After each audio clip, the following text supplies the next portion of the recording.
And we're back. We should be going. And I told you we would start right back where we were. I was true to my word, except I unpaused it very briefly just to make sure the audio was still going. So, hello chat. We should be able to tell if we are or not live just momentarily. Yeah, wait for the chat to fill up. Yep. Got the video open. I can see it. YouTube, I do not want top chat. I've never wanted top chat. Why don't you want top chat? I don't know. I was more of a No, I'm kidding. I know. kind of guy. I agree. Dustin's more of a bottom chat person.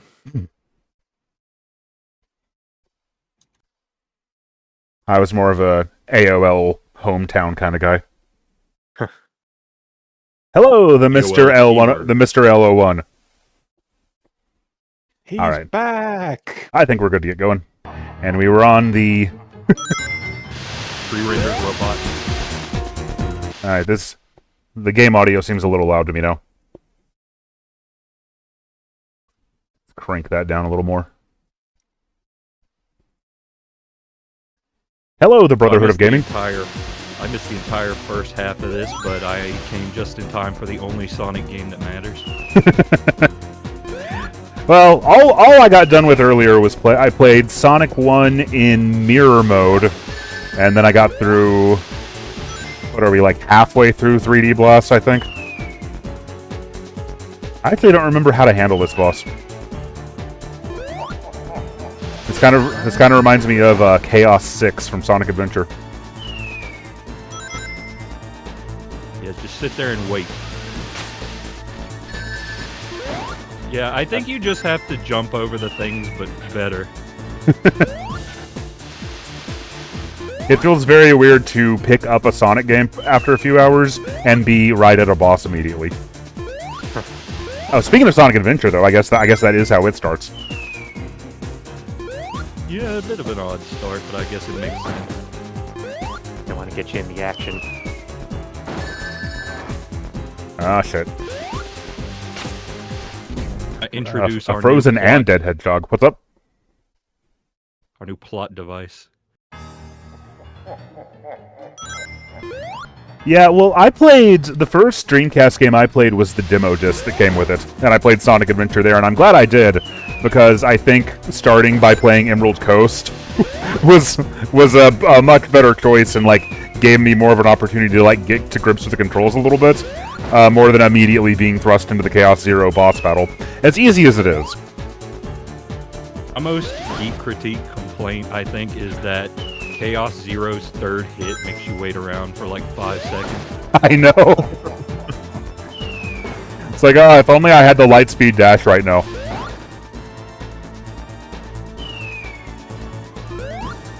I think we answered this in the first part, but somebody in the chat wants to know, do you prefer 3D Blast on Genesis or Saturn?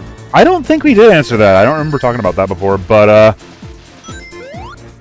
so, I think overall I would probably go with Saturn because I really, really like the visuals, and I love the special stages more than anything, of course. Like, I think the special stages alone would push the Saturn version over the top. Man, this boss is pretty tough.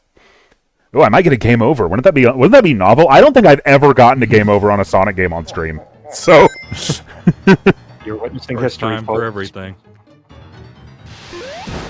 but Yeah, I think I prefer the OST of the Genesis version, but the everything else of this one. yeah, that's like I love a lot of tracks on the Saturn OST, but the ones that are bad tend to be really bad. I like the Saturn OST, but I just think the Genesis version's got more twang to it, and I always preferred that. For sure. I think it's also sort of a Sonic CD situation where I like both soundtracks about equally. Ooh, 2 pigs. I don't like, yeah, exactly. I don't like Spring Stadium's music in either version, though, unfortunately. You should make 2 separate videos about this game with 2 different soundtracks and just not say anything about it. That is what 2014 Josh would have done. It's even funnier the second time. Kovar also once suggested that I remake my Super Mario RPG video, but all that changes is that I'm doing the remake. The thing is, I would have to change little, like, a lot of contextual things about the script, too. Because, like, that video opens with, like, picture this. You see this game on a shelf. It is 1996 and you are 8 years old. And I'd have to, like, redo that to be about, like, 2022. Just very awkwardly dub over it. It is 2022. Yeah, also the whole thing about, like, the pre-rendered graphics and the CRT, I don't... I don't think that would make a lot of sense. You YouTube poop out the pre, so it just says rendered. Rendered graphics look different on a CRT. And it's true, they look different. They do. This is a good example of the Saturn OST being noticeably weaker, I feel like. Like, this is just kind of... It's a song, it just seems very generic to me. Genesis Volcano Valley is incredible. Mm-hmm. The part where it goes into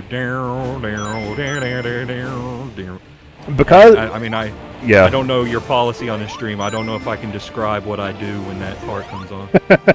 I mean, you listen to the Geek Critique, you watch the Geek Critique when Kalen was on. You know where the line is.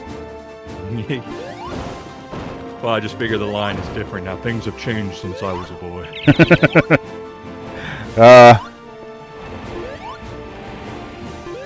If anything, I worry less about that stuff these days. We've established in the Discord that, you know, when you say when I was a boy, nobody immediately thinks man. They always think woman. Oh, that's an in-joke that I'm sure the stream will get. Well, you know what? It's just gonna drive up engagement. It's going to increase your revenue stream. It's gonna cause a bunch of new people to join the Patreon. If you would like to know what that joke meant, join the Discord at patreon.com. Pay $15 a month to know what in the actual hell Dustin VG is ever talking about. Pay $15 a month to find out what happens in Season 3 of Better Call Saul. That was my favorite one. Like, yeah. Sometimes when I'm gonna advertise the Discord, like the Patreon in a video, like I'll go into the Discord and I'll be like, okay, I'm gonna turn like the recorder on and step away from the computer, so whatever you guys say for the next 15 minutes, that's what's gonna show up in the video. It's always Better Call Saul. It's usually chicanery, yeah.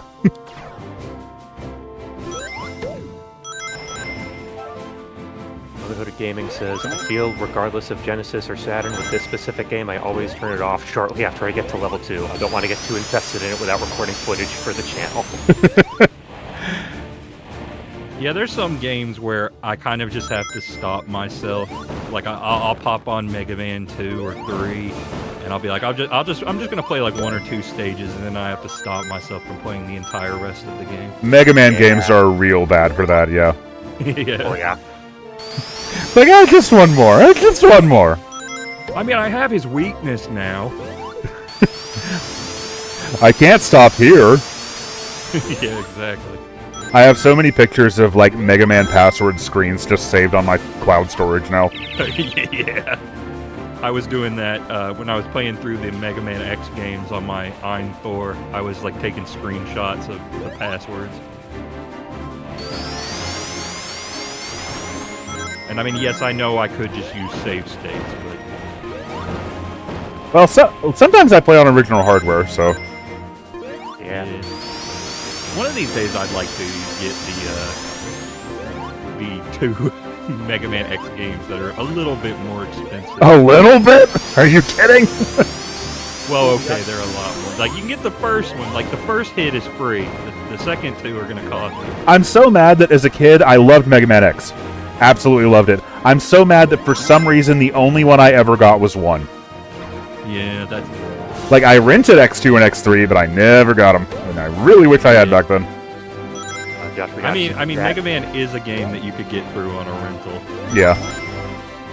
Well, I mean, you could. I couldn't at the time, but it would be possible. True, I forget I am the god gamer now. I'm already so sick of this song, by the way. Yeah. That's kind of what I mean about the Saturn soundtrack. Like, the Genesis soundtrack has, like... I think the average is maybe just a tick lower, or rather, it doesn't hit the same heights. The Saturn stuff that's good, like the special stage theme and Rusty Ruin, like I don't think the Genesis has anything individually that matches that, but the average is way better. Oh, Astronomist wants to know if this is emulation. Yeah, this is emulation. I'm in a temporary apartment right now, so all of my consoles except for my Genesis, I did bring that, but everything else is back at the other place. But as far as, you can make a actual Saturn look roughly this clear. It's called RGB. Yeah, true. And do not get me started talking about that, because I'll be here for hours. It's called the HD Retrovision component cable. Oh yeah, Dustin. Dustin, you have a freaking RetroTink 4K, don't you? Yeah. Yeah, that's nuts. I take this shit really seriously. By the way, thank you to Levi Church who super chatted and said, did you read the IDW Tales comic? It did 3D Blast stuff, and yeah, I read that. Nice. But yeah, technically, I think the Retrovision cables are just getting the RGB signal and converting it to YPBPR. They are, yeah. Because yeah, I don't think the Saturn had support for that. But the result is more or less the same. Yeah, I got the component cables because that's just what my CRT has, so I figured that'd be the easiest way. Yeah, I'm so jealous you have a component CRT, man. Well, I had one, and then it broke, as I mentioned in the April Fool's Day DKC3 video, and then like a year later, I found another, not as nice, but free one just outside next to the dumpster. Oh yeah, I forgot about that. Yeah, like, my family was, we had the cheap ass TVs, so we oh yeah, that's I didn't even get S video. I had no idea that S video was even a thing until CRTs were like dead. Yep. I would love to have one at some point, but it's not looking good. Yeah, we drove by the dumpster that day, and me and Alicia, oh man, that's killer. That's mean. Me and Alicia both saw it, and she was just like, oh no. Because it's like, yeah, we have to try it. We have to take it home and plug it in and see if it works. Honestly, if I saw a CRT on, like, next to a dumpster, I don't think I'd be able to help myself. I'd be like, it's going to die. Yeah, exactly. I mean, especially because, like, I got out of the car and looked at it, and it's like, well, it has component inputs. Like, yeah, I have to try it. If that happened, again, I could not describe what I would be doing. Exactly. Well, you would be picking it up and taking it home. Yeah, I'd hope someone would be with me to help me do that. Well, the one that I found, the old one, the first one I had was freaking 250 pounds or something. That thing, like, you needed 3 people to move it, kind of. Yeah, the kids these days, they don't know, like these TVs that, like, one person can lift. Yeah, that's rich, buddy. We had to lift TVs that Hercules would not be able to lift. Hey, this is Tony. I popped in. Hi, Tony. Hello. You were talking about CRTs. I told you about mine crapping out. Yep. I had the same problem. I had to give it away, but like it took them like 3 trips to like get the people in the truck like to get it out of here. By the way, I just want to make sure like the overlay that we set up is working. That's all good. Yeah, it looks fine. it's working fine as far as I can tell. I mean, obviously, I'm a couple seconds behind, but it is lighting up. Yeah. By the way, Freezer, to answer your question, no, Josh did not kick Alicia out. Alicia just transformed into 2 people for this. No. She asked, did Alicia kick him out? Oh, did Alicia kick me out? Alicia is behind the green screen. You can't see her, but she is here. Banished into Sonic 3D Blast World. Like, they sent him to Volcano Valley. It's very sad. Pay no attention to the bird behind the green screen. Merely a fan says, I still have a wooden floor TV that I connect via coax cable, and that's connected via terminal antennas. The set is older than me, and it somehow still works. See, you say floor TV, that 250-pound behemoth, I had it from like 2018 to 2022, and the entire time it sat on the floor because I literally could not find a TV stand bulky enough to hold it. I'm they assuming just don't they're make them referring anymore. to, like the furniture TV. Yeah, yeah. They were like a whole setup. I got lucky with mine. Somebody just, when I bought it on Craigslist or whatever, they just threw it in the stand. So I would have had the same problem. Dang, you got Star Platinum with that? I missed that thing. I got a smaller one, but it's easier to move now, so that's kind of nice. Spud just says Alicia can hear you all talking shit. She can't hear you. She can hear me, of course, but she can't hear anything else that's going on. She's watching her own she's watching her own little YouTube videos. I assume she's back there watching me, just watching my content. Yeah, I'm gonna talk shit. I dare her to come over here. Come on. Fight me. I want to talk survival horror with that lady sometime. I really need to get... I'm trying to get 100 rings, by the way, because I've realized I need more extra lives. If you talk shit, your life is going to be a survival horror. Alright, that's good. As I said earlier, if I get a game over here, it'll be the first time I've ever gotten a game over in a Sonic stream in, like, 12 years of doing this, so... Manifesting. But yeah, the reason, for anybody who doesn't know, the reason why old TVs were so heavy is because of the glass in the front. Yep. Because they had...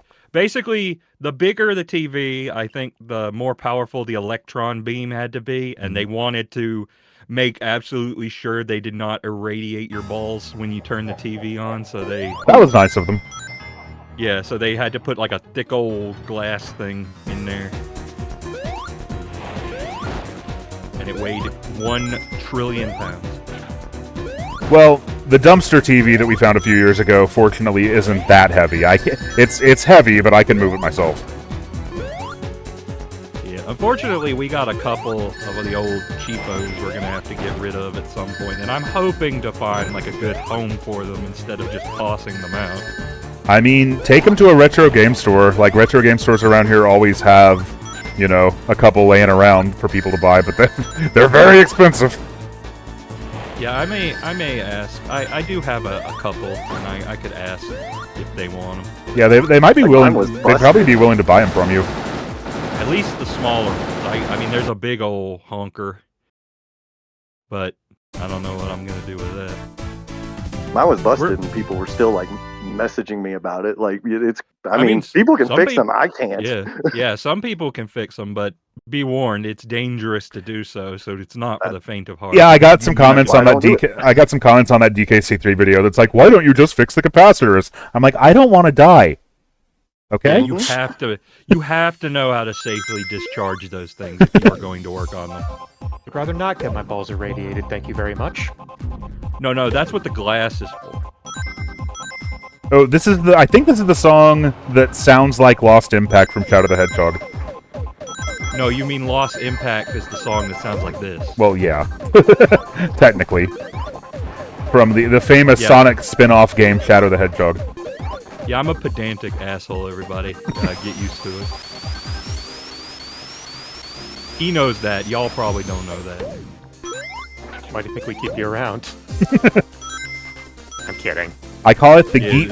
It's called the geek critique. So, being a pedantic asshole is perfectly on brand with what I do. Oh, I've lost some flickies. I found them. Okay, they're just bouncing around here. This is where it starts getting really annoying because, like, as you're moving around your flicky trail, like, you might not get hit, but your flickies can, and then they just start bouncing around. Yeah. And it's very easy to not even notice that you lost one. Yep. I love Saturn. And you go back to save them, and it's like, whoa, blue beans be upon ye. Okay, I think I got them all. Also, if you weren't here earlier, I discovered, and I still don't know if this is only in the Saturn version, but when Sonic goes idle, his flickies do as well. And I'd say that does happen in the Genesis version too, because I doubt they'd make that just for this. But I guess I never stood still long enough to know that. What do you mean? Like I've seen them like fly around in a circle, but... Oh, if you're watching, you'll see it in a second. Yeah, we're on a slight delay. Like when Sonic starts tapping his foot, the flickies all land. Oh, wow. Yeah, I've never seen that. Yeah, somebody should check if that's in the Genesis version. Spud Ninja says it is. It is, okay. And, that makes sense. And I'm lazy enough to take their word for it. Imagine standing still in a Sonic game, though. Who does that? Exactly. That's why I never see it. It does make me wonder, though, what was the Genesis version the original, or did they make something like this first? And No, downgrade it? No. Originally, this was just going to be on the Genesis, and it came out on the Genesis first. I'm like 99% sure, but only by like a matter of weeks. It wasn't long. The thing is, that's why I wasn't sure. When it became clear that Sonic Extreme was gonna, not happen, Sega of America really needed like anything Sonic related on the Saturn for Holiday '96. So they very quickly, and I'm talking in like a matter of months, made a port to the Saturn. Yeah, I'm just like, do you think they like? I'm imagining them trying to add all the texture to all this stuff. I mean, the fans still look pretty Genesis-y. Yeah. Yeah, I imagine if they had made this with the Saturn in mind from the beginning, it would have looked very different. That's for sure, yeah. Perhaps. Because, yeah, the Genesis, for anybody who doesn't know, the Genesis floor textures are all very flat looking. There's no fog. Yeah, and there's no fog. There's not even moles on the side of the hill. What's going on here? What is it really Sonic 3D Blast without the moles?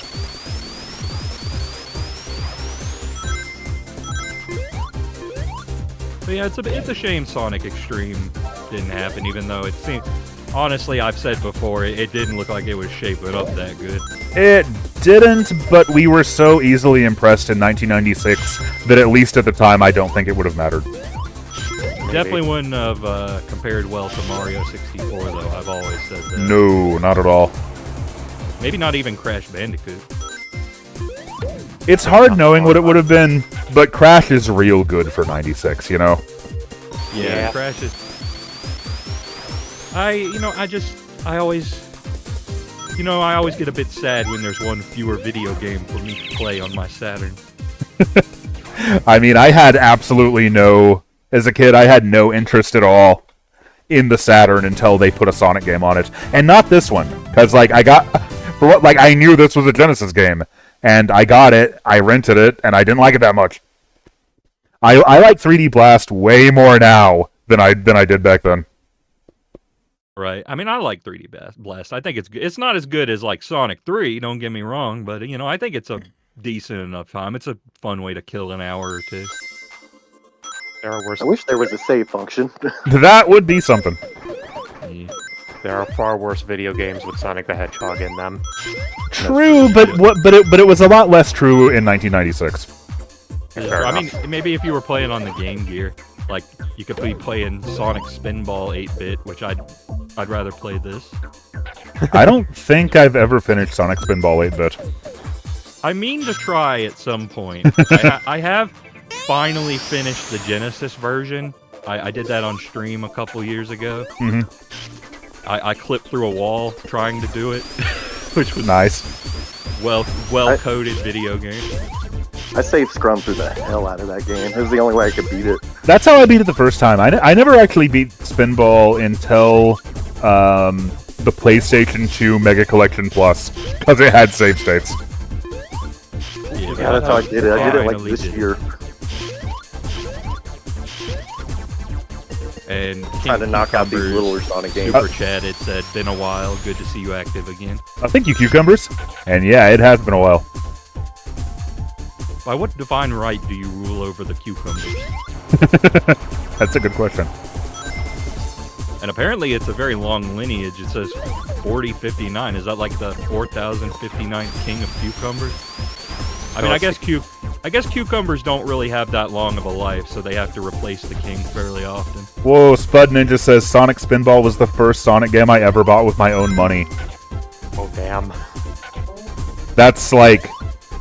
Is that better or worse than Sonic Heroes as a first game that you buy with your own money? Oh, I see what this does. I think that was Adventure 2 Battle for me. I honestly don't know. I wasn't really paying attention. I I think in my eyes, all that mattered was I got the Sonic game. Right. Whatever means I had to do. So I wasn't really paying attention to who was buying it. It just needed to get bought. Well, Sonic Remember Heroes. sitting in Oh shit! Going down again, man. Yeah, I know Sonic Heroes was like an ordeal for you, but you know, for me it was probably just I had birthday money. That's probably the difference here. Well, Also, like, this part of the level sucks. yeah, it does. Yeah, I mean, I bought plenty of stuff with like Christmas money and birthday money before, but like that was the first time that I'd like worked to earn money, and then bought a video game with it. Yeah, Sonic Heroes probably feels worse when you have to work for it. Ooh, almost got it that time. Fourth time's the charm, though. Apparently, the King of Cucumbers is immortal, so thank you for answering our question, Ah. Lord, my lord. Well, that just raises further questions. Also, Josh, the blue shield protects you from the electricity. Hey, I didn't know that. Thank you. It does? Oh yeah, that is right, isn't it? I always just It assume. feels like the OG barrier. It feels wrong because you feel like it should be the electric shield, but this is what you get in this game. You get that, Oh, yep. you get the fire shield, and you get not quite the homing attack. Yeah, That should give you a double jump. I guess this is probably the only Sonic game that I can think of where the blue shield actually does anything other than just protect you from a hit. Blue shield, aka I wish I had the lightning shield. Yeah. You know, merely Finn, it's a good point. It's nice to see 3D Blast getting the spotlight, but Josh not playing the 16-bit version of Triple Trouble, even though it came out in '96, is a little disappointing. That's true. I could have gone for that. It's just, you know, I made a whole video about that, whereas I barely talked about 3D Blast over the years. So, you know, wanted to try something a little different this time. Also, Listen, I guys, don't we think need to- I don't think I've actually played through 3D Blast in like 3 or 4 years. So it's like it's probably time for another playthrough of that. And guys, I think it's time we left the kayfabe behind here. Yes, it was developed back then, but they didn't actually release Triple Trouble 16-bit until later. You know, kind of like Star Fox 64. No, I mean, Star Fox 2 64 came out. Alicia, what did you say? Oh, it's okay. You're good. I didn't hear anything. Yeah, nothing picked up as far as I could tell. Alicia accidentally played a video through not her headphones. But it was probably one of my videos anyway. So like you would have just heard me talking over myself. So You hear it very faintly in the background. the only thing Naked cowboys in the showers at Ram Ranch. it was part of the prenup that the only YouTube videos Alicia's allowed to watch are, you know, mine, obviously. So I have to go. Thanks for letting me pop in, guys. Have fun. yeah, no problem. Yep. Thanks for being here. Good to see you. Okay, Well, I need to stay up here, don't I? Is that it?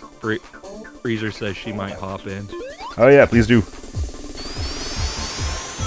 Need to get better at navigating this ridiculous ramp. Yeah, I saw somebody earlier say that they'd check back in later, but just looking at this game makes them dizzy. They come back and you're still on this ramp. Yeah, that might happen. Is it weird to those, like, 3D pre-rendered pipes in the background look like that one, what was it, a Windows screensaver? Oh yeah, they really do. The 3D 3D. pipes, Pre-rendered 3D pipes just have that effect. Maybe. especially in the 90s. All right, I got one more Flicky I gotta find, and I bet he's somewhere on this gosh darn ramp. Literally Gaming says, how does one pop into the chat? Well, if you go to patreon.com/geekcritique and join the Discord now. Well, No, even that won't unfortunately, work. not even that. Don't tell them that. Yes, we are part of an elite core. Well, I don't want people to join the Patreon thinking that they will be able to immediately get on the call, because that's not how it works. Yeah, Josh is gonna get sued for false advertising if we let people believe that.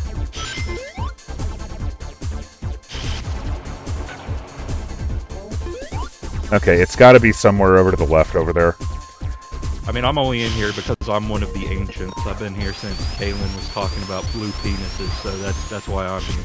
Yeah, I don't even remember the context. I remember Kalen talking about blue penises, but I don't remember the context of why he was talking about them. You remembered the important part. Sure. I do though. It was talking about him working on like one of the Sonic Generations mods, and they said if you let him work on it, that's what he's going to do and nothing else. Oh yeah, that makes sense. Yeah, in the Star Fox video, I say something to the effect of like, you know, Star Fox 64 was going to be a legendary game that put hair on our chests and balls on our nuts. And that was a reference to something that, like, if I made a Geek Critique iceberg, would be at the very bottom.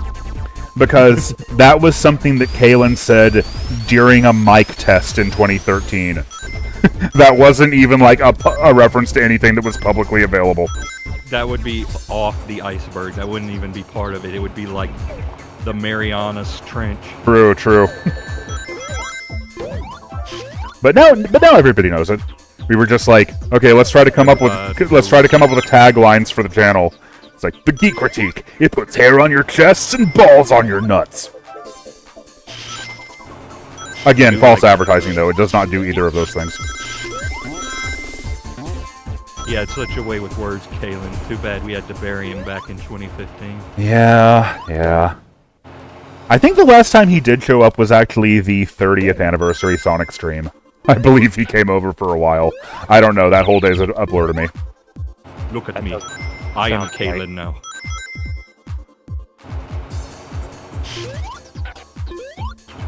Will you make a TGC iceberg? No, that's up to you, my friend. I would love if somebody did. I feel like I would be like, I'm too close to it to be able to know what is, like, where things should be. Yeah, like, I'm always like, I can't do that myself. That's just tacky. It's like it has to be something someone does for me. Exactly. Like, I always was like, man, it would be cool if I had, like, a Wikipedia page or, like, a TV tropes page. But I'm not going to try to push for that on my own. That would be bizarre. Yeah, luckily I had you covered on that. You did have me covered. I remember that. Because back then I was obsessed with TV tropes and doing things on there. Unfortunately, though, TV tropes is now filled with the absolute worst ads you've ever seen in your life. So if you go on there without an ad blocker, you will die.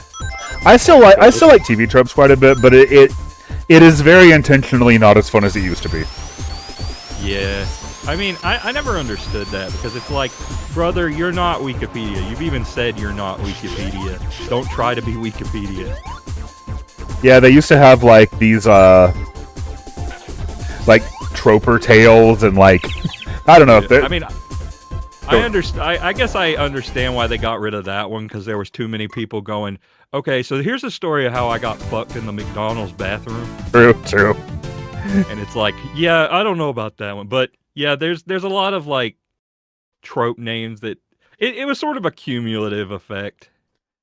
Yeah, as these things. Oh, wait, I know me and Darkwing both have a mutual hatred of how often, and I think this actually got depreciated and doesn't even exist anymore, if I remember right, but they had one that was, like, vindicated by history, and it got added to, like, every single thing that had a vaguely critical reception that people ended up liking anywhere. It was on the Sonic 06 page. It was on the Sonic 06 page. True story. I actually I logged in one day to take that entry off of the Sonic 06 page, and then it got put back for some reason. Right. And then I took it off again, and then they banned my account for edit warring. Yep. What you need to do is have an opposite trope called unvindicated by history, and just put that on every page vindicated by history is on. That's a good idea, yeah. I think that's what they used for, like, Seinfeld is unfunny. Like, something that people liked at the time and don't like now. Also, Spud Ninja says they got rid of Mega G-Wolf's page. Congratulations, Josh, you surpassed Mega G-Wolf. Hey, that was the original Geek Critique April Fool's joke. I don't think that one's even up anymore. Honestly, I haven't checked in on Mega G-Wolf in a long time. I have no idea what he's doing. I think he mostly retired, if I remember right, a couple years ago. Last I checked, a quote from me was at the top of the Seinfeld is Unfunny video games page. That's pretty cool. You got that going for you. I know. think there used to be a quote of yours at the top of the Sonic 06 page. But There was, yeah. Yeah, it was the only thing about this game that was properly executed with Sonic Team's reputation. That was there I for a little figured while. it was that one. Maybe I'll be a quote on a page one day if I'm mooching up popularity off of this guy. Hey, good luck. You're well on your way. All right. It says not retired, just taking a break. Okay. Burnout. Fair enough. This boss does have a ridiculous hitbox, yeah. Freezer says Yeah, Josh is vindicated by history. Yeah, every boss in this game has a ridiculous hitbox. Josh likes the Geek Critique iceberg until someone starts listing his old Moogle Cavern community posts. Those are not on the public internet, okay? I have those saved on my hard drive.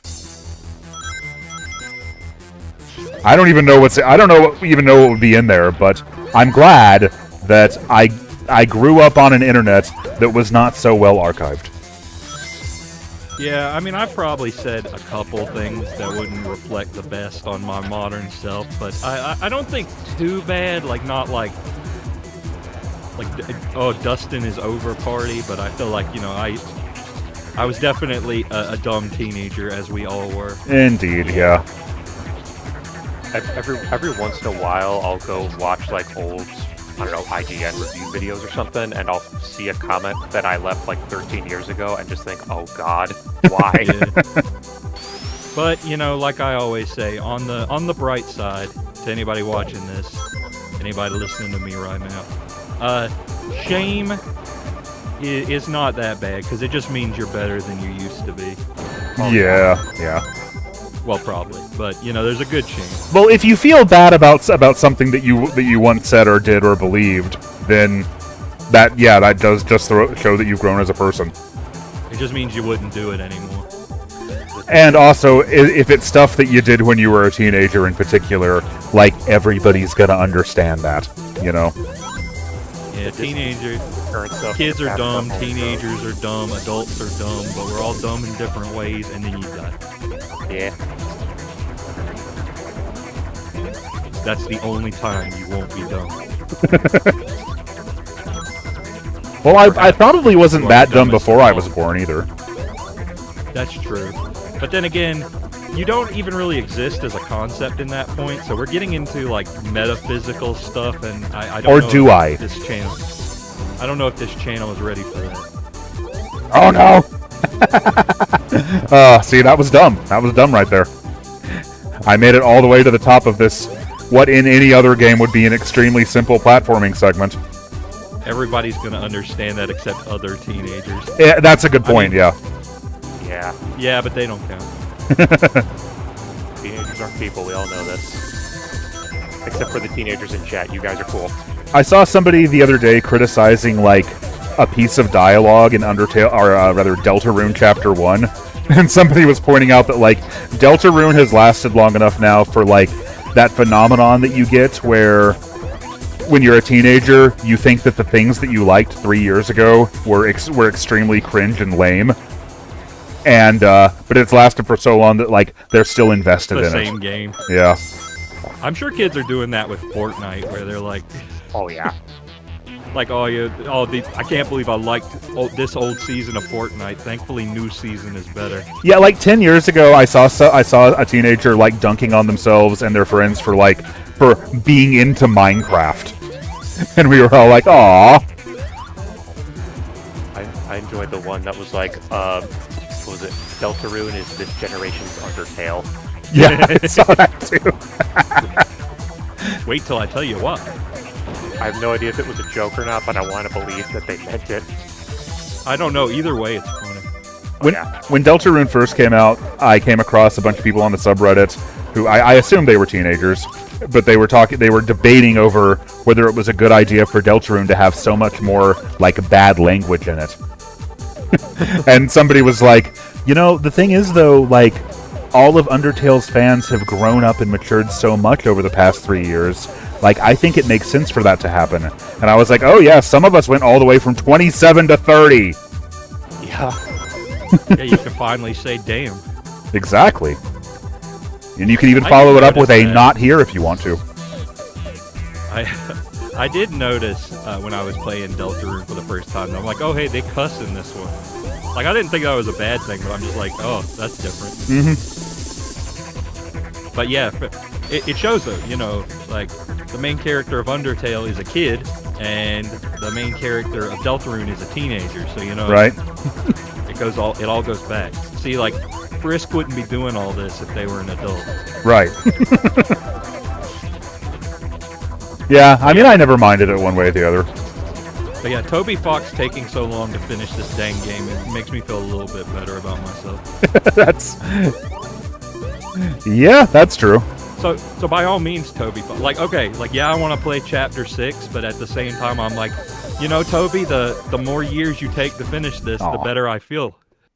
The only thing that I kind of hope for, just for my own sake, Deltarune Chapter 1 came out when I was 30, and it would be just kind of cool to me if the entire Deltarune experience fit within my 30s.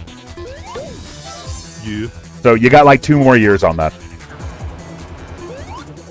But the joke's gonna be on you when Toby announces Nut Dealer. Exactly. Well, Nut Dealer can be the Toby Fox game of my 40s. Yeah, exactly.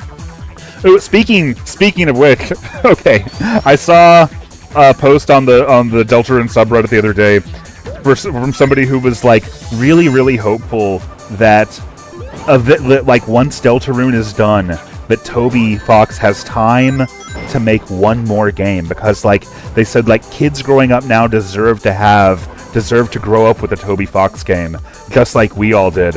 And like I was like, okay, Toby Fox, like they were basically talking about Toby Fox like he's running out of time, like like he's on like his career will come to an end in the not too distant future, but maybe he'll have enough time to make one more video game before then. And I was like, is on his deathbed making Nut Dealer. Yeah, exactly. And I was like, Toby Fox is currently 6 years younger than Shigesato Itoi was when Mother 1 came out. Like, if Toby can spend the next several decades making video games, if that's what he wants to do. Yeah, it's hard to internalize, so I definitely know the struggle here. But you know, it ain't over till it's over, man. You can keep doing stuff your whole life if you want to. Can't believe I have to climb this stupid ramp again. I'm gonna go get this guy first. I can't believe I have to run all the way to work on a Saturday. All the way to work. I mean, it is a Saturday, and I ran to work right now, and that's what I'm doing here. Yeah, I think Toby Fox is probably going to want to take at least a little break after he finishes this game. I know I would. I would imagine so, yeah. But at the same time, you know, the desire to create is never truly extinguished. Yeah. So, you know, could go either way. Also, hello, Freezer. Hi, Freezer. Hey. I mean, we all thought Josh's ability to create was extinguished for a while, but he's back. I thought that might be the case too, yeah. I always believed. I believed, except when it came to Mario RPG. That's probably fair, yeah. But then again, Josh playing RPGs in general is kind of an uphill battle. A little bit. For me too, yeah. I mean, I get it, you know, it's like I have a bit of RPG aversion myself, but whatever's wrong in my head, he takes it to the next level. Yeah, I mean, I think playing Mario and Luigi would be one thing, but like, I think I got paralyzed by like the weight of having to play it and make a video about it. I've tried a few times over the years though. I've tried to like break scripts on it. How about this? I'll stream it later this year, and I'll make the video for you, and you can just put it up there. Will I be doing the voiceover, or will that be you too? I don't know. We can talk about that later. Will I just like basically be reporting your experience as if they're mine? Yeah, you just do an impression of me the whole video. Hello, I'm Dustin. I like how that's just your normal voice, but slightly more monotone. Hello, it's me, Dustin. now instead of generative AI, we just need Josh to do every impression in the world.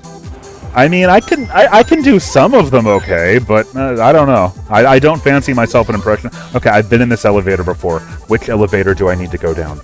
Yeah, I need to get better at impressions as a streamer because that's basically my whole bread and butter. That's why nobody like follows me. Is it this one? Okay, I think That's not the only reason. Yeah, I have not been here yet. Okay. Sometimes you just gotta focus up I have no memory of this place. and pay attention for a second and figure out how to throw those stupid switches. Sometimes I can lock in and do a decent Patrick Star, but I'm not sure. I'm never sure what pitch to hit. I used to be able to do a bunch of like impressions of like random cartoon characters, and then I grew up and my voice changed and I couldn't do them anymore. Spud Ninja reminds me, you have a map, Josh. That's true. How can I possibly get lost when I... God, this font. This is the worst Here one is yet. the map. Where do you wish to go? As a kid, I did impressions, and everyone told me they were terrible, and I just lost the will to try. But I guess the thing is that you do the terrible impressions anyway, and sometimes that's funnier. Alicia does my favorite impressions of anybody. This is actually... I'm waiting for her to react to that. I'm Josh is not here. I said Alicia does my favorite impressions of anybody. She said, "Oh my God, leave me alone." I heard something back there. Yeah, She does an impeccable bird impression.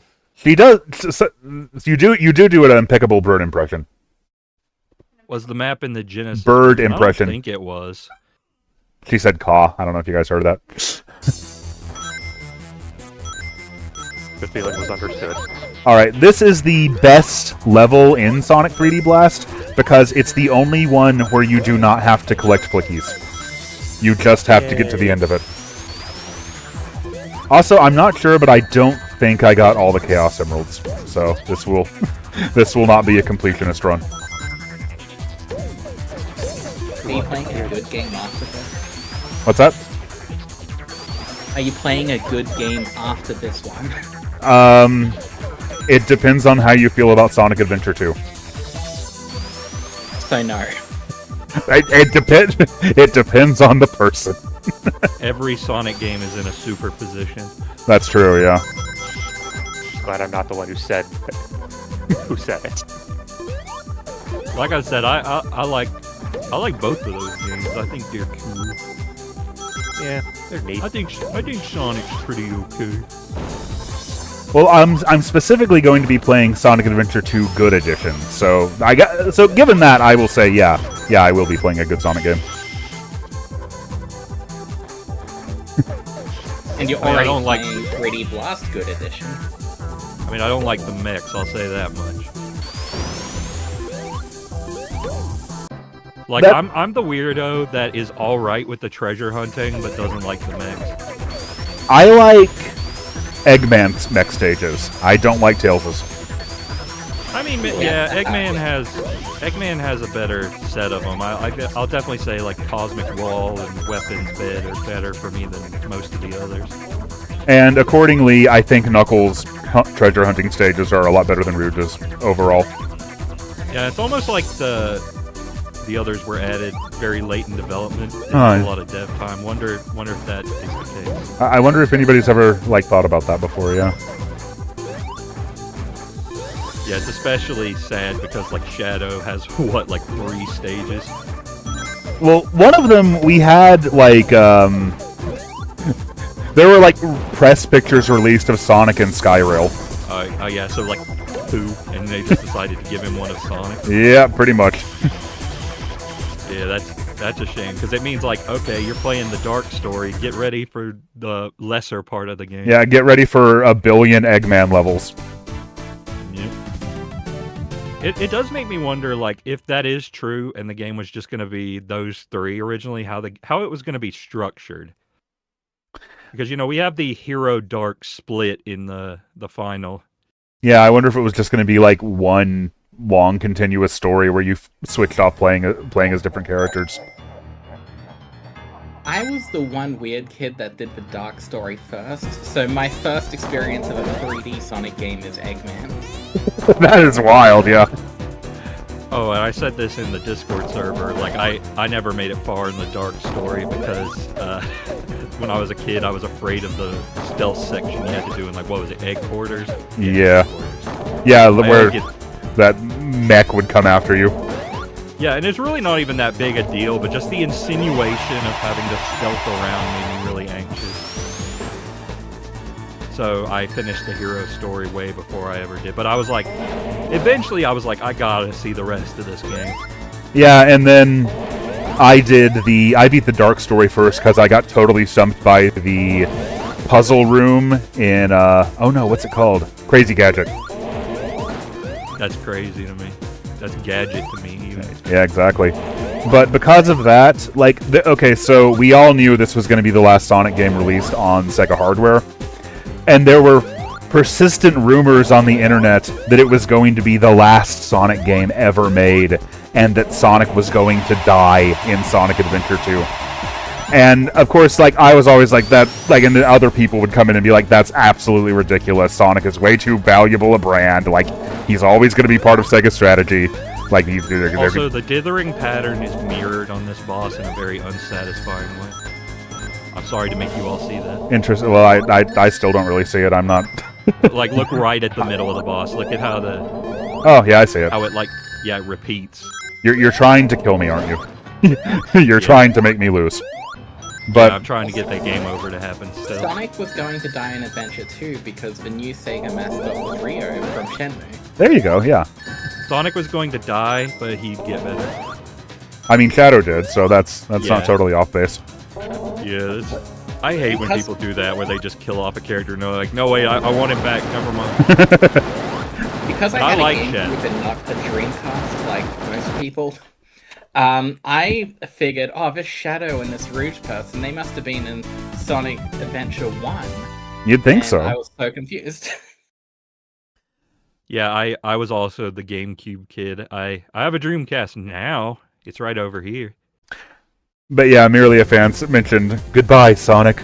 Oh, you can see the ending of 3D Blast on Saturn, which is something that, like, probably dozens of people have seen before. Yeah, and at least one of them watched me do it. Ah, but see, it's the bad ending. Oh, you're right. Do we still get the vocal song? I think we do. I don't know, I don't get to hear it. Try again. Oh, but Eggman still has the Jolly Ranchers. Hot take, but I stand that I believe Shadow should have stayed dead in SA2. He should have stayed dead for at least a little while. Like, yeah, I think the good compromise would be he is not in Heroes. Yeah.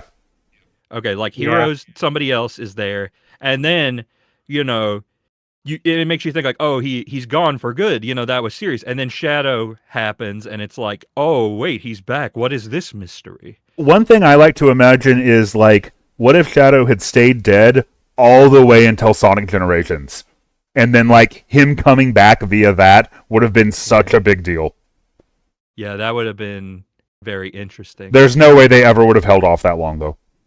Yeah, I mean, like I said, I like Shadow, the character, but I feel like, as a story implement, it's definitely less than satisfying how they've handled him sometimes. And, like, I think it also just would have gone better if they'd brought him back in a better way than they did. Yeah. Heroes was basically the worst case scenario for that, where it's just like oh hey, it's Sonic, and he's like, oh hey, Shadow, fuck you. Yeah, exactly. It's like absolutely no time has passed. We don't really acknowledge it. Yeah, it's like I feel like there should be a scene where it's like, oh my god, Shadow, you're alive. What the heck? Yeah, and that just never happens. And then yeah, just Sonic. Even more so being a fan in real time, because it's like there's some sort of a barely alluded to mystery of why Shadow is here and what's going on. And if you want to find out what that is, you'll have to wait 2 years and buy a different game. So yeah, now it'd be like you. 5 years. Yeah, that's true. Because the game industry is healthy. They should have done with Shadow the same thing they did with Tommy Oliver and just had him die and then come back a little while later with no explanation, and now suddenly he's white. Select your story. And I'm sure that would not have raised any eyebrows at the time. Which scene do you want to start? Alright, I think I'll do the dark story first here. You know, just for old times. I think I'll role play Freezer here. Although I guess this isn't what Freezer experienced first. I'm so sorry, you're gonna have a really depressing next 10 years. Information security.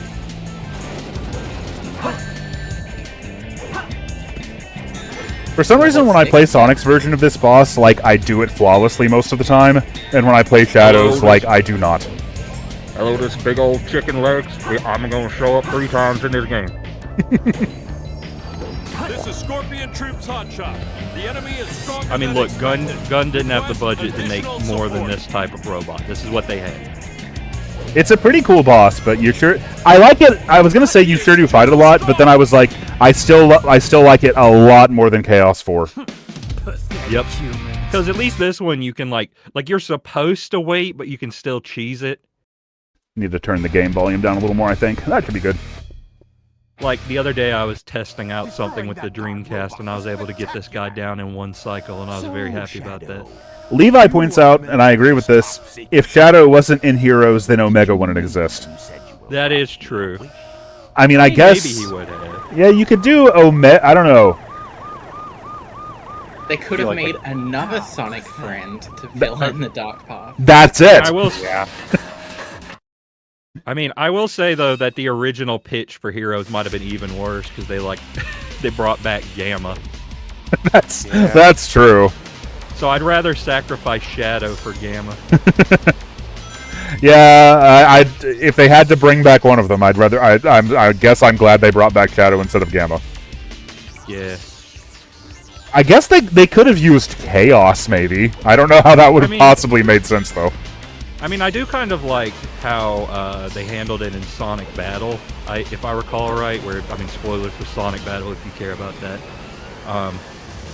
where, you know, they bring back Gamma, and it's like, oh, hey, it's our good friend Gamma, and he, like, doesn't remember anything because it's not really the same robot. Yeah. I definitely never made it that far. I think I got to about the 3rd battle in Battle, and was, like, completely walled by it, and I was like, well, that's enough of that. I know main memory would go to bat for Sonic Battle, at least the story. And I mean, the story element was pretty good in it. Like you, I'm not super crazy about the actual gameplay. It's not really my thing, but I do think, you know, the writers kind of were cooking on that one. It is a very pretty game. Oh yeah, the sprite art in the Game Boy Advance Sonic games was generally pretty good. I thought it was very expressive. Oh, yeah. Wait, why is Shadow in this stage? I played Sonic Generations 3DS, and this is clearly a Sonic stage. Yeah, weird. I played Shadow Generations, and this is clearly, like, 2/3 of the game. Shadow. Welcome to the Scrumble Zone. Shadow, have you seen this place? It's fucking awesome. I mean, I guess I can do an impression of Black Doom. It's kind of just, you know, fucking up my throat 24/7, but, you know, I can do it. Yeah, it's like when you, like, we just got a Raising Cane's chicken here in Johnson City. It's like when a new restaurant opens and somebody really, really, really likes it, and then you go, like, 4 days in a row. Oh, yeah.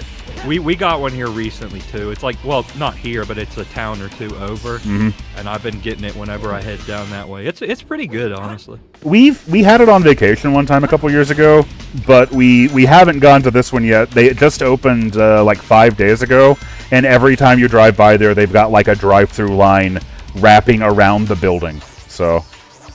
Yeah, there's this one guy that I watch on Twitch, and he, like, hates fast food, but even he says Raising Cane's is pretty good. Shadow, I need you to pick me up a Caniac combo.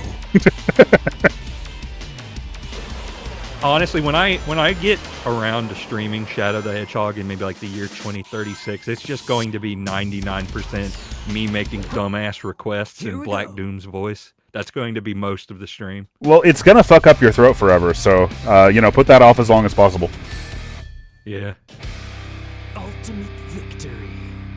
Spud Ninja says, I wish Sean Schemmel returned as Black Doom in Shadow Gens.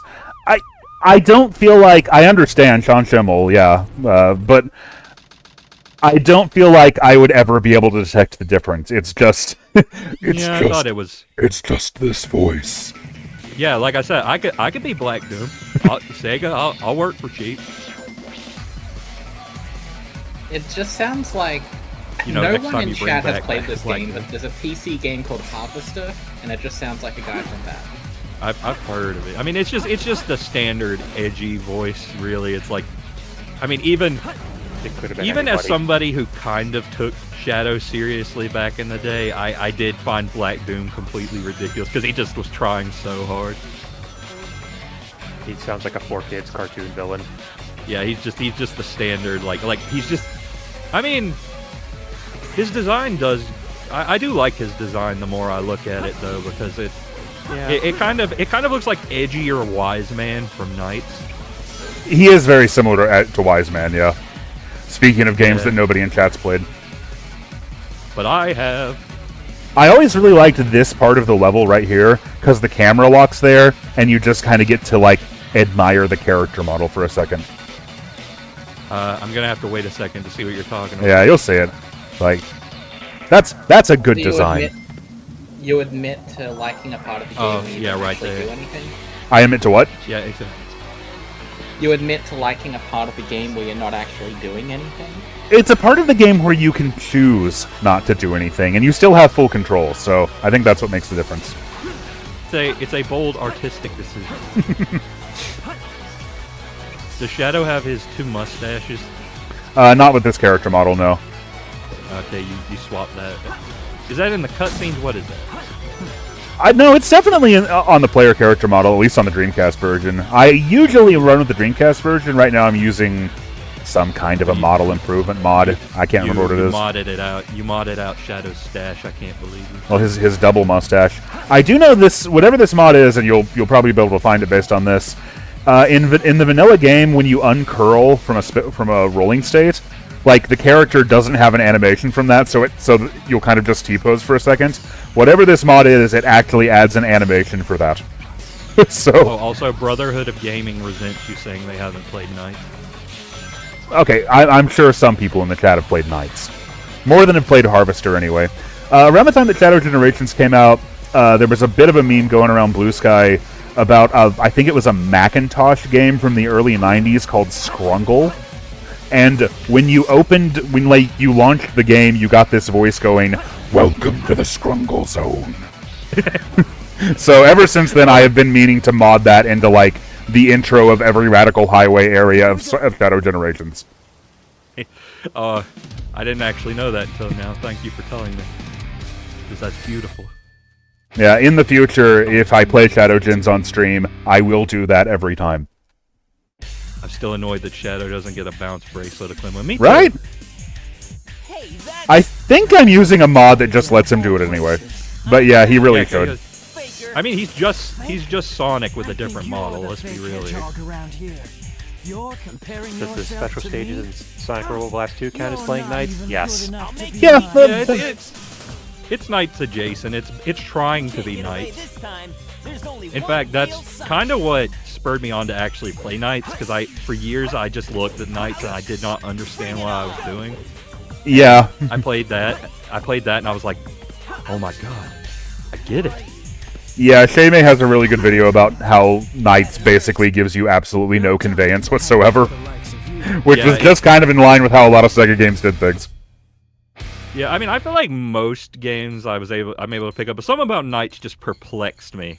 But it's really just... Okay, it's really just go around, collect stuff, try not to lose your combo, and the thing where you start, the little hut thing, that's your goal. Go past that as many times as you are able to without touching it. Like if you... Basically, it's like a game of chicken where you have to try and decide, okay, do I have enough time for another lap around the level? Exactly. That's basically all you need to know. That's how you now know how to play Knights. I want to get to a few chat questions here. Let's see. Somebody says, I know you don't like the SA2 cover art, but what do you think of the in-game models?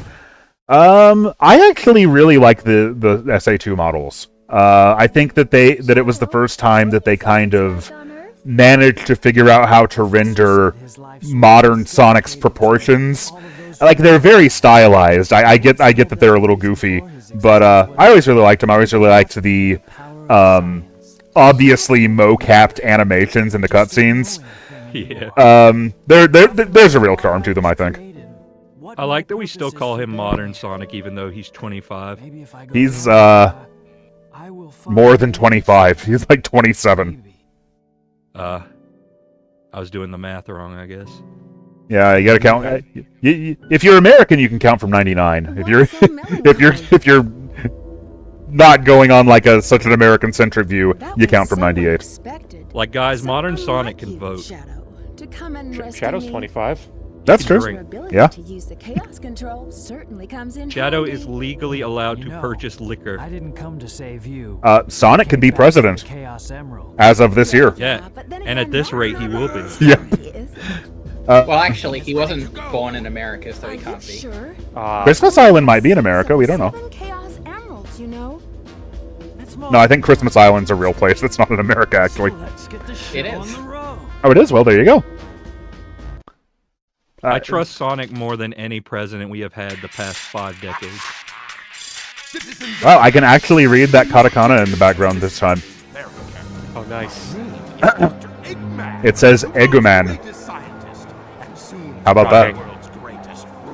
I got a question. Besides the period Battle was released in, why was SA2 Battle torn to shreds while the Dreamcast version wasn't? SA2 Battle wasn't really torn to shreds. It just... The Dreamcast version got lots of, like, 85s to 90s, and the GameCube version got a lot of, like, 60s to 75s, I'd say. Honestly, if I had to wager a guess, it's probably just how fast tech was moving at the time. Yeah. Yeah, like what I think the period it was released in does tell you a lot about it, yeah. Yeah, like what seemed cutting edge when the Dreamcast version came out, you know, was a little bit less so when the GameCube version came out, especially with the Sonic Adventure 1. Well, it's also that, Copy that. I'm in pursuit. Sonic Adventure 2 came out in June 2001, and Adventure 2 Battle came out in February 2002, and in between those, you've got Halo and GTA 3 and Metal Gear Solid 2. And those 3 games really did just change the metric of to what, like, reviewers and, like, enthusiasts were expecting out of the 6th generation. More importantly, between Adventure 2 and Adventure 2 Battle was 9/11, and that changed everything. That's... I mean... That's a minor detail. Eggman did 9/11, you heard it here first.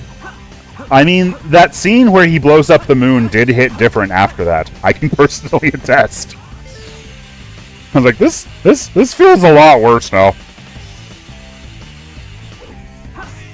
Yeah, 9/11 kind of changed a lot of things. A little bit. It was almost as important as Sega leaving the hardware business. I would say it was probably there's Sega leaving the hardware business, obviously the worst thing about 2001. Then there's WCW getting bought by the WWF. I can never say WWF. That's all, folks. Yeah, there you go. And then there's 9/11. So I would say it's probably number 3.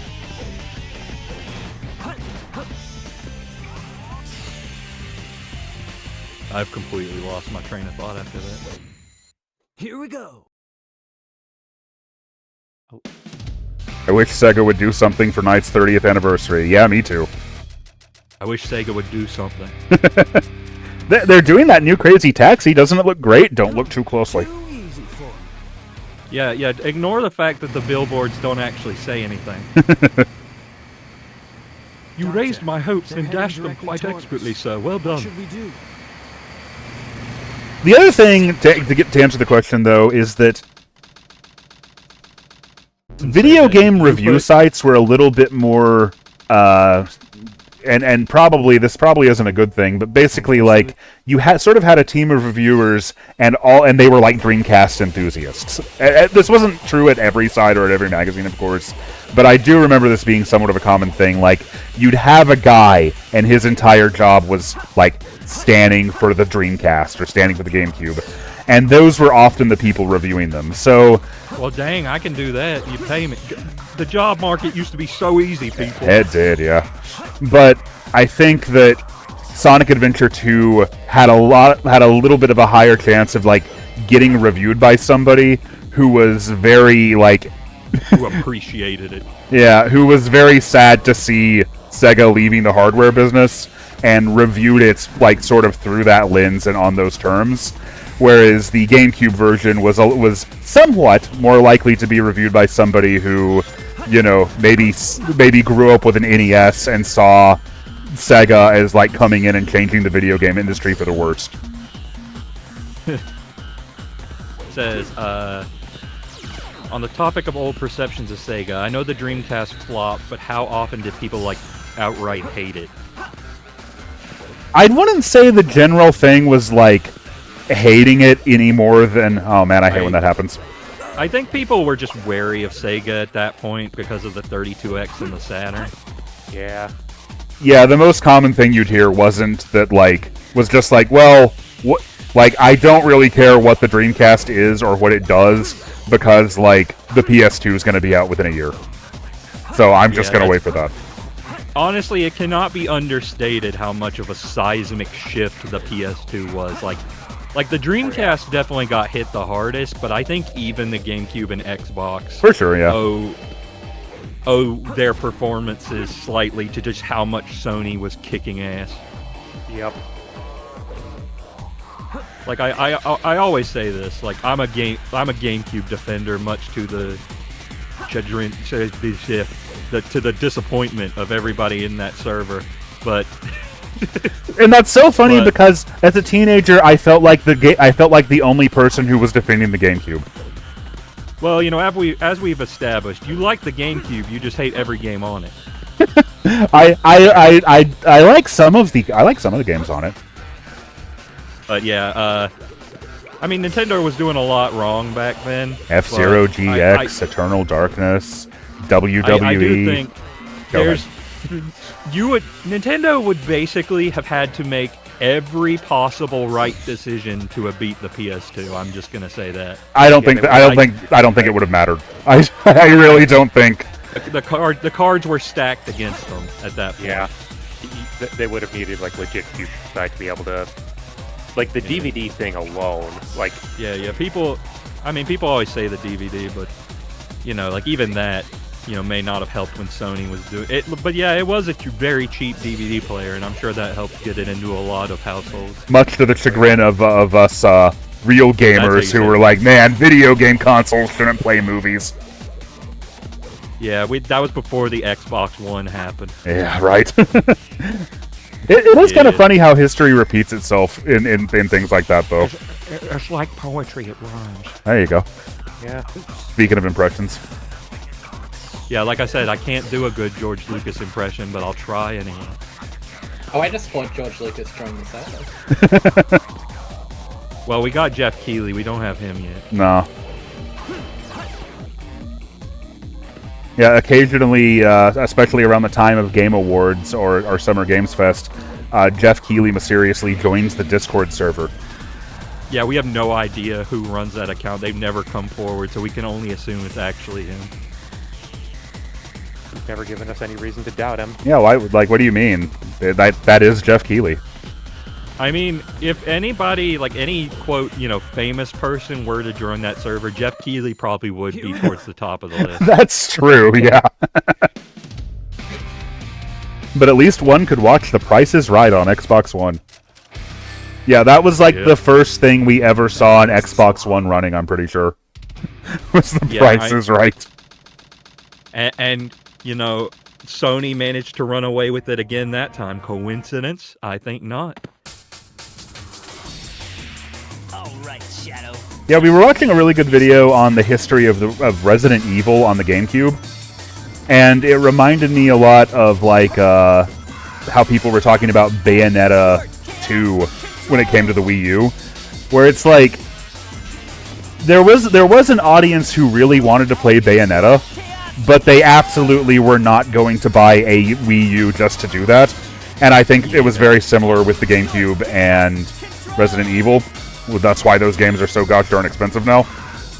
Yeah, I can definitely relate to that because there are a couple games on like the PS4 and PS5 that I would like to play, but I'm not buying a whole ass PlayStation just for those two things. Well, especially not now. Oh yeah, definitely not. Thanks, Sam. Cough, Astrobot, cough. Astrobot's phenomenal.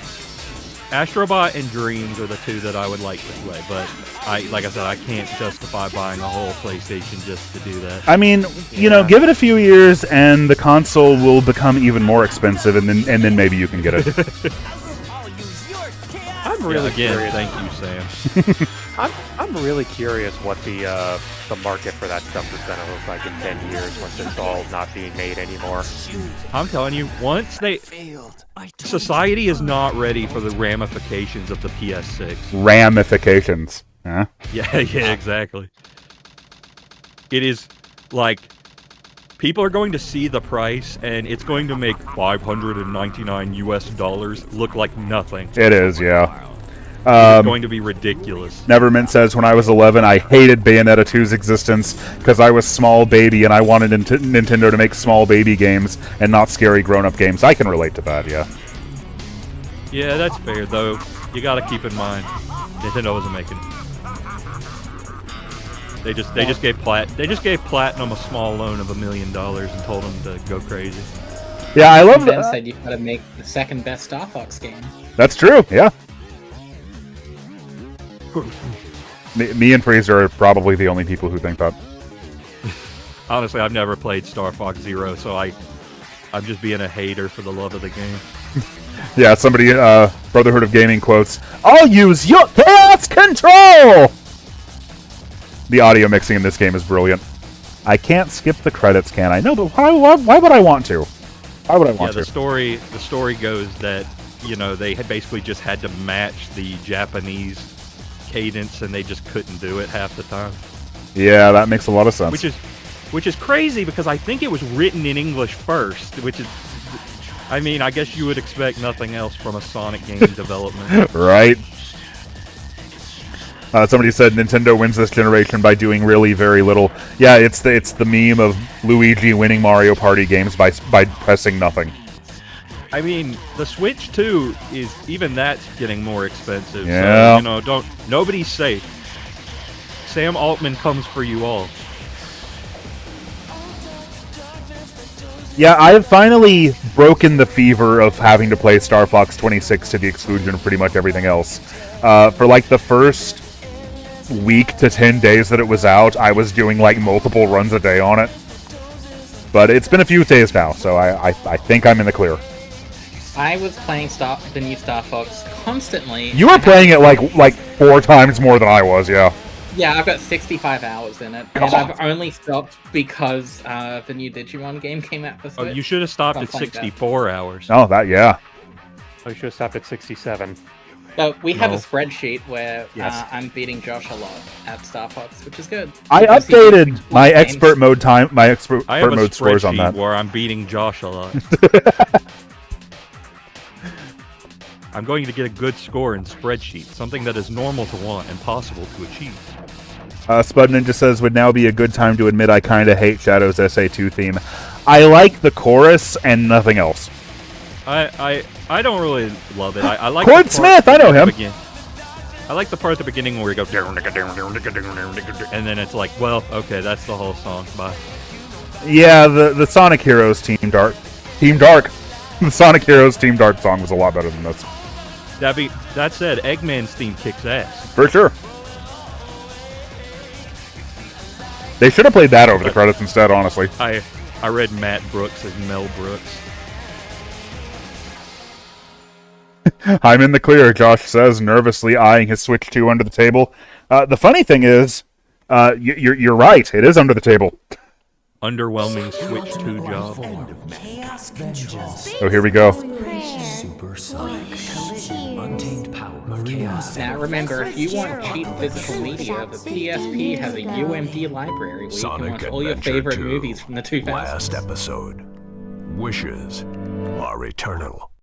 Wishes are eternal. That is legitimately how I first watched anything related to Monty Python. Once we had Holy Grail on UMD. But the SpongeBob movie on UMD and nothing else, because it was already out of date by the time that I bought my PSP. But I thought, I gotta have the SpongeBob movie. I bought a couple of episodes of the Beautiful Joe anime on UMD, and it was still in the shrink wrap, and it is still in the shrink wrap. Why would I open that? I used to go to Blockbuster and rent UMD movies. Holy shit! I don't remember Blockbuster ever having those. Well, it's an Australian thing. True. Yeah. How else am I gonna watch the Will Smith movie Hitch? With Mel Brooks as Eggman. Merely a fan says various WWE pay-per-view themes from the mid-2000s could double as songs for Shadow so easily. That was where about 80% of my musical taste as a teenager came from, and yeah, you're totally right. I'm gonna fire the Death Egg at the Unfortunately, the PSP is region free, but the UMD movies aren't. That's so fucked. I can't import Family Guy Volumes 1 and 2 unless I get an American PSP. I Am All of Me is by far my favorite Shadow song, and also one of my favorite songs of the whole series, so that would be my pick. It's pretty good. It's pretty good. I mean, you can think it's cringe and good at the same time. It can be both. That's what Sonic is all about, dude. Indeed. Now there's Big the Cat. That's also what Big the Cat's all about. Early 2001.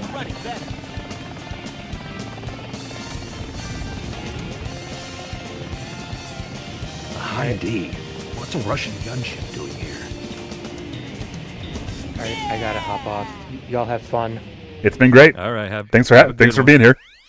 I almost said thanks for having us, but no, that doesn't make sense.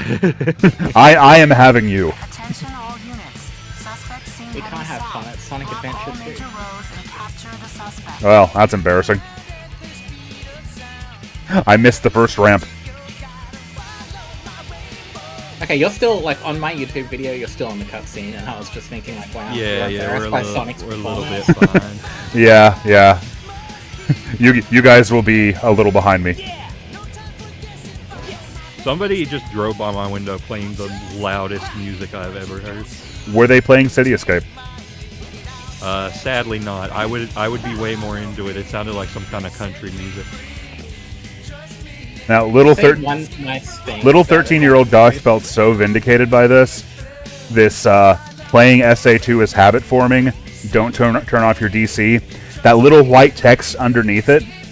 You could not see it via like a Dreamcast composite cable, but some people had a VGA box, and they informed me that it said anti-XXXX space XX2 Association. It's saying anti-Sony PS2 Association. Oh, come on, man. That could stand for anything. That's true. That's how you unlock Luigi. But yeah, sorry, Freezer. What were you saying? I was just going to say one nice thing about Adventure 2. This automatic snowboarding down City Escape is better than the automatic snowboarding in Sonic 3. It gives you more to do, yeah. Which is to say, just about anything at all. In Sonic 3, you can at least try to collect all the rings if you want to. Which actually, you have to jump over a few things if you want to do that. Yeah. Did they ever have an achievement for that? You're thinking of Sonic 3 Air. Sonic 3 Air does. Yeah. That's the only reason I know about it, even. Yeah. You're saying she puts on airs? There you go. There's the Patrick Star impression we were promised. That the prophecy foretold. Yeah, like I said, I gotta find the pitch in there somewhere. This is like such a wheelchair-unfriendly city. But they have giant ramps, but to get this isn't everything unfriendly city. Well, maybe you're supposed to put, like, soap shoes on the bottom of your wheelchair. Listen, I don't care how able-bodied you are, you're not getting over that bottomless pit. And I mean, let's not even talk about the highways. What about the loop-de-loop that goes directly into going down the side of a building? I mean, that's all automated, so a wheelchair can Oh, fuck, I hate commuting in City Escape. Big the Cat just got run over by the truck.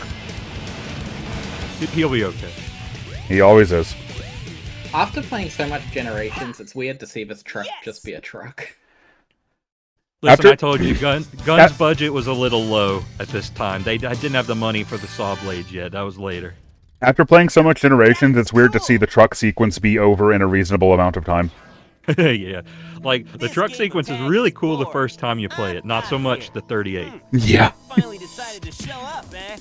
Okay, bring it on! Fire Troop Bigfoot reporting to headquarters. Intruder has been located. Also, I love that, like, that little tiny text under there that scrolls under the boss description is actually completely filled out. Like, there was no way that you were ever going to be able to read that on the Dreamcast. I don't think even on the VGA box you could really make it out. But they went to the trouble anyway. It was there to look awesome. And yeah, somebody said, the city has a low crime rate. There's no need for murderers when everyone just dies to the pits anyway. Nobody can get anywhere to do crime. Exactly. Hey guys, take care. If they're trying to arrest you, why do they have Sonic adverts in the back?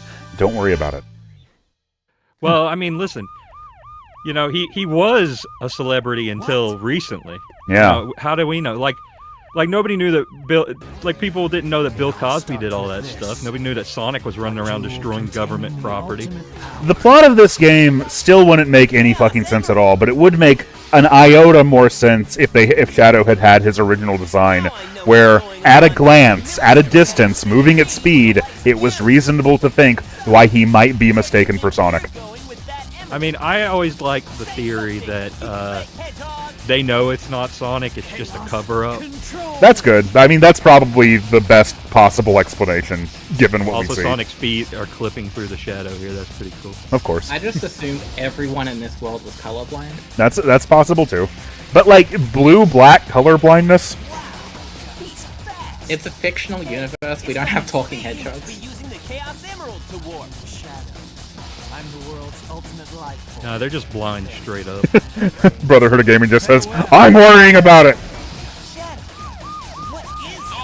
yeah, walkable city. Nah, the mayor of City Escape says, fuck you. It's not walkable, it ain't drivable, you can't do nothing. I did, as a 13-year-old, I thought that Sonic's little motions in this scene were really, really cool, and I would imitate them. His little, like, stretching his legs in. Occasionally at the gym, I still do that. How'd you get here? He got shoved into a few lockers, but that's probably unrelated. I mean, the gym has a lot of lockers to be shoved in, so that's good. Oh, I meant before the gym. I don't know, like, I don't know what your gym looks like. I don't know who could take you at this point. You mean that black hedgehog? Did you see it? This animation's just goofy, though. What is he doing there? Will you marry me? No way. I thought I had you this I guess time. stretching, like, jogging. Well, you're behind me. You'll see it in a second. Oh, yeah, that's right. It's when he turns around and does like gives him one of these. That's the wrestling sign for I am about to do a lucha libre. Well, I'm sure he would want a lucha libre Amy if he got the opportunity. Merely a fan says Dotch's first day in jail leaves the other prisoners bewildered via his stretching. Yeah, if I ever did find myself behind bars, I would just immediately start acting like that. You need to bring a picture of all that writing on the back so you can recreate it. So what kind of that's a really goofy line, Amy just being like, did you write that? Yeah, just like, no, you know Sonic don't know algebra. Hedgehogs love mathematics. Eggman, however, hates furries. Yeah.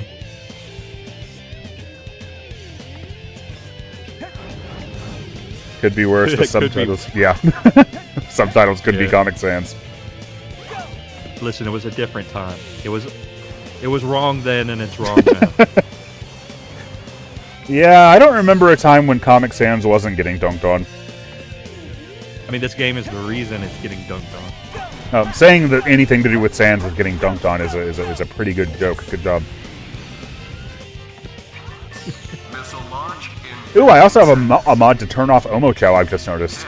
That's smart. 9, 8, 7, prefer to turn him on. 5, 4, 3, Just go ahead and fire it 2 seconds early. It's fine. You report this, they'll scrub the launch. Why does Sonic say a cool boy voice line every time he homing attacks now? Normally, he just makes the same voice line every time you homing attack. One of those mods I've got changes it so that they have a little more variation on those. Yeah, and I wouldn't know because I have the stream muted. Yeah. Or else I would be hearing, like, so much echo, it would be unbelievable. So much extremely delayed echo, for that matter. Yes! Yeah. I'd be like, help me! I'm in the Nutty Putty Cave! Yeah, somebody picked up on what I said earlier. There's a fan game called Eggman Hates Furries. That's what I was referencing. Piece of cake. I played that. You monster! Why would you turn off Obo Chow? Oh, we get to enjoy this cutscene again. Hey, that's... That blue hedgehog again, of all places. I'm pretty sure most Sonic fans can quote this verbatim. Faker. I think you're the fake hedgehog around here. Eggman Hates Furries is good if you hate Eggman and love Yowie. You're True. not even good enough to be I'll make you eat those words. No, those boss battles were great. I haven't played that in a long time, but I still remember it. Yeah, I just played it when it was new. I don't think I've touched it since. Yeah, it came out in like 2010, 2011. Long time ago. So you're not just a hedgehog. Darn. Not bad for an imposter. See, I got too late, but normally what I like to do after I win that battle is jump off the cliff, and then they just teleport right back here. You'll endure the hut homing attack like the rest of us. There should be a mod where every third homing attack he says hike instead. Get back here right now before the island blows up with you on it. Blows up? Shadow with his mouth open like that is hilarious. In widescreen, he just he bursts off screen and then completely freezes. I guess we should assume he used Chaos Control. Oh, I've never seen that. Yeah. I don't know if it happens in the... if you see that... Blows up!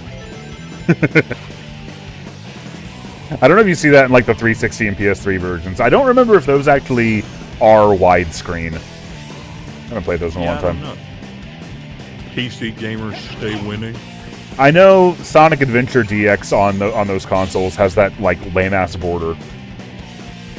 Yeah, it doesn't look great. It's very bad. My OLED having ass does not like it. Nor does mine. I realized after I watched some of the streams that I've done lately, like last year and early this year, and I realized my OLED monitor casts way too much light onto my face. So I actually like turned down the brightness before I started today. Yeah. I've noticed that happens with me as well, but I just kind of tank it. You could be like me and just have a really shitty TV from 2009 that was budget even then, and you find it because you go on eBay and type the words cheap TV. So, yeah. I mean, whatever works.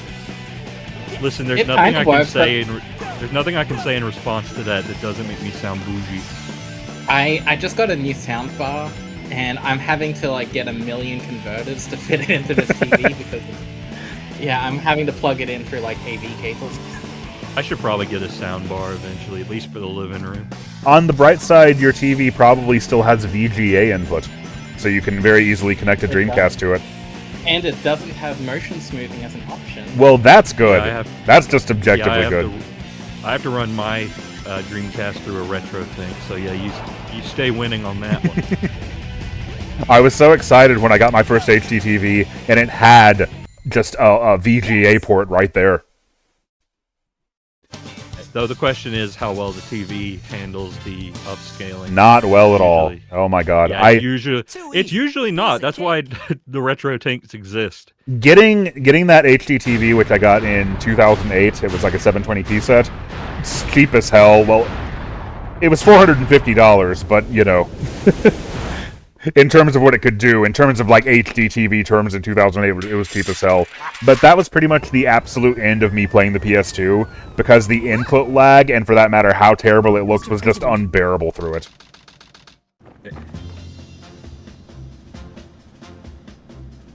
Yeah. Do you know who I am? That is a great line. I saw Eggman go inside the pyramid. Who do you think you are? I am. I saw that Batgirl. Yeah, for all the issues I have with some aspects of Sonic Adventure 2, Sonic's characterization in this game has never been one of them. I think he is fantastic here. Yes. People on Blue Sky are always asking me to make various kinds of tier lists. It's kind of a thing. The other week, somebody was like, rank Sonic games based on how well Sonic is characterized in them. I was like, all right, that's interesting, because like a good 70% of the time it's doing various kinds of Sonic tier lists. But SA2 was very well regarded there. Yeah, I think the adventure games are probably at least up there for me in terms of like the tone and everything. The pone. Oh, did it say like I say pone? It sounded like you said pone, yeah. Oh, well, I said tone. Oh, tone, okay. Yeah. I mean, I'm hearing the game audio under you, so. Yeah, sorry. Plus, I don't have my whole like audio chain in Discord right now, so it's just my raw, unfiltered microphone, and I have no idea how good that's coming across. Oh, you sound real good to me. Oh, well, thank you. The camera in this game is really good. The sibilance can be a problem, especially if you're like noise gating. But yeah, there was a long period of time where I felt, because, and I think especially it didn't help that like I so resented Sonic Heroes and thought it was just the cringiest thing that had ever happened, and now I play it and I'm like, okay, no, it's fine, it's not that bad. In terms of like how the characters talk and act in it, except for Tails. Tails really is that bad. I was right about that one. Yeah. But yeah, Tails is not great voice acting. It is the best representation of Charmy D. Of what? Charmy. I mean, unless you want to go by the comics. Outside of Chaotix, is there a good representation of Charmy? There's like probably that, like a Newgrounds gaming and torture him. Sure. I like the thing in the comics where they're like, oh, Charmy is just actually brain damaged now. Yeah, that's how they explained that one. That's cool, guys.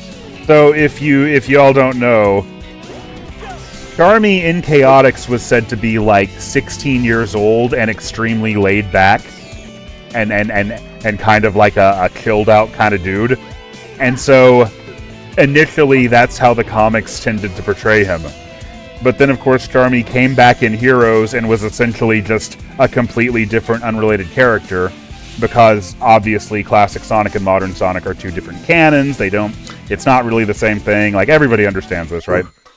But, because of that, Sega was like, no, you need to make the characters in the comics mostly the same as the ones in the games, so they just explained that by Charmy getting brain damage. And I'm not kidding, you can look it up. That's really the explanation they went with. Looks like we're heading and that's going to be the plot of like the Sonic 5 or 6 movie. Maybe. Yeah, the comics were kind of a clusterfuck. We did it! Let's go, Amy! Yeah! Spin Speed is freaking out. Does he like Sonic Heroes now? I mean, I don't feel the way that I did about it when I was a teenager. Like is a strong word, but hate is also a strong word. That's a good way of putting it, yeah. Do you like Kiddy Kong? No, I do not like Kiddy Kong. I don't acknowledge that as a real thing. I acknowledged him right now, so that's an improvement. No, you cannot like something that does not exist.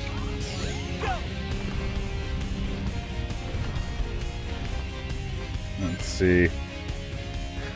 I like the thing that I think is funny about Kiddy Kong is how obviously he exists to be a stand-in for DK that wouldn't steal the thunder from Dixie. Yeah, that's pretty much the long and short. And it's so funny that they tried intentionally to make him just as lame and as intentionally annoying as possible in pursuit of that. And then the Western marketing team was still like, we need to make this guy look like a badass so that people don't think that this is a game for girls. always loved blue. He wears blue, and that's a cool color. Blue is a cool color, I'll give you that one. What do you need? Because remember, a baby is way cooler than a girl that plays the guitar. That's true. That's true. The 90s, in the 90s, girls hadn't discovered how to be cool yet. Yeah, it was a dark time. I always liked that boss quite a bit. One boss I really actually like from Adventure 2, which I doubt is in this mod, is the Knuckles one, where you are in the pyramid. King Boom Boo is the best, yeah. Sorry, I didn't know you were on a first-name basis with the boss. What's up with that knucklehead anyway? Well, yeah, Josh is running a mod that I thought we were toast removes for all sure. the not speed levels because he's scared. Where did he well, it go removes now? all the cutscenes that don't involve the speed characters, too. That's actually really funny, though. Yeah. It was made by Claire. It's called Sonic Adventure 2 Good Edition. Oh, by the way, I just skipped that cutscene, obviously, but that's the scene where Sonic is about to put the emerald in the machine, and then Eggman calls him and is like, like threatening Amy. In my video on Sonic Adventure 2 8 years ago, I made a big deal about that scene. I was like, Sonic, you're right there. Why don't you just put the emerald in? Completely missing the subtext that Eggman was threatening to kill Amy, and that's why Sonic didn't do that. And I feel really stupid about it, but also I don't care about Amy as a character, and Sonic should have just let him do it. He's probably bluffing.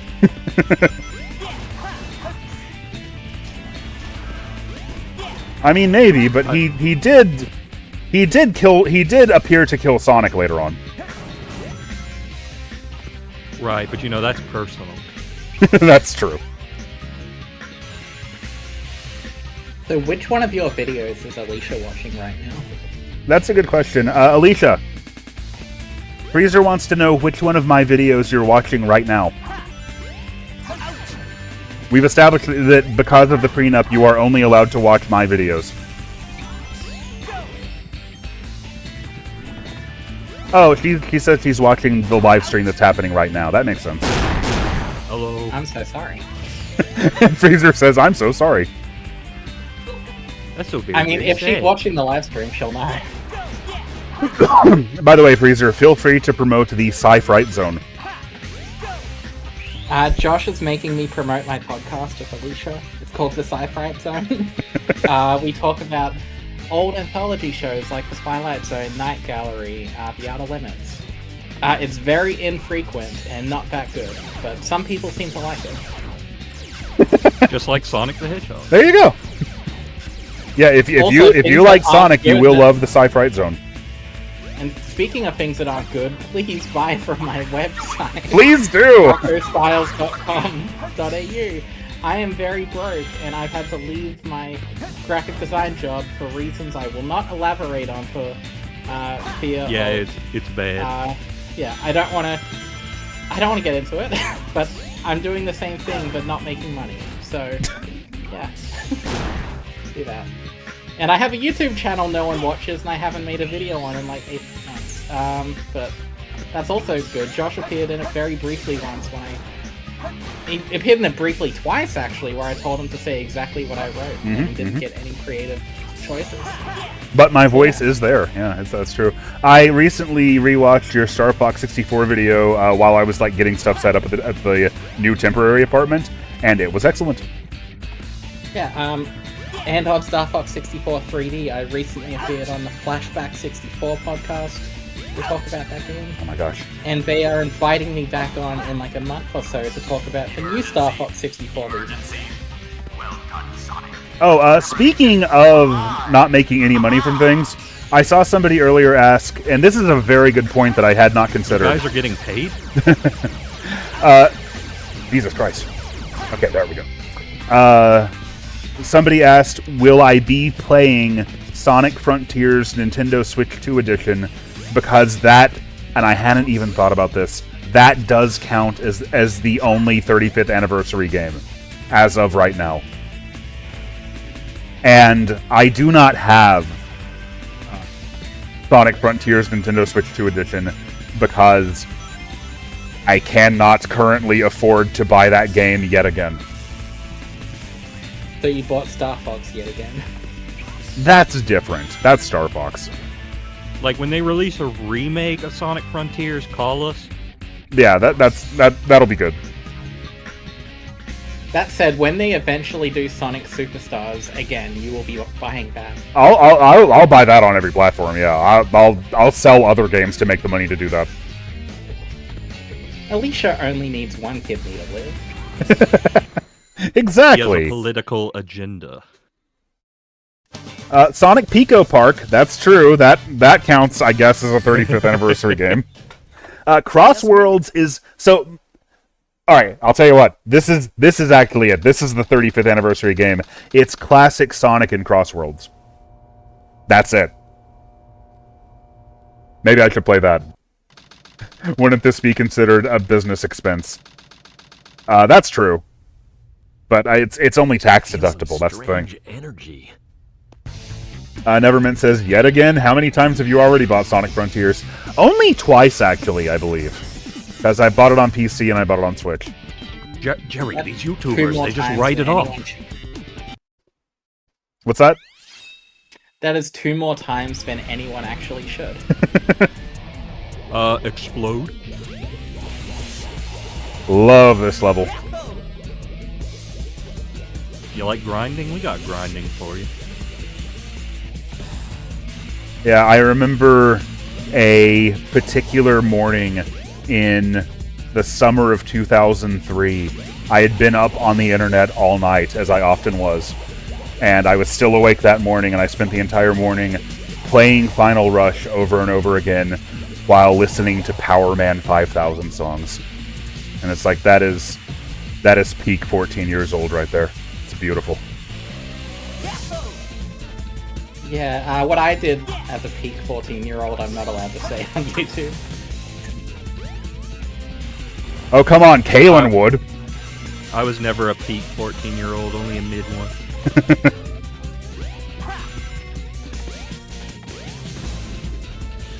Can't believe you like this game, and yet it took you forever to get into like Tony Hawk games that weren't open world. Yeah, that's true. I mean, this game this game doesn't have that kind of time pressure, I suppose. Yeah, I mean, the thing you realize about Tony Hawk's Pro Skater is that the timer actually means essentially nothing. Yeah, that's true. You just pick one task and you do it, and then it saves. So you don't there's minimal reason to have to do more than one at a time. It seems like Tony Hawk 3+4 has kicked up a way less dust and gotten a lot less attention than 1 and 2 did.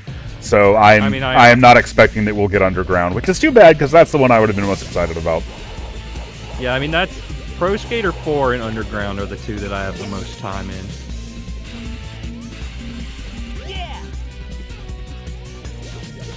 Yeah, I don't know. I played Tony Hawk 1 on like the PlayStation demo disc, and I played like a demo of it on the Dreamcast, and I never got into that style of Tony Hawk game until 1 and 2 came out. I liked 1, 2, and 3 as a kid, and then I rented Underground 1 and didn't really care for it, but Underground 2 was the open world one I got into, even though it is the stupidest fucking plot with the worst fucking writing in the world. It really is, yeah. After I loved Underground 1 so much, Underground 2 was just, it felt like such a huge downgrade. It was so disappointing. I didn't play Underground 2, but from what I understand, it's just jackass. It pretty much is, yeah. And but it's jackass that's trying way too hard to be jackass, if that makes sense. Yeah. But Underground 1 Underground 1 does have the most despicable villain of all fiction, though. 100%, yeah. No, because Underground 2 has Bam Majuro. Okay, the second. Underground 2 is a game that embarrasses me to play, but I like its level design and challenges quite a bit. It also got a PSP version, so I'm biased. Well, it sounds like that's when you play Thug Pro. Yeah. I would like to go back to Underground 1 because it's one I only played once. I never liked Tony Hawk Pro Skater 4, like its actual release, but the 3 and 4 remake I like because it turned Tony Hawk 4 into Tony Hawk 1, 2, and 3. See, and I'm just the opposite. I was less excited about 3 and 4 because I was like, well, they're changing 4 to be like 1, 2, and 3. So so with Tony Hawk 3 and 4, I wanted to avoid the Switch 2 version because it's a game key card. So I got the Switch 1 version, which doesn't include an upgrade pack. So I'm thinking, okay, I can live with lesser graphics. I played 1 and 2 on Switch. The physical you would have bought it on the Vita if you could. That's true. The physical cartridge for 3 and 4 only includes the demo, and you have to download the rest. So it's basically a game key card. Oh my god. Yeah. That's so unfortunate. I love video games in current year. Yeah. Well, yeah. To get to the demo, you have to go through like a million license agreements. Back in my day, they put the whole game on the disc. And I mean, if there was bugs in it, that was too fucking bad. I mean, Tony Hawk's Pro Skater 5 was kind of ahead of its time in retrospect. If you don't know, Tony Hawk 5 only included like the training mode on the disc and had absolutely nothing else. And if I remember right, it's not even there now. Like, if you have the disc, you can't play it at all. Yeah, that's pretty cool. Love you. Cartridge revisions were just there to change blood from red to green and maybe remove things that were a little offensive. Right. Gee, I wonder what game you could be referring to. Surely a non-specific Sonic example. 3, obviously. The whole game offensive. Yeah, they removed the Islamic chanting from Sonic 3. It took up a ton of cartridge space. It really I don't know why did, they yeah. did it in the first I place. mean, Knuckles wasn't chuckling. He was actually chanting that whole time. I thought he was Jamaican. What are they doing?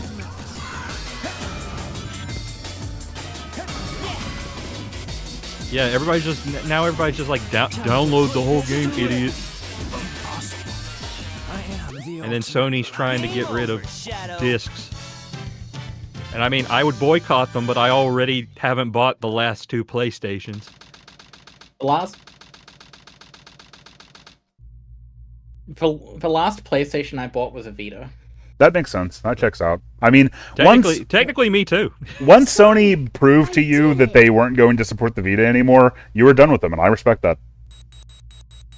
Yeah, it also helped I had no money, so... Yeah. Awesome job, Tails. Yeah, I'm giving all my money to Shigeru Miyamoto and Gaben.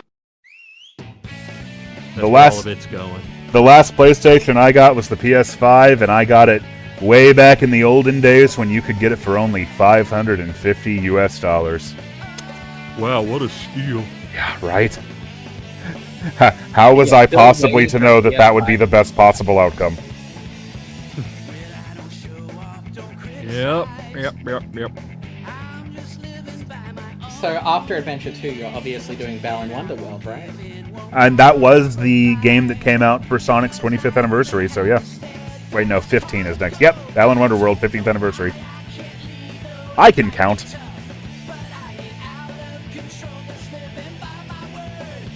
Is Vita the most non-Sony coded Sony console ever given its eventual underdog status? Yeah, probably so. It's the least successful Sonic console. Yeah, that's true too. No, it's not a Sonic console. They never made one for it. Hey, you can get Sonic All-Stars Racing Transforms for the Vita. That's how I played the game originally. I mean, the PSP had 2 Sonic rivals. Come on. I'm pretty sure somebody was working on porting Mania to the Vita. They put Mania on everything, though. I think Kid Dustin was a great example of the grass is always greener on the other side, because I saw the fact that Rivals was full 3D, and I was so jealous, and then I played it. I'm like, I'm not jealous anymore. That was, for just a second, Rivals made me consider, maybe I need to get a PSP. And then I, saw a extremely low-resolution video of it on YouTube. And I was like, nah. I'm like, okay, Rush definitely is the better game here. Yeah. Back in the mid to late 2000s, I listened to a podcast about just video games in general, and like the 30-something-year-old hosts were saying Sonic Rivals is good because they got rid of most of Sonic's friends, and it's just going left to right like the good old days. Yep, that's mid-2000s Sonic criticism for you. That was all I ever heard of Sonic Rivals until I eventually played it like 5 to 10 years later, and I was just thinking, wow, this is disappointing. Well, I thought you could play as all of Sonic's friends in Sonic Rivals, though. But it was fewer of them. Oh, true. Yeah, it only had the good ones. Like I think Silver was in it. Yeah, every 30-something in 2007's favorite Sonic character, Silver the Hedgehog. And then yeah, that led to the whole like Sonic 4 character countdown. It was good marketing at the time. It was wrong then, and it's wrong today. And then we got the inverse of that with Frontiers, the Frontiers DLC's marketing. It's like, oh, you can play as Knuckles again. Holy shit! Which had the exact, like, it had the same reaction on the internet. It was like, finally, they're listening to us. Yeah, but I think people have kind of started to realize at this point, it's not the fact that Sonic has friends, it's like being forced to fish in the middle of the Sonic game. Yeah. Like we were misinterpreting the issue. It was a very like punchy way to describe it, but yeah. Yeah, it's one of those things where the messaging made us lose the actual point. At least all of Sonic's friends got to come to the Olympics. That was what we really wanted. Well, hey, we had all Mario's friends too, except when we didn't. We had Zavok, most importantly. Yeah, one of Mario's friends. It is weird because I'm pretty neutral on Sonic's stupid friends. Like, it doesn't make or break a thing for me, but I did lose my mind at Fang the Sniper. Well, what's his new name now? Fang the Hunter. Fang the Hunter. Yeah, because I guess sniping is too violent. Mm-hmm. And he's not a weasel anymore. Because he never was. Oh yeah, I've never said this word out loud, but he's a Jaroba. Yeah, whatever the heck that is. Sonic is really good at coming up with animals that you have never said the names of out loud. It's pretty lame how, like, as good as Sonic Adventure 2 is great. I really, really enjoy it. It's pretty lame how that final level can be done in like less than a minute, though. It's pretty weird. Yeah. K. Broly said Wario over all of Sonic's friends. This fellow is damn right, and he should say it. See, as a stupid Australian kid, I knew echidnas were Australian, I knew bandicoots were Australian, so I used to think, wow, all video games have to have Australian animals in them, and I assumed hedgehogs were Australian. Yeah, and then meanwhile us Yankees were like, what the fuck is this? Yeah, I have no functional memory of it, but from what I understand, most people did not know what hedgehogs were before Sonic. Meanwhile, Freezer was like, Sally the squirrel? The what? Hey, it's also a boss from Sonic Generations 3DS. Yeah, it's weird that they have Shadow fighting this here. This was Sonic's boss. So one of my neighbors, it's a refugee family from the Congo, and there's a kid that's like, I think he's 10 or 11, and Sonic is his favorite thing. And he got so excited when we told him, there are actually hedgehogs in Africa. He was like, holy shit, that's my place. Except he didn't say shit. He was... I just want to say really quick, the Shadow's doing some weird stuff every now and then. His like model is flickering, I don't know what's going on with it. Oh, yeah, I see it. Flipping you off. Yeah, but hedgehogs are really cute. Too bad they eat feces and rub it on themselves. That's really disgusting. Well, if humans did that, you'd think it was normal. So.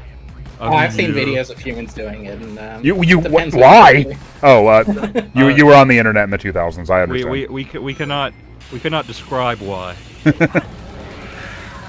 One time when I was a kid, we went to an extremely shady pet shop that later got shut down, and I got to see a real hedgehog and hold it, and I was very excited and disappointed at the same time that it wasn't more like Sonic. And then he got botulism. It was more like Shadow, and you hated it. The Shadow didn't exist back then.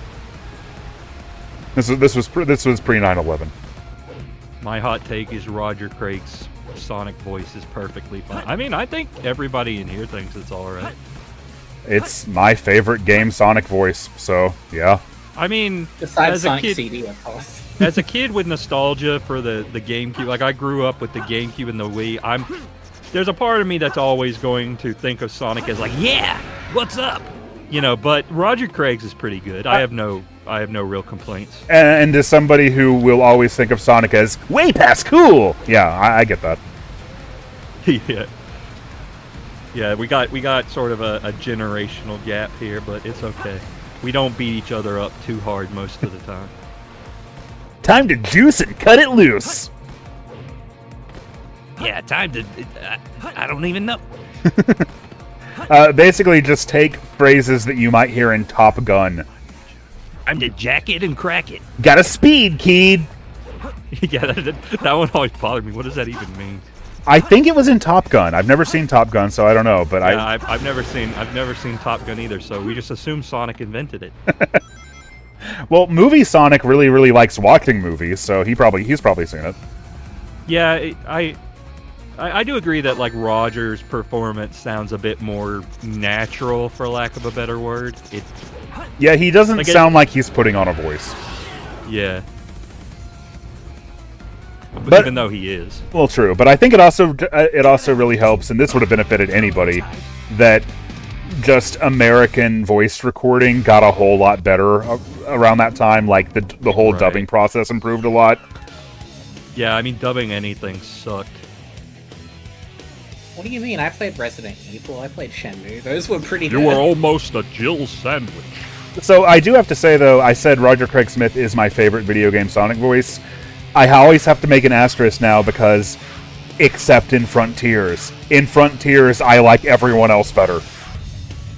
I do not like the way that they directed him in Frontiers.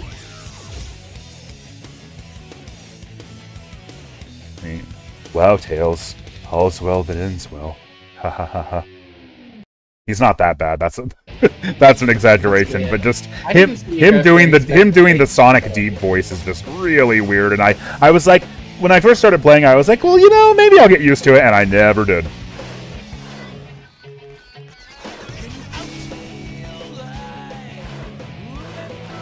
We get to see Sonic and Shadow fap. Thank you for saying fap instead of goon, Spud Ninja VA. I don't know why we gotta say goon now. Like, we had a perfectly good word for that. RCS has said he was baffled by the voice direction. Yeah, I've seen that clip too. That's hilarious. Yeah, I definitely think they were, like, okay, they probably shouldn't have done that because they were, I think, you know, they thought to themselves, like, oh, we're doing a more serious tone, so we need a more laid-back Sonic. But I think RCS's normal Sonic voice is already decent enough for that. Yeah, I think that, like, if you're gonna put Sonic in a more serious situation, you totally can, and it has been done. But, like, you don't need to change Sonic to that extent to make him fit that. Yeah, I agree. I definitely agree with that. As somebody who's a bit more apologetic to Frontiers, I definitely think, you know, there's a few things with the story and the tone and all that I would have changed if I was in charge.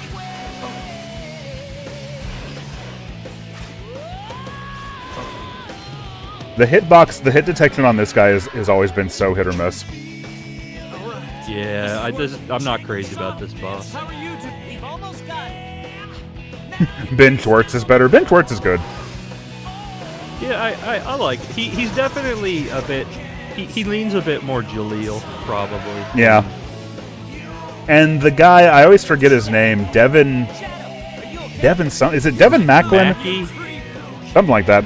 The guy they got for Sonic Prime. He did a really great job, too. Yeah, he was pretty good. I mean, honestly, all of the Prime cast was pretty good for, you know, like, oh, hey, let's find a Canadian equivalent to right. the Sonic cast.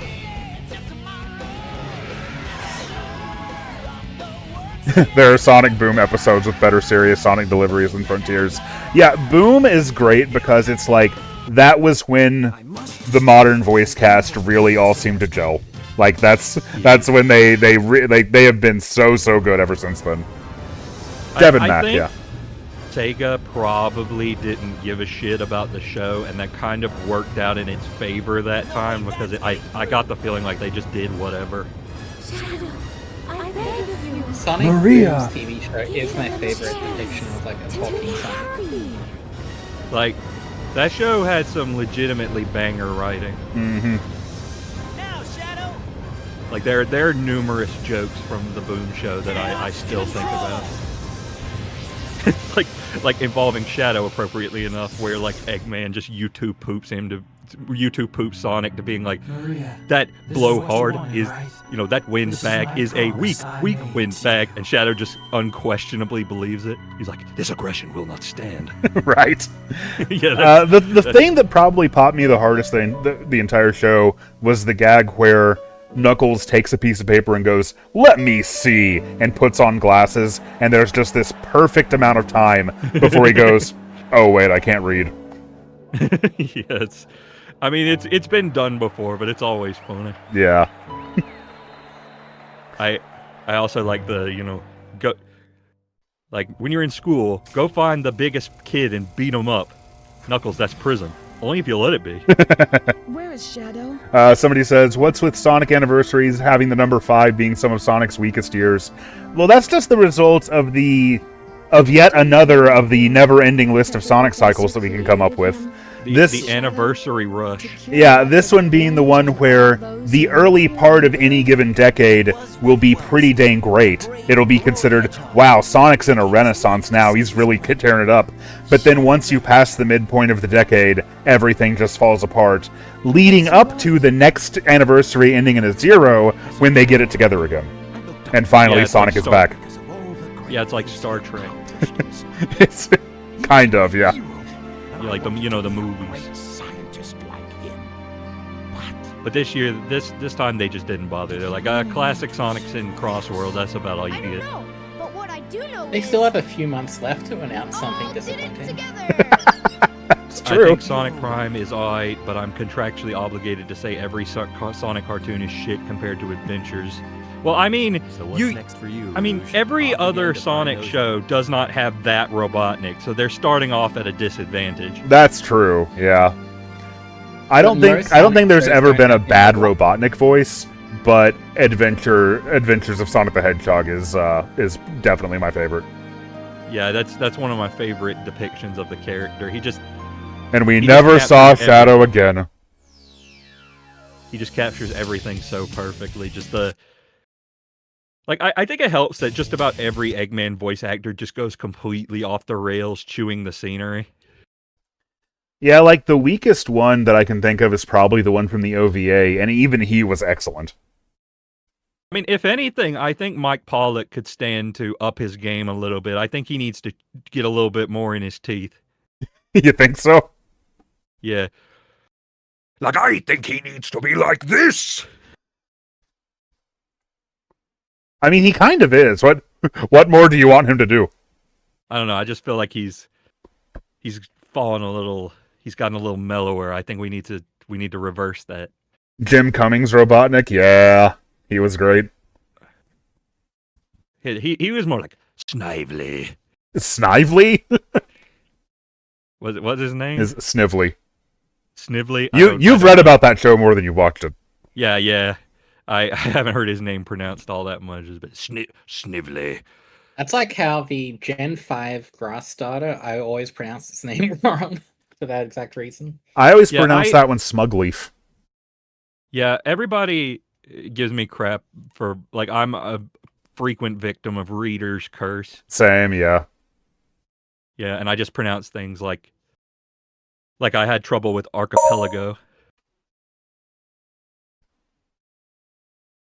Like 20-something years ago when I listened to that shitty podcast I mentioned, one of the guys didn't know how to pronounce the word mediocre. He thought it was pronounced medicore because he only read it and still read it wrong. That happened to me all the fucking time as a kid, yeah. But see, the thing is that I make up for it by basically gaslighting everyone because I pronounce words wrong on purpose, so nobody knows when I'm doing it, like, to be a joke or not. Let's get going. Like, I would say mediocrity on purpose. I learned how to spell the word people by mentally always saying it as Piople. Yeah, like... Wait, I really had trouble remembering that there was that O in there. I blame Homestar Runner for this. For Sonic 06? Well, I meant the way I thought, but Oh. I'm sure we could blame Homestar for this somehow. Josh, you're meant to be playing anniversary games, but you pulled up Sonic the Hedgehog, which was actually the first Sonic game. I think you made a mistake. Well, I started the stream by playing Sonic the Hedgehog, and now I am playing Sonic the Hedgehog again. Except wait, this is an imposter. I was talking to some friends of mine that are a bit older and aren't Sonic freaks, and I was like, oh yeah, 2006, the year Sonic the Hedgehog came out, and they looked at me strangely because they didn't know I was talking about this. Oh yeah, Hydrokitism. I mean, 2006 was the year that not only Sonic the Hedgehog came out, but Sonic the Hedgehog Genesis came out, so... Yeah, I always hated that even back then. I was like, why did they name it the same thing as the old thing? That's stupid. I mean, it's become depressingly more common. Like, no, this is a reboot. We're bringing it back to its roots, man. Freezer and I have played a lot of Star Fox lately. Yeah.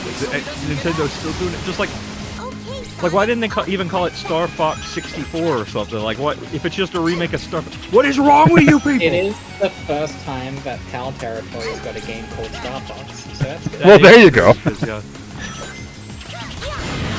And then they'll moan about it. Oh, yeah, like Star Fox. The Super Nintendo game was called Star Wing, and 64 was Lilac Wars. Listen here, it's called Lilac Wars. We don't want your bloody yank garbage. Every time they try to bring something over, it's just, whoops, there's someone who has a similar sounding business. So you have to avoid that. I know, I think that's why we got the Genesis instead of the Mega Drive. So we've been yapping and I haven't properly explained anything that's going on or what I'm doing. This is not the true 15th anniversary game. This is a fan remake of it called Project 06, which... How do I explain what Project 06 does? What if Sonic 06 didn't get rushed out the door before it was ready? I mean, maybe it would look like this. Maybe. What if they had any idea what they were doing? What if they had any idea what they were doing in terms of coding, but then they still kept all of the exact same level design and other decisions that had already been made? I mean, no, they didn't keep all the decisions because the story's barely in it. Well, that's true too. That would have been a massive improvement. That's true. It might be a massive improvement to you, but I mean... I would live in a timeline where I don't get to watch Mephiles' ballerina spin off-screen and then stop awkwardly. I'd never noticed this before, but somebody pointed out to me the other day that there's a cutscene in Sonic 06 where they think that Knuckles has gone off-screen, and so they just stop rigging him, but he's not quite off-screen, and you can see him just fall over, just ragdoll. No, that's on purpose. Knuckles actually did that. Okay, that makes sense. Because, I mean, be real, he would. Yeah, I think I like Project 06 a lot. I mean, I've collected everything in it. I think it is still very much held back by still being Sonic 06, by still having this level design. But it couldn't be what it is and change that too. But just man, you really see just. It exposes to me just how weak the level design in Sonic 06 really was. It's definitely no Sonic Adventure 1 or 2, I'll tell you that.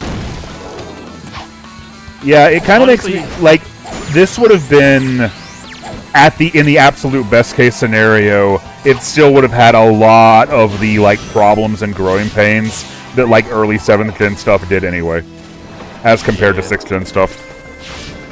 Yeah. Honestly, the 7th gen was foreshadowing for the horrors we would face today. In a lot of ways, yeah. It's like, okay, imagine this, but 40 times worse, and that's what we're in for. And it took 40 times longer to make, and it also cost 40 times more. And I also, unrelated, but I also like, there's a newspaper in one of the cutscenes where they, in 2 different ways, they spell Soliana wrong. What a wonderful game. Like, obviously they do the Japanese LR thing where they call it like Soriana. Mm-hmm. But they also forget one of the 2 N's. And, I mean, I'm not complaining, I love that. No, same here, Sonic yeah. 06 has got GTA 6. Sonic 06 is what now? I mean... Sonic 06 is on a physical disc. Yeah, Sonic 06 has a physical copy, GTA 6 does not. Come on, Rockstar. You're dropping the ball here. Not just a physical copy, but a physical copy on an extreme close-up of Sonic's face. You're dropping the ball harder than Silver did. Ooh, also, I remember when the Silver expansion of this game, of Project 06 came out. That was when, which I think is the newest update still, but I remember a lot of people were like, okay, well, there's really no way to salvage this, is there? Yeah, I was one of those people. Yeah. Yeah, I was just like, well, you know, 2 out of 3 ain't bad. Because yeah, Silver to me is just fundamentally not fun to play as. Like Sonic and Shadow, there's something there, but Silver, I'm just like, even if you make this work, it's just kind of tedious. Yeah, I'm pretty sure, if I remember right, I have like gotten the S ranks in all of Sonic and Shadow stages, and I don't think I've even finished Silver's. Wait another 5 to 10 years and we'll get Silver generations. That's true. I am glad that Silver is finally here, just cause that gives you the Blaze level, though. That is true. Blaze is unwieldy, but she's fun to play as. Somebody says, people say Project 06 is proof that 06 was never fundamentally flawed, and it breaks my brain. I mean, to each their own. The thing is, if 06 as a concept was what you wanted Sonic to be, then of course this is going to really appeal to you. But I kind of agree that for me it kind of just does the opposite. Like, it proves to me that no, Sonic 06 was always that bad. I mean, I think if this had come out instead of regular 06, it just kind of would have been seen as mid instead of bad. Yeah. I think that's the main thing, but, you know, I'm a sicko that likes playing Sonic games, so, you know, I still think that this is pretty fun. It is fun, yeah. It's just, like, I got really into playing this for a little while, like, back in May, but what it ended up doing to me was reminding me of how much I liked playing Sonic Adventure 1 and 2 more, and so I ended up just stopping with this and going and getting really into those instead. I'll never argue with you with that. Yeah. Somebody said, merely a fan, Bubsy the Perfect Collection has a physical disc with a hand-drawn cover and no AI assets. That's where we're at right now. Hell yeah. That reminds me, I need to play more Bubsy 4D. I never thought I'd die fighting side by side with an annoying mascot. Well, how about fighting side by side with a friend? Still need to play Bubsy 4D. I went to the shops once to get it because the website said they had a physical copy in stock. And then I went there. So I got lied to. I haven't played it, but I've seen people say it kind of falls into that hit that a lot of, like, quote, expressive mascot platformers do, where they kind of make your moveset too good. A lot of 3D Sonic fan games do that too, yeah. Yeah. Oh yeah, 3D Sonic fan games, like, I understand why they want the momentum-based gameplay, and I sympathize with that, but they go so far on it that it's like, you spin dash off of one half-pipe, and you are instantly flying over the entire level, and it's like, you know, the thing is, people, when you make a game, you kind of want there to be a game. To be fair, that is the way I like to play Frontiers the most. Yeah, like I mean, I think it helps, though, that Frontiers gives you, like, cool trick shots. Like, the thing is, with all the mid-air puzzles and everything, it kind of gives you a lot of stuff to aim for. Yeah. Whereas I think a lot of these 3D Sonic fan games sort of design it as if it's still operated like Adventure, when it doesn't. So you kind of just get level design that you can easily bypass. And yeah, that's the thing with a lot of, like, the expressive platformers. I feel like, at least as far as I've seen, I haven't played a ton of them. But yeah, you just do one jump and then fly over the entire level design. Yeah, and I mean, breaking the game is fun, but I think one thing that a lot of people miss is, at least in my opinion, you should have to earn that more than you do. Like, you want to feel like you're breaking the game. You don't want to feel like the game just did not put up a barrier to begin with. And also, Sonic should primarily be about running. Tails should be about flying. Yeah. And that's why I'm a sick fuck whose favorite 3D game of 2017 was Yooka-Laylee. Yooka-Laylee was fun, yeah. Until you broke the game with the flying. Honestly, I'm a Yooka-Laylee defender more than like some people are. I mean, I wouldn't go too hard with it, but I played it after it got most of the patches. And I had a good time, but I also thought Banjo-Tooie wasn't that bad either. So Banjo-Tooie is my favorite 3D game of all time. Well, yep. That being said, I still haven't gotten around to streaming Banjo-Tooie, so take from that what you will. Well, getting around to it, you'll have to dedicate quite a bit of time to it. Yeah. I mean, but, I liked it, or I liked it when I played it. I thought it was fun enough, I do understand the perspective people have that the original Banjo is better. And I probably agree with it even. Yeah, because they're stupid idiots. That's the only reason. I mean, but yeah, I think a lot of Tooie hate gets overblown, is what my opinion. Banjo-Tooie includes Saberman, Banjo-Kazooie stuff. So what more? Oh, you're right. I hate it, man. Bet you weren't expecting it to go that way. It's not Saberman's fault that he's incredibly problematic. But he is incredibly problematic, though, nonetheless. Yeah, but he's cute about it. That's, Have you ever seen a more cute, horrible thing? I might have, but, I'm struggling to come up with it. Nearly a fan says, I was skeptical about how good Replayly was, but I played the demo and the movement did feel a lot better than the 2017 game. Replayly is funny because, like, objectively, or whatever, of course, it's so much better, it's so much more polished, it's so much more improved, but I play it and I'm just like, man, I just want to play the original Yooka-Laylee, because, like... Replayly is better if you would you're playing Banjo-Tooie and think, I would rather this was Mario Odyssey. That's true, yeah. But I think it's because I was somebody who already really, really, really liked the original Yooka-Laylee, and so polishing off all those rough edges to me just comes across as a lot of, like, removing the friction from it. Yeah, there's been a lot of discourse about that lately, friction in video games, and, like, because there was this post, I think, on Blue Sky that went sort of viral. Maybe not viral, but it, I saw some discourse around it where... Nothing on Blue Sky can go truly viral, and that's why I love it.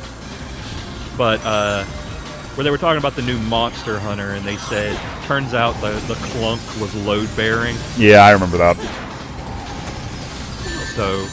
The thing is, in my circles, most people seem to prefer Yooka-Laylee more than Replayly because they're weird rare freaks. And right. Laylee is more of a weird rare freak game. I prefer Replayly, but to me, it's like an 8 out of 10 game versus a 9 out of 10 game.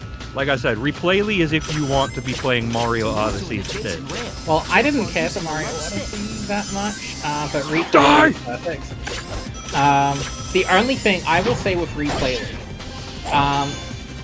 whoever, no offense, but whichever developer thought, let's have 80 pieces in each level, fuck you, that is the worst thing in the game. Second worst thing is objectively good for everyone that isn't me and Josh and some other weird freaks. They made the casino boss fight actually doable.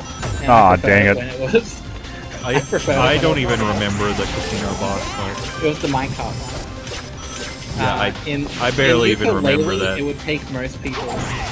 I've seen people take like a dozen or more tries on it, but in Replayly, it's done before it even gets difficult. That is. I haven't made it to that part of Replayly, but yeah, that's nuts. I haven't even played Replayly. I was just judging based on like the trailers I saw. I am a sick freak that 100% of Yooka-Laylee 3 times and 100% of Replayly once. And I need to do it a second time because Kyle won't be on the podcast again. But yeah, that's a really good way of putting it, that Yooka-Laylee was much more of a weird Rare Freak game. Yeah. Though I feel like, personally, they probably shouldn't have bothered with the world expanding stuff because it kind of just meant, like, it was just 2E pretending it was not 2E. It became a good idea in Impossible Lair. That's true. That's the one saving grace. Again, quote unquote, objectively, I would probably say Impossible Lair is the better game, but it's also not even the same kind of game. Yeah, I really wish more people would play and would have played Impossible Lair, but I think Yooka-Laylee being what it was and getting the reception that it did just kind of tainted the whole thing. Impossible Lair is not enough for them not to make a kart racer, though. That's true. But yeah, Impossible Lair is my personal least favorite of the 3 Yuka games, but it's the one I'd recommend to most people. It's basically, Yuka is if you want serial numbers filed off Banjo. Impossible Lair is if you want serial numbers filed off Donkey Kong Country. And unsurprisingly, Impossible Lair is definitely my favorite Yooka-Laylee game. Yeah, I change my opinion all the time, but I do think Impossible Lair is right up there with Tropical Freeze. Oh, 100%, I agree.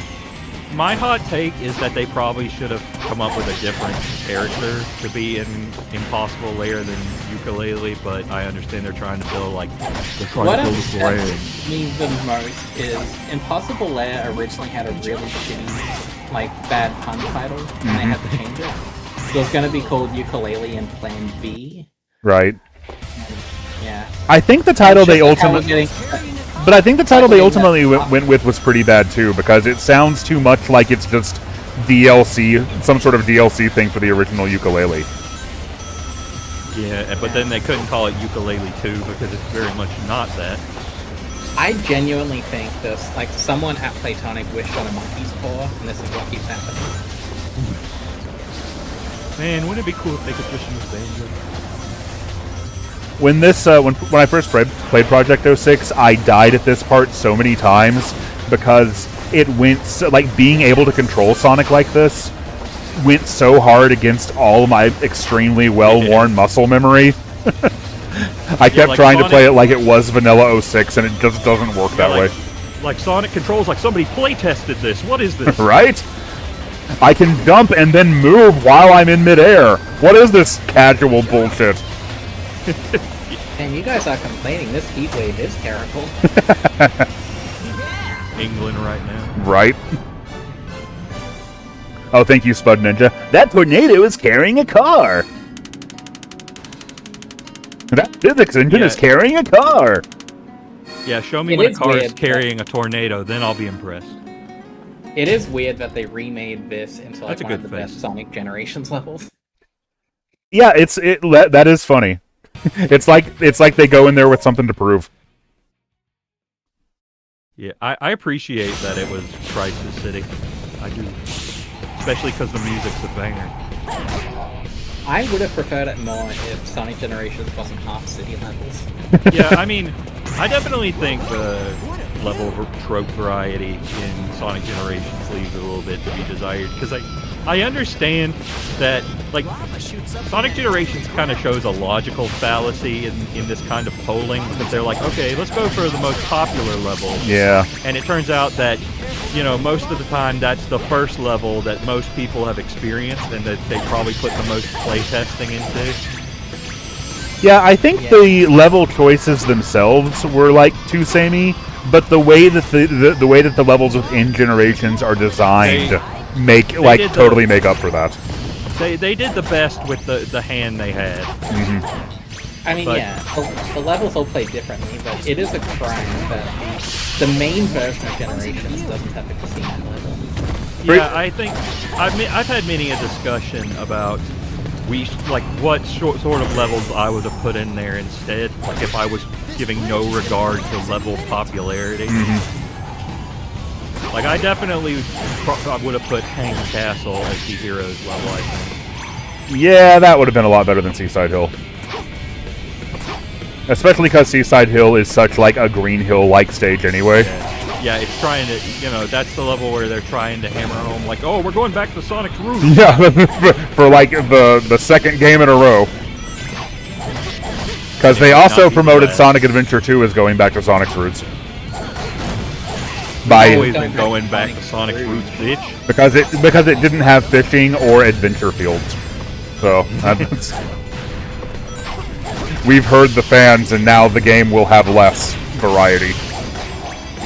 I mean, I always like the adventure. Station Square is very homey to me, but that's also because it was like 90s 3D video games. I like Station Square, but I don't get Egg. I like Mystic Ruins, but Egg Carrier's a little rough. Yeah, mostly because it's a pain to navigate sometimes. On my aforementioned 90s cheap-ass tube TV, whenever that like part in the Mystic Ruins song where it just goes like yeah, that really really high-pitched part, that would always blow out my speakers and like make my ears ring.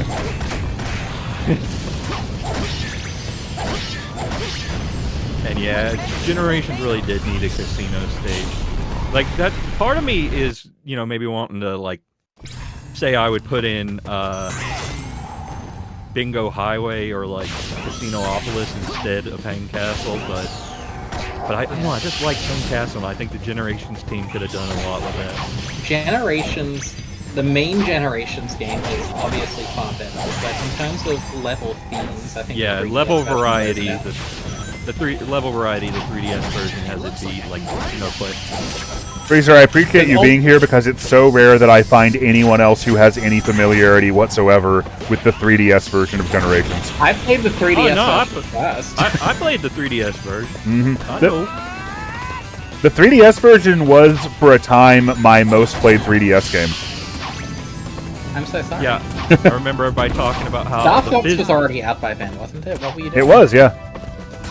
The physics were more accurate in classic Sonic in the 3DS one, but then they squandered it by giving him a homing attack and having the worst level design of all time. Well, no, that's not true. That's not true. You've got Modern Sonic and Modern Sonic again. Yep. Yeah, that was a really weird decision. What we're talking about is, in the 3DS version of Sonic Generations, the physics of it are, like, so much more accurate to the Genesis games, which is good because they use the exact level design from a bunch of the Genesis games. It's so funny. It's so funny because, like, in the Mushroom Hill, they have a checkpoint right before the goal, because in Sonic 3 there would have been a boss there. I know, it's so funny. But the thing is, after you get out of the Genesis era in the 3DS Generations game, they give classic Sonic the homing attack, which, like, Generations HD does that too after you beat the game, but the problem is... You have the option. Yeah, you have the option to do it. Like, the level design in Gen's 3DS, in classic Sonic stages, is built with the expectation that you have the homing attack from then on. And the other problem is, Gen's 3DS is all 2D stages, like modern Sonic stages are like Rush-like. So by giving them both the homing attack, it makes them, like... feel even more like the same character. Something I love about Gen's 3D is, like, there's a profile maker where you get to list your favorite Sonic games. Right. And they do one from each year. And then for 2006, the only Sonic game they list is Sonic Riders. Well, yeah, that was the only Sonic game that came out in 2006. There is no war in Bossing City. But, yeah, I think the whole homing attack thing is even funnier since we had just come off of Sonic 4. Yeah. And so it really came off like Gems had no idea how to make a level without homing attack chains. Like, they're like, the moment they had to actually do level design, they were like... Bubbles! Bubbles! Yeah, that was also the height of Gems being, like, the fandom's #1 punching bag. People hated Dimp so bad after Sonic 4. It's weird because, like... You were supposed to destroy the suit! Advanced 1 is a really faithful classic Sonic game. And Pocket Adventure 2, besides all the bottomless pits. Yeah, but you progressively see them stray further and further from classic Sonic, and then they forget how to be good as well. Yeah, I think it's mostly just because they were bleeding talent after a while. Plus, they had to make like 10 Dragon Ball Z games a year. Yeah, Their schedule probably did not help. Because Generations 3DS was just like, hey guys, can you make us a portable version of Generations? Oh yeah, sure. When's it gotta be out? Oh, in a week. I normally have voices turned off when I play this. I didn't know that they made it so when you're running down those tubes, you get to hear Jason Griffith going, yeah. I think it's like that in the original too, and it's really weird. It's so weird to me that, like, Gen's 3DS, the Adventure 1 level is, I'm blanking on its name. Emerald Coast. Emerald Coast? Yeah, that is, like, the iconic, like, that's the one level people know from Adventure 1, because lots of people that's the one time where going with the first level in the game that everyone's played actually probably would have turned out better, I think. I mean, I love Speed Highway, but again, we're going for trope variety. I think Speed Highway was just always just so very popular. Sorry, I'm just imagining if they switch those around, and then on 3DS you have Adventure 1, Nighttime City level, Adventure 2, Nighttime City level. By the way, that the friend who the whole he met the love of his life, I got Sonic Heroes, that guy. The love of his life is named Elise. Now she spells it differently, but when I was first playing this game and he came over and I got to this level and he hears, "I've got to hurry and save Elise," he was like, "That's so weird." Yeah, it's always strange because, like, Dustin is a sort of but not entirely common name, so like whenever I hear it on something, I do a double take. It's always a bit weird because it's like I almost never hear people utter that name except in regards to me. Josh is usually a name for funny characters or assholes. It still bugs the hell out of me that your parents named you Josh and not Joshua. I want to ask them what the deal was. Well, my dad's parents did the same thing to him because his name is Joe but not Joseph, so he had to deal with the exact same thing. What is wrong with you people? If I ever have kids, I too will need to come up with a name starting with J that can have a longer version but does not. Yeah, like because I keep wanting to condescendingly refer to you as Joshua, and then I remember I can't. See, that's part of the reason that I hate it. I have like a Pavlovian negative response to people calling me Joshua because that's like when I was a kid, that's exactly what the adults in my life who weren't my parents would do all the time. Like, if they were trying to condescend to me or, like, tell me I was in trouble, they'd say Joshua. Yeah, that's what they do. I had, like, a cousin who, well, I still do. They didn't die. Oh, shit, I've got a cousin. But her parents would always refer to her with her full legal name whenever she was in trouble. I've got a cousin, and she is also my lesbian girlfriend, so... Sorry, Alicia, also lesbianism. Alicia and I have been watching a lot of Sailor Moon lately. Oh, right, that's the reference. I remember that now. Lisa's trainers. Yeah. And they're like, no, they're not gay. Don't worry about it. They're girls and cousins too. And like, you didn't change anything though. You're still using the same visuals, so now it just reads as cousins who are fucking. Yeah, they're just from Alabama. I mean, as a Southerner, it wouldn't have been weird to me either way. I mean, it was also the era where they would do anything they could to pretend the show took place in America. Yeah. Sailor Moon and the Cloverway Job actually stopped doing that, weirdly enough. Yeah, like I didn't do much of that, but I just remember watching Pokemon and Code Lyoko. Code Lyoko was a French show, but they still tried to pretend like, no, this is the United States, and it's like the most French-ass architecture you've ever seen. What's funny to me is the original Digimon Adventure was very much keeping in the fact that it was Japanese, and then you get to the Digimon movie, and it's like, wow, he's more bloated than my uncle on Thanksgiving. Right. I mean, some of these cultures do celebrate Thanksgiving, even if not for the cultural reasons America does. I always appreciated that about Digimon, by the way, Freezer. Like, the fact that they weren't trying to hide it, because by that point, you know, I was a kid with the internet, so, like, I knew that stuff. So, The fact that they're just acknowledging that this Japanese show is Japanese and is taking place in Japan. It's like, that's nice. It's funny to me that they would Americanize the character names, but have it officially be their nicknames. Yeah, right. And then, somebody, of course, in the chat is bringing up the jelly donut. Even as a kid, I knew that was bullshit. I'm like, that's a rice ball. You are insulting my intelligence. I didn't know what a rice ball was, so I didn't feel like my intelligence was being insulted, but I did, of course, know that those were not donuts. I think Kirby is the reason I knew, because Kirby had the onigiri in it. That makes sense. Sometimes they would replace it with soda, but sometimes they would just leave it as an onigiri, and I think they called it a rice ball. Smash Brothers may have as well. Yeah, the main Kirby game that I played growing up was Superstars, which did replace all of the foods. Freudian slip is Superstar. Oh, yeah, true. It's actually Kirby's Fun Pack. Yeah. Kirby's Fun Pack for the Super Nintendo. This level is very pretty, which makes it unfortunate that it's not very fun in the original Sonic 06. Yeah. And also, somebody, Bud Ninja mentioned, like, eat your hamburgers, Apollo. Yeah, Phoenix Wright does like my favorite version of that, because it plays it so straight, and yet it's so on the nose. See, definitely not. I miss when Hal got weird names, and I'm seeing some of it now because you guys know Rhythm Heaven has a different name. Yeah. I feel like I heard that.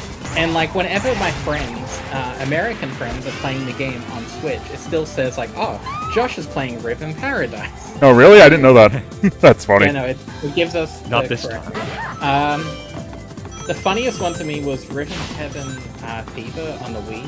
It was called Beat to Beat Rhythm Paradise. Beat to Meat. But, like the series was like a subtitle. But I mean, that's happened before. Like I've seen that a couple times. Like Zoda's Revenge, Star Tropics 2. Yep, I fit it in. Waiting. PAL territories do not have heaven. That's a uniquely American thing. I was saying that they should have a different, like, afterlife for every region. So, like, somewhere it should be Rhythm Nirvana. That's a good name, though. That's actually fire. Maybe they're too afraid of getting in trouble with the band. I mean, that didn't stop Jimmy Hart. See, I get it in too. Nirvana, the band, the show. They'll still find a way to sue. I genuinely can't tell if I'm going the right direction or not right now. I think I just went back to the beginning. The right direction is the one in your heart.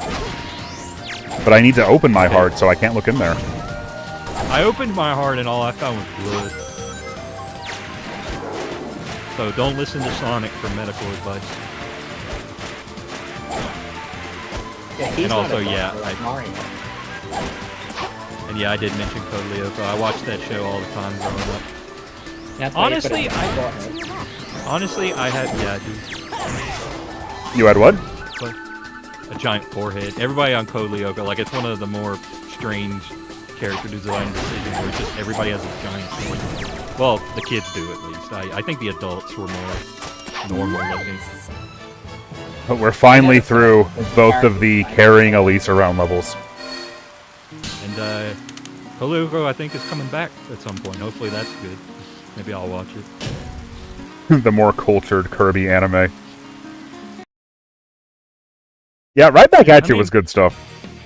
Yeah, I liked it. Big fan of Foghorn Leghorn DDD. Oh, same here, yeah. I was like, I never would have expected that he would sound like that, but it works. Like, it absolutely works. I can't unhear it. It's a shame they took out Foghorn Leghorn train conductor from Star Fox. Yeah, so the Star Fox 26 voices. Where are we at on that? I like the Team Star Fox, and I like some of, like, Leon took a lot of getting used to, but I've grown to love him. There's just a lot of, like, the more minor villains I don't care about. Cat is a huge upgrade. Cat is easily the best part of the game. Absolutely, yeah. Slippy wasn't annoying enough. They need to fix that. It's funny, I've seen so many people who are just getting into the series now being like, Slippy's my favorite character, and that's so fascinating. Yeah. I used to love him because he was the underdog no one liked, and now I've got to pick a different character because these two come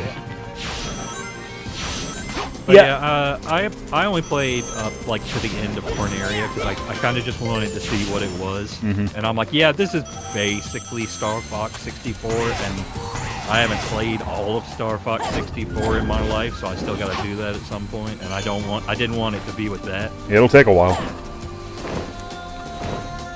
I mean, I know that you gotta do at least 3 routes, 3 playthroughs. Yeah, or maybe all the 4 of them if you're playing the new game, because they fucking don't let you go to Titania if you go successfully in Sector X. Yeah, that is bullshit. Yeah, I was planning on playing 3 runs for my launch day stream, and I had to make it 4. Yep. Please, I've played thousands of hours of this game. Slippy's R-Wing having no nerdy aftermarket parts feels like a huge missed opportunity. Slippy should have the gamer lights on there. He really should, yeah. No, so I think that overall the tone, like the more grounded, realistic tone, works really, really, really well. The problem comes down to the bosses. Like Star Fox 64. The problem comes down to like the bosses and the characters that don't get as much screen time. Like I think it works really well for the Team Star Fox, and I love their dynamic. But the bosses get so little they only get one chance basically. They only get one chance to make an impression, and so making them more grounded makes them a lot less memorable. I feel like. Yeah. Like they really benefited from that super campy tone. Yeah, I mean, I think being grounded is a little overrated. I think we need people to hand it up. I would generally agree, but this is my favorite voice direction of the Fox. Granted, we don't have much to compare it to. I mean, I'm an Adventures Fox. I mean, I'm a big fan of What Is a Man, so you know. I guess it's just like when it comes to this, would I have preferred to have what we have in Star Fox 26, or the exact same game but with all like the same voice acting from 64 again for a third time? And like, I'm glad we have this. I'm glad that it's different. Well, didn't they re-record it for the 3DS one? They did, yeah, and none of the lines have quite as much stank on them. But surprisingly, quite a few of the original actors came back for 3DS. The ones that were still alive. So that's good. Like, you know, it's funny I bring up What Is a Man because they also re-recorded Symphony of the Night for the PSP version. Yeah, the cowards. I mean, would you rather play Symphony of the Night on a CD or UMD? Think about it. I mean, I would definitely like to have the playable Maria, but you know. Well, then you'll need the Sega Saturn version. Oh, but that's a different playable Maria. That's true, yeah. In Shadow the Hedgehog, if you go to Lost Impact and plug in a second controller, you can have a playable Maria. That is true. I remember feeling like a genius when I figured that out, because I was like, you know, the thing you could always do with Tails, can you do it in this game? And I learned you could. I'm like, sick. Yeah, I've never finally had fun with that game. I've never subjected another person to playing Shadow the Hedgehog at the same time as me, so I don't know if it's actually any fun or not. But it is cool that it's in there. And it's actually kind of cooler than it was in the Genesis games, because you get like a whole bunch of different characters you can do it with. Like you can do it with Eggman and Maria. And Doomseye. Yeah. Yeah, one video idea that's been percolating is something that I feel like most Sonic YouTubers do not talk about because we don't typically have friends, and that is Sonic multiplayer stuff. Right. Like which Sonic games have the best and worst multiplayer, because it was a big part of the series for a long time. Sonic Rivals, I mean, it was a big part of everything. What's that? I mean, Josh. Go ahead, what's up? I mean, which one? Oh, whoever, I don't know. You can go. I was just gonna say it was a big part of every game back then, because like freaking Donkey Kong 64 had multiplayer. That game had no business having multiplayer. And DK64 had really good multiplayer for that matter.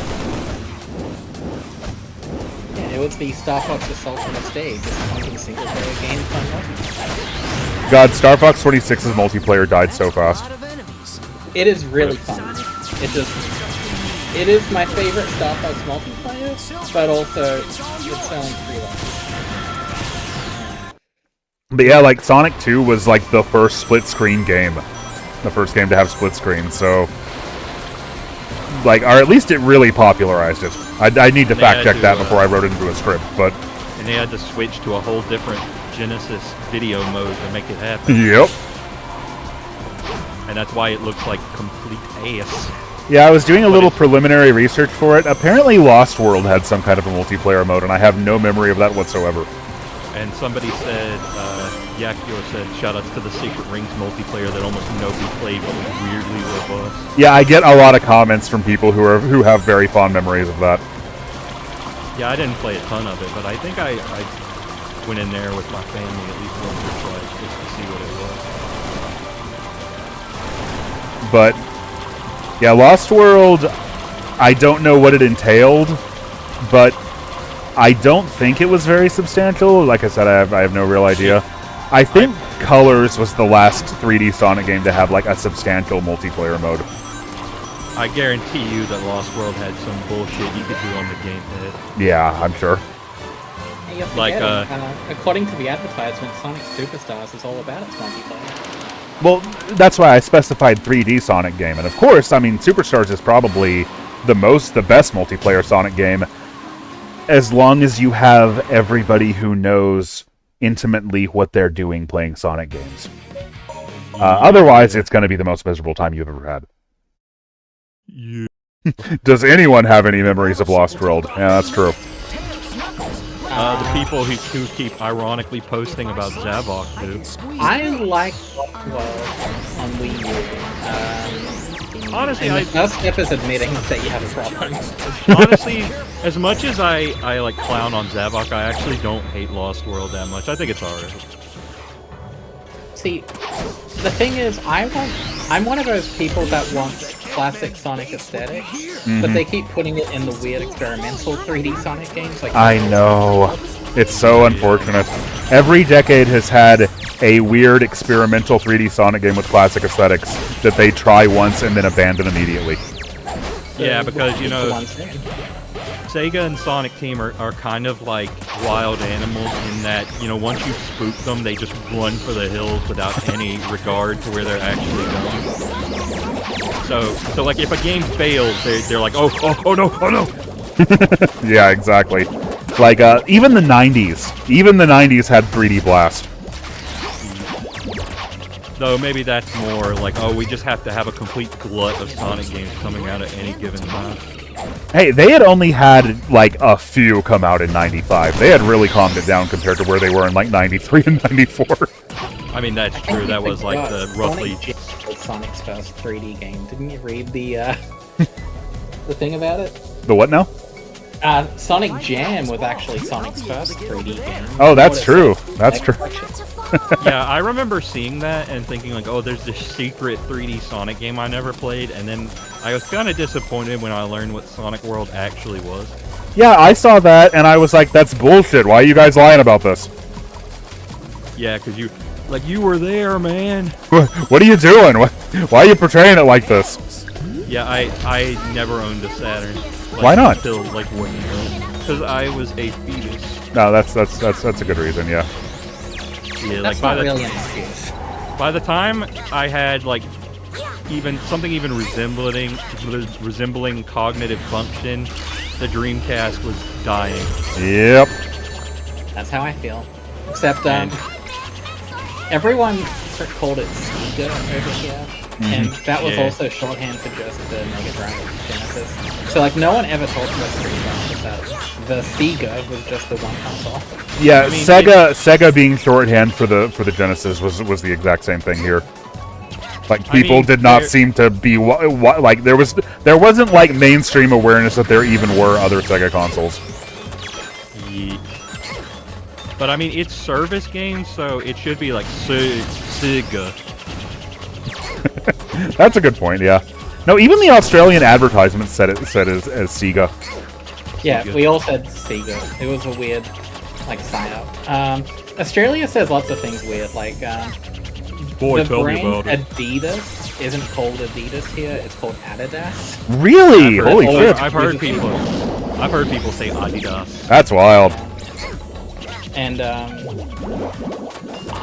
was in high school when I first heard someone say Nike because it was always called Nike. I mean, I thought it was Nike for the longest time. When I was a kid, I thought that the company that made the PlayStation was called Sony. I mean, the thing is that, you know, like in the English language, it's really hard to know how things are pronounced unless you've heard it before. Yeah. Yeah. The thing is, Japanese has that shit figured out. Yeah, there is one way to say things. Yeah.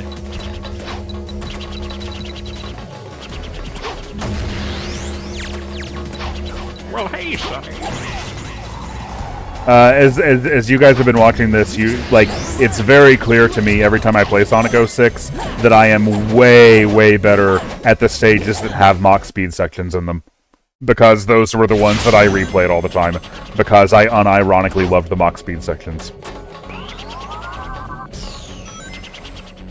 You know, this level kind of has the same thing going on as like some Sonic Adventure stages where you can clearly tell it was built to accommodate like vastly different play styles. Yeah.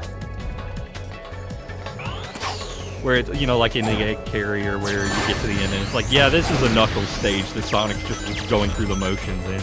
Yeah, pretty much. But at least this one you have Tails and Knuckles with you, I suppose. Yeah, why are they with you? It looks like Sonic Heroes. They're just cheering you on. They're moral support. Well, you play as both of them at various points in the level. Oh yeah, that's right. Sometimes I think I basically forget about the Amigo characters and contact. Well, Sega's marketing really wanted you to forget about them too, or rather just not know about them in the first place. Well, listen, it's Sonic's stupid friends, and you know, since this was 2006, we probably call them gay too. Well, they did, yeah, they definitely did. Sonic's homosexual amigos. Yeah, Sega, we didn't know that Amigo characters were even in the game at all. We only knew about Sonic, Shadow, and Silver until, I want to say less than a week before the game came out. Because, Sega was doing everything they could to just obfuscate that. They didn't let magazines talk about it. They didn't put out any media about it. They did not want you to know how many playable characters were in this game.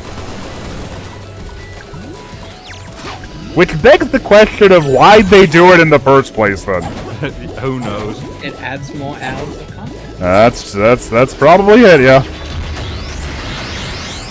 Yeah, see, the people who wanted another bullet point on the box were at odds with the people who wanted no more of Sonic's stupid friends.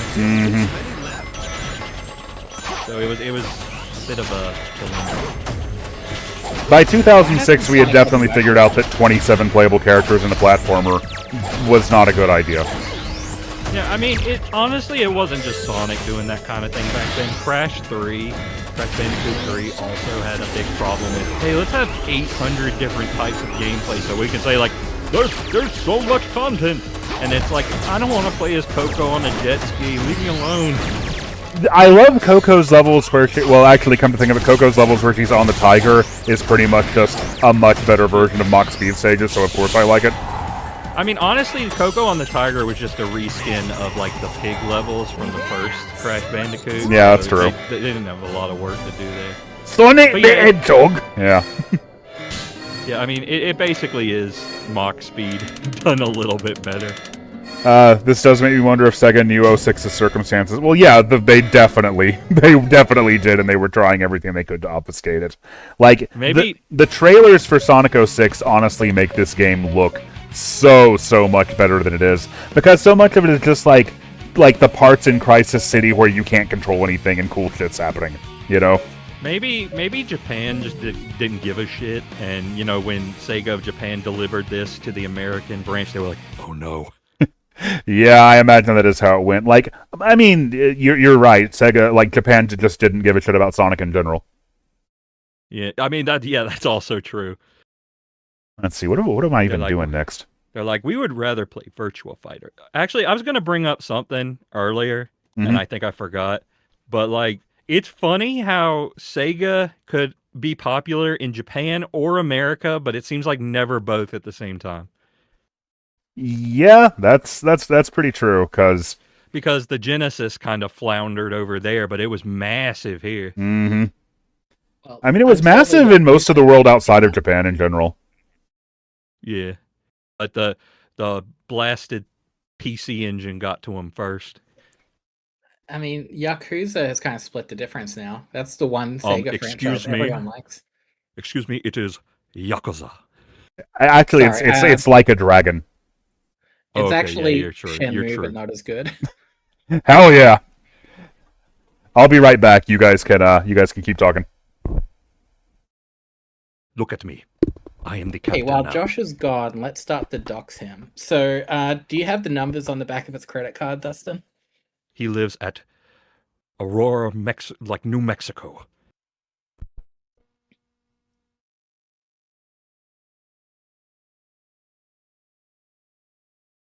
So hey everybody, it's me, the Dustin. Tell them about Star Tropics. So Star Tropics is a game for the Nintendo Entertainment System released in 1990, and I have made it my entire personality for essentially no reason. And you know, if you've ever played Castlevania, I describe it as a top-down version of that. It's on Nintendo Switch Online. You can play it there. And now tell them about Zoda's Revenge. Zoda's Revenge is the one that people don't like as much. Oh, hello, Poe. It is good to see you.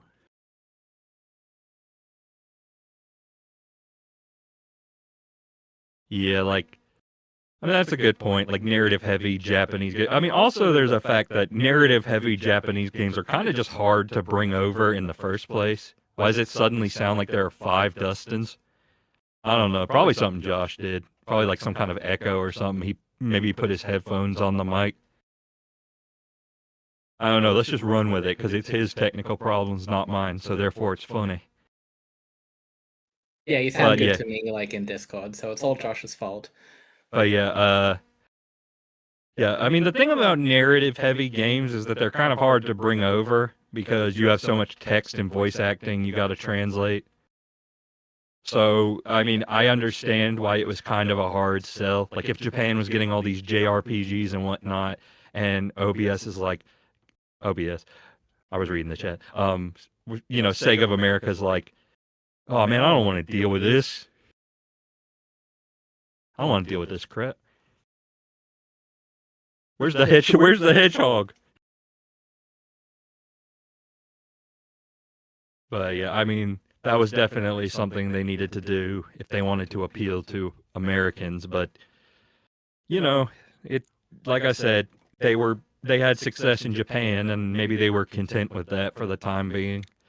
But yeah, it's like the Master System, you know, I think did better in Japan, and then the Genesis was like, and then the Saturn was like, eh. Every Castlevania is top down from Dracula's perspective. Oh, that's a +2 right there. Yeah, Sony was like, let's promote the heck out of Final Fantasy and Metal Gear. Hey, you're in Star Tropics, you play as Dracula.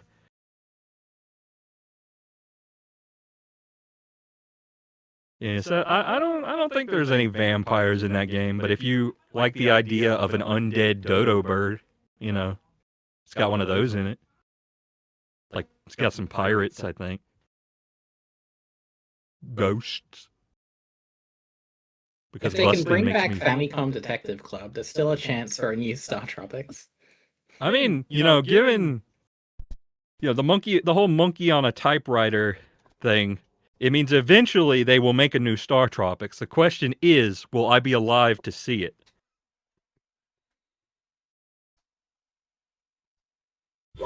you know. I mean, I just got a Steam notification that Josh is in Sonic Generations, so I think I know what game he's playing next. Spoilers. Or he's actually just playing it on his break, and he'll come back with something worse. Okay. Prediction. I have a serious prediction here. It is Sonic Generations, but specifically the Unleashed project. That's a good guess, but no. I think it's Sonic Generations, but with the mod that replaces Sonic with Mario. I didn't even know there was such a thing. Oh, I did. I've played it like that. That's how I played Unleashed Project for the first time, actually. Finally, Sonic Generations, if it was good. Classic Mario has like the reverse overalls and shirt color, like the old 80s things. Oh, there's actually a mod that just straight up ports Mario 64 to it, so you can run around in levels that very much do not accommodate Mario 64. All right, this is going to be, I think, the last game of the night, because my sleep schedule has got me waking up at like 5:30 a.m. right now. So I mean, I'm probably going to have to go by about 10 or so, too, so, you know, that works out fine for me. Well, fortunately, Sonic Generations can be beaten in 30 minutes. Sonic Generations can be beaten in the time it takes you to say Sonic Generations. That's true. It's just like Star Fox. What's the point of releasing a game if it can be beat so quickly? That's true, yeah. Like, there's no content here. Like, you're done with it, and then you just sell it back to GameStop. And we won't be able to do that with a diskless future. Yeah, I've told this story a lot, but I'll never forget the release date of Sonic Generations, because I went to GameStop and I got my pre-order at midnight, not because they were doing a midnight release of Sonic Generations, but rather because Uncharted 3 came out on the same day, November 1st, 2011. And I remember going in there and there's this like they have all the pre-orders lined up behind the counter, and there's several dozen copies of Uncharted 3, and then there's my lone copy of Sonic Generations sitting next to it. More like Uncharted, am I right, gamers? That's true. So, years ago, I was just in the city one day, and I was like, you know what? I just got paid, and I've got a couple days off. I'm going to finally buy Dragon Quest XI. And I didn't realize what day it is, so I went to EB Games, and there was a huge line way out the store. They said, they did what to the towers? I was there for like 10 minutes. Both of them? Until a staff member came out and was like, "Is anyone here not picking up picking up Pokemon Sword and Shield?" And I was the one person, so I got moved straight to the front of the queue. The benefits of being a hipster. Mm-hmm. Yeah. Oh, the stream froze. That's beautiful. Oh, did it? Oh, well, for me it did. Oh. Is it okay for everyone else? I got it working again. Okay. I just clicked the live button on YouTube. Sorry, I didn't mean to scare you. I understand that, that's a trigger word. That's a heart attack causer for many streamers. I should know better than that. It does worry me, yeah. Yeah, I did not. I still to this day have never beaten Uncharted 3. Oh, but they did. The chat did say that there were multiplying dubstons during the intermission. Oh yeah, okay. So, I have never played an Uncharted game, but I want to because I've got the Vita one. That means I have to play that adds up. Yeah. If I remember right, Hirokazu Yasuhara, who was the director of Sonic 1, 2, and 3, did some kind of design work on Uncharted 1, but only the first one. So therefore, Uncharted 1 has got to be the best one. Yeah, it's weird, because in Uncharted 1, Nathan Drake has got an egg-shaped body, and I never knew why. Huh. I guess that explains it.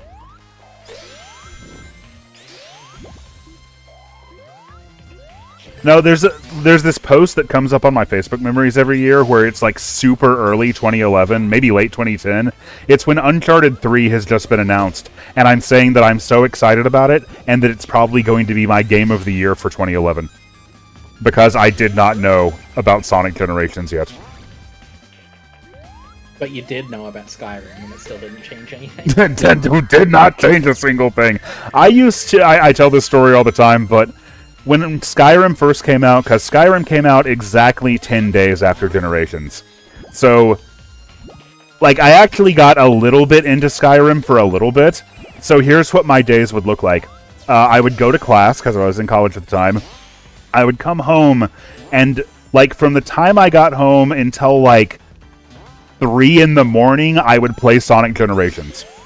And then I would unwind after all that excitement with, like, maybe 30 minutes of Skyrim. And then I'd go to bed. Todd Howard still got your money. It doesn't matter. I attained it by less than dubious means. I did buy it eventually, though, so he ended up with my money. I'll get that money out of you yet, Josh. But I could not afford 2 games at a time in 2011. So back when Sonic Generations came out, I was part of the internet's crowd of like, Sonic is bad in 3D and was never good. And I've changed my opinion, but that's what the internet was like for a long time. Very long time. Part of the mob. So I didn't get Sonic Generations until the 3DS version, which was all the 2D stuff. Hell and yeah. I stopped partway through because it turned out the game was shit. But yeah, then I eventually got Generations for PS3, and it was a pretty good game. I love it. One of my brothers hates Generations, and he loves Sonic 06 and Sonic Unleashed. So it's weird. Loving Sonic 06 is just like, well, you know, whatever your taste. I think he likes 06. Okay. And he loves Generations, but he doesn't like. Sorry, he loves Unleashed. He doesn't like Generations at all. He is the same brother of mine that also likes Metroid Other M. So he's more. Yeah, so there's a little bit of glue in there. Yeah, I mean, I don't know. If you love Unleashed, I don't know how you don't at least like Generations. Yeah, that's what I keep saying to him. That he wishes, at least at the time, I don't talk to him about this. What's this? There's no werehog. He wished that Generations was just an HD remake of Sonic 1, 2, and 3. A lot of people felt that way at the time. I remember there were a lot of weird reviews of Sonic Generations that made it out like the Genesis era was really good, and then the game completely fell apart after that. And I was like, are we playing the same game? Yeah, the game didn't fall apart until it got to the Wii section. they want it to follow their meta-narrative. Yeah. Like, I remember one particularly awful review that made it out like that didn't seem to entirely understand that the level designs were all completely new and like custom for this game, and they were talking about Crisis City like it had all of the same like bugs and problems as 06 did. Yeah, like the game, Sonic suddenly starts clipping through the floor when I go into this level. I don't know why. Right, like, yeah, there were some weird reviews out there for Generations. I've been saying this in the Discord, but this series does things to people's brains. I don't know what it is. Like, the same thing that makes some people autistic, when they play Sonic the Hedgehog. And yes, that's the order that happens. I would buy it. It does weird things to you. Like, if you don't jive with it, it's like the orb of confusion. Where it's like you've never developed motor skills. Yeah, what a hard night playing video games. I need to unwind a bit with some video games. And on the topic AI of reviews everyone on the before internet AI. eating Brother, Sonic, back in my day, stupidity was come by naturally. in the 2000s, everyone on the internet seemed to hate everything Star Fox did after 64. Mm-hmm. And then we got to a point where everyone's like, why are we remaking Star Fox 64? The good stuff was Assault and Command. Right. You see what you... Sorry, we had to load in the death egg real quick. Just... I think once a series fractures, you can never make anyone happy, and everyone thinks they're on the right side, and the other side is like an enemy designed to hate them. Yeah, there's People a have lot of different opinions. there's a lot of bandwagoning. Yeah, that's something I feel like at least the mainline Mario series has done an excellent job, like, very deftly avoiding. No, they got rid of Flood, actually, so the series is bad. Notice how he stresses the main line. Well, see, I used to just say Mario, but then I found out about Mario RPG fans, and now I know better. Ignorance was bliss, though. It is fun when Mario RPG fans think they're the first ones to hate Miyamoto. That is, yeah. Everyone's hated Miyamoto. And then they grow to love him. I don't know who's responsible for Sticker Star. I just know I hate it. Yeah, we've talked about that plenty of times. Sticker Star is Sticker Star was to you exactly what Sonic Heroes was to me. Yeah, except you warmed up to Heroes a little bit. That still hasn't happened with Sticker Star. Well, I was in like my mid-30s when it happened, so give it time. Yeah. Yeah, I mean, maybe when they've made like Paper Mario good again, I'll be like, okay, maybe it's not as bad as I said it was. Now that it can no longer ruin my life. Well, the problem with them making Paper Mario good again is that like almost immediately as soon as they do that, you'll discover that there's a lot of people who have now like that ruined it for them. What you thought was making it good again has ruined it for a bunch of other people. Yeah. There's people that definitely go to bat for Sticker Star. Sticker Star was my first Paper Mario game. Is that concerning? No, just as long as you didn't like it. No, but if you like it, it's like whatever. I don't know. I like Thousand Year Door. I want something like that. Like Darkwing. The only Hitman game he's played is Hitman Absolution, which is the one that like angers me. That's probably my Sonic Heroes. So, like. I don't blame people for liking it if it's all they know. Chat, what was your Sonic Heroes? And let me specifically explain what that means. I think it's Sonic Heroes. There you go. That is a game that came out probably when you were a teenager. It's like a game and a series that you loved as a child, and you were super excited for it, and it let you down terribly, and it was the worst thing that had ever happened to you. That's what it means for a game to be your Sonic Heroes. Also, thank you, Dylan Yoshi, for being the one person other than me to reference Digimon. Mm-hmm. I'm playing the new Digimon Switch port while I'm watching Josh. Digimon, Digital Man. Yeah, none of the Digimon games released after that terrible PS1 fighting game seem to really appeal to my taste, so I haven't played them. Yeah, it's a shame that you don't know how to read, because Digimon Survive is really good, but it's also a visual novel. Mega Man X6, Luigi's Mansion 3. Ooh, that's a spicy one. Sword and Shield, Pokemon X and Y. Luigi's Mansion did disappoint a lot of people when it came out, that's for sure. I remember that very well. It's fascinating that like Luigi's Mansion is now seen as like this perfect staple of the game. I know, right? What internet were you on? They weren't. They weren't on the internet. That's why they held these opinions and do not think it's weird. Honestly, I'm the GameCube defender. Mm-hmm. I think, I definitely think that Luigi's Mansion and Mario Sunshine, like in an ideal world, their release dates would have been flipped. Yeah, for sure. Because I think Luigi's Mansion's biggest crime is coming out when people wanted Mario 64 too. Uh-huh. I mean, granted, people say Mario Sunshine wasn't that either, but, roll with me here.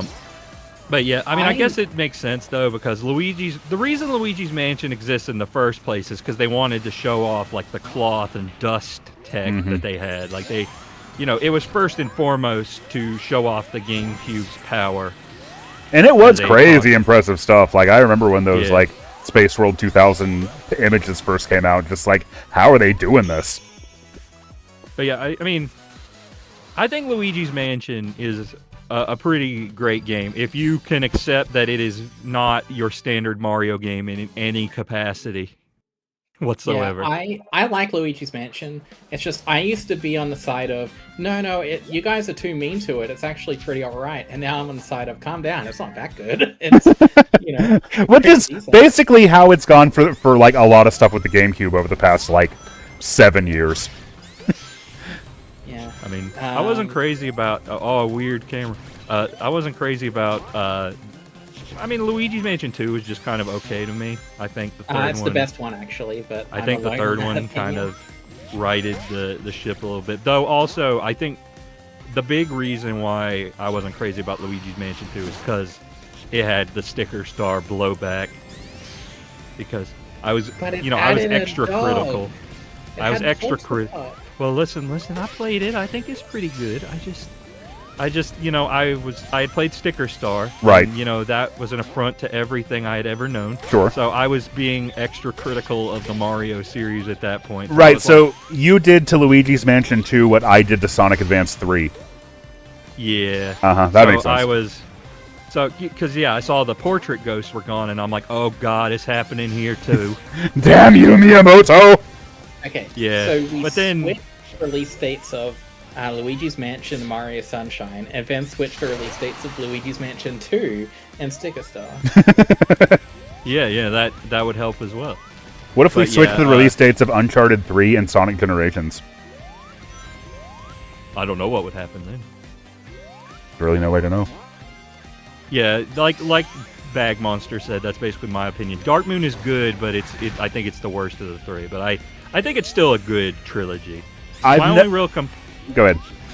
My only real complaint is if they make a Luigi's Mansion 4, I kind of hope it goes back to the more Metroidvania-y approach of the first one. That's just, I mean, I still thought what 3 did was good, but I'm just saying, you know, personal preference, that's what I'd like better.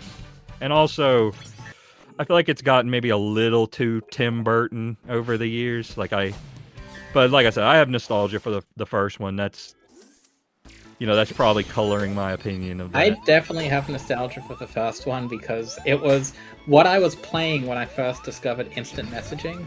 So I kept using MSN and then talking to people about this new game, Luigi's Mansion. And apparently I was very annoying. And somebody's asking if one of us has played the Triple Deluxe mod for Luigi's Mansion. I don't know, like, if they're talking to just all three. I've heard of it. I've never even heard of it, so. I haven't heard of it. I'm not deep enough in the Luigi's Mansion fandom. I just play the games. Oh, I know there's a mod that like makes it fully open, like it gets rid of the key requirements, and you just can go to anywhere in the mansion, like right off of the gate. So that's pretty neat. Honestly, it has a surprisingly active modding community. It's cool. You might notice I am not nearly as good at this level as I am the others. I've only played Mansion 3 in co-op, and it was one of the most fun co-op experiences I've had. Josh is not good at spaghetti. Nope. It's because I played with someone. Yeah, I mean, a lot of things are more fun when you have a friend. But not Luigi's Mansion 1 on 3DS in co-op. That's not the ideal way to play. 2 is the only Luigi's Mansion game I haven't played, but based on everything that its detractors say about it, like the things that they specifically complain about, I'm like, if I play that one, that's the only one that I have a good chance of getting into. He has a dual screen. What more do you need? I mean, probably. I mean, personally, I prefer the virtual Boo because that's way funnier. Mm-hmm. That's so much more tortured of a pun as well. It is, but I appreciate that that they gave Luigi a Virtual Boy. You can tell that the tide is shifting, and I mean it did shift because we can play Virtual Boy on the Switch now. But also like in universe, you have like the Game Boy Horror seems like a perfect little thing, and then the dual screen's like a nice upgrade. This is just a downgrade. Like here's your shitty red helmet. I mean, I think that makes it funnier because even EGAD's like it'll fly off the shelves, right? And that's why we don't have a Mansion 4, because they can't think of anything else. Honestly, I think Luigi's Mansion 4 is 100% coming, because Luigi's Mansion 3 sold stupidly well. Like, even as a fan of those games, I am kind of taken aback by how many copies it sold. It was something like 13 million. Yeah, that was ridiculous. I have no idea why it sold that well, but that is it did. 12,999,995 more copies than Codename Steam. I knew it was coming. And it's one of those jokes that you know is coming, but it's still delicious. And I bought 2 copies of Codename Steam. Yeah, I mean, I should still probably haven't played it. Nope. I should probably buy one. I also won't play it, but at least I'll have bought it. Well, to play it, I would have to like break the seal on it. So like that would destroy the resale value. You would have to break the seal holding back the demon. Already worth like $1. And the thing is, if I hold on to it, then like it can eventually pay for my great grandchildren's college. No, because people in the future won't play anything physical. That's true. Shit, they won't even that won't even make sense to them. Well, get a digital copy of Codename Steam. That's the answer. Okay, I need to go back and when I play through Classic Sonic, there are some levels where I want to have the lightning shield, so I go back and do those last. Also, yeah, Codename Steam does have like a hilarious premise. Like it's a RTS steampunk Abe Lincoln game. with public domain characters. It's too bad that, honestly, I might have bought it back in the day if I cared at all about RTS games. It's an RTS shooter, if that makes a difference. No, not really. I mean, let me tell you, that not even Mario got me to buy Mario and Rabbids. So Codename Steam is, it had a challenge. Yeah, we are definitely the same in that regard, because not even a new Donkey Kong game with Grant Kirkhope music could make me even get through the tutorial of Mario and Rabbids. I cannot do it. Of course, it also didn't help that I just hate the Rabbids in general. I have a grudge. I have no problem with them. That's whatever. And you hate Codename Steam because you can have Moth in it. Yeah. So yeah, you got Fire Emblem and you got Rabbids. Sakurai is going to spite me next time by having a Rabbid Fire Emblem in Smash Brothers. I would love that. I mean, I hate honestly, the might. Rabbids, but I mean, honestly, I love annoying Fire Emblem things. I mean, honestly, combining them might be ridiculous enough to like underflow or overflow the value where I actually think it's awesome. There's a 28-year-old in the chat who's complaining about being old. And, as you get into your late 20s and approach 30, I think that I've noticed that seems to be the first time that a lot of people start to worry about that and start to feel that way. Just push through. You'll get used to it eventually. I know it's weird not being the youngest person on the internet all of a sudden. It kind of sucks, but, you do get used to it. It'll get better. Listen, man, here's the silver lining. You get to get a staff, and you can walk around like Master Roshi. There you go, yeah. Yeah, you can be the turtle hermit. That's your new job. That's your new job. I was completely at peace with being in my 30s, and then I got gray hair coming in, and it's like, it's definitely hitting. I've had gray hair since 25, so it's not affecting me that much. I have weird genetics. See, all my weird genetic stuff is inside, so you don't need to know my liver is bad, my kidney is bad. I had gallstones removed when I was a teenager. It's all invisible things that are killing me. Yeah. I mean, honestly, I'll take being gray by age 35 if it means that my health is generally good. Yeah. Especially if it means I have an ancestor of some sort where he had gray hair really young, but he also did not succumb to the male pattern baldness that is common in this family. So I mean, maybe. A good trade-off. So I mean, maybe I'll take it. Also, it's nice to see Josh play the worst level of this game. Yep. Yeah. I mean, I've got to play them all. I mean, it speaks to how good this game is that this is the worst level, but yeah, it's just they tried to make Sonic Colors in Sonic Generations. It didn't work out that great. And I played this before I played Sonic Colors, and I was worried that Colors would be this bad. Yeah. But no, Colors is great, and in retrospect, I wish they picked a different level, a different Wisp, or just anything. Yeah. I mean, personally, I wouldn't have had the Wisp. Maybe have him get a Wisp right at the end for a set piece or something, but don't make you use it the whole level. This is definitely something that the 3DS version of Sonic Generations does much better. Oh yeah, the burst is way better than this. But yeah, Sonic Colors at least has the benefit of being able to work around this the whole game. Sonic Colors isn't in any rush to make sure that you use this Wisp 500 times. Yeah. Sonic Rush can kind of sprinkle it in more sparingly because they know that you're going to have the whole game to use it. And you also have more than one Wisp per stage in Sonic Colors. Yeah, exactly. There's more variety.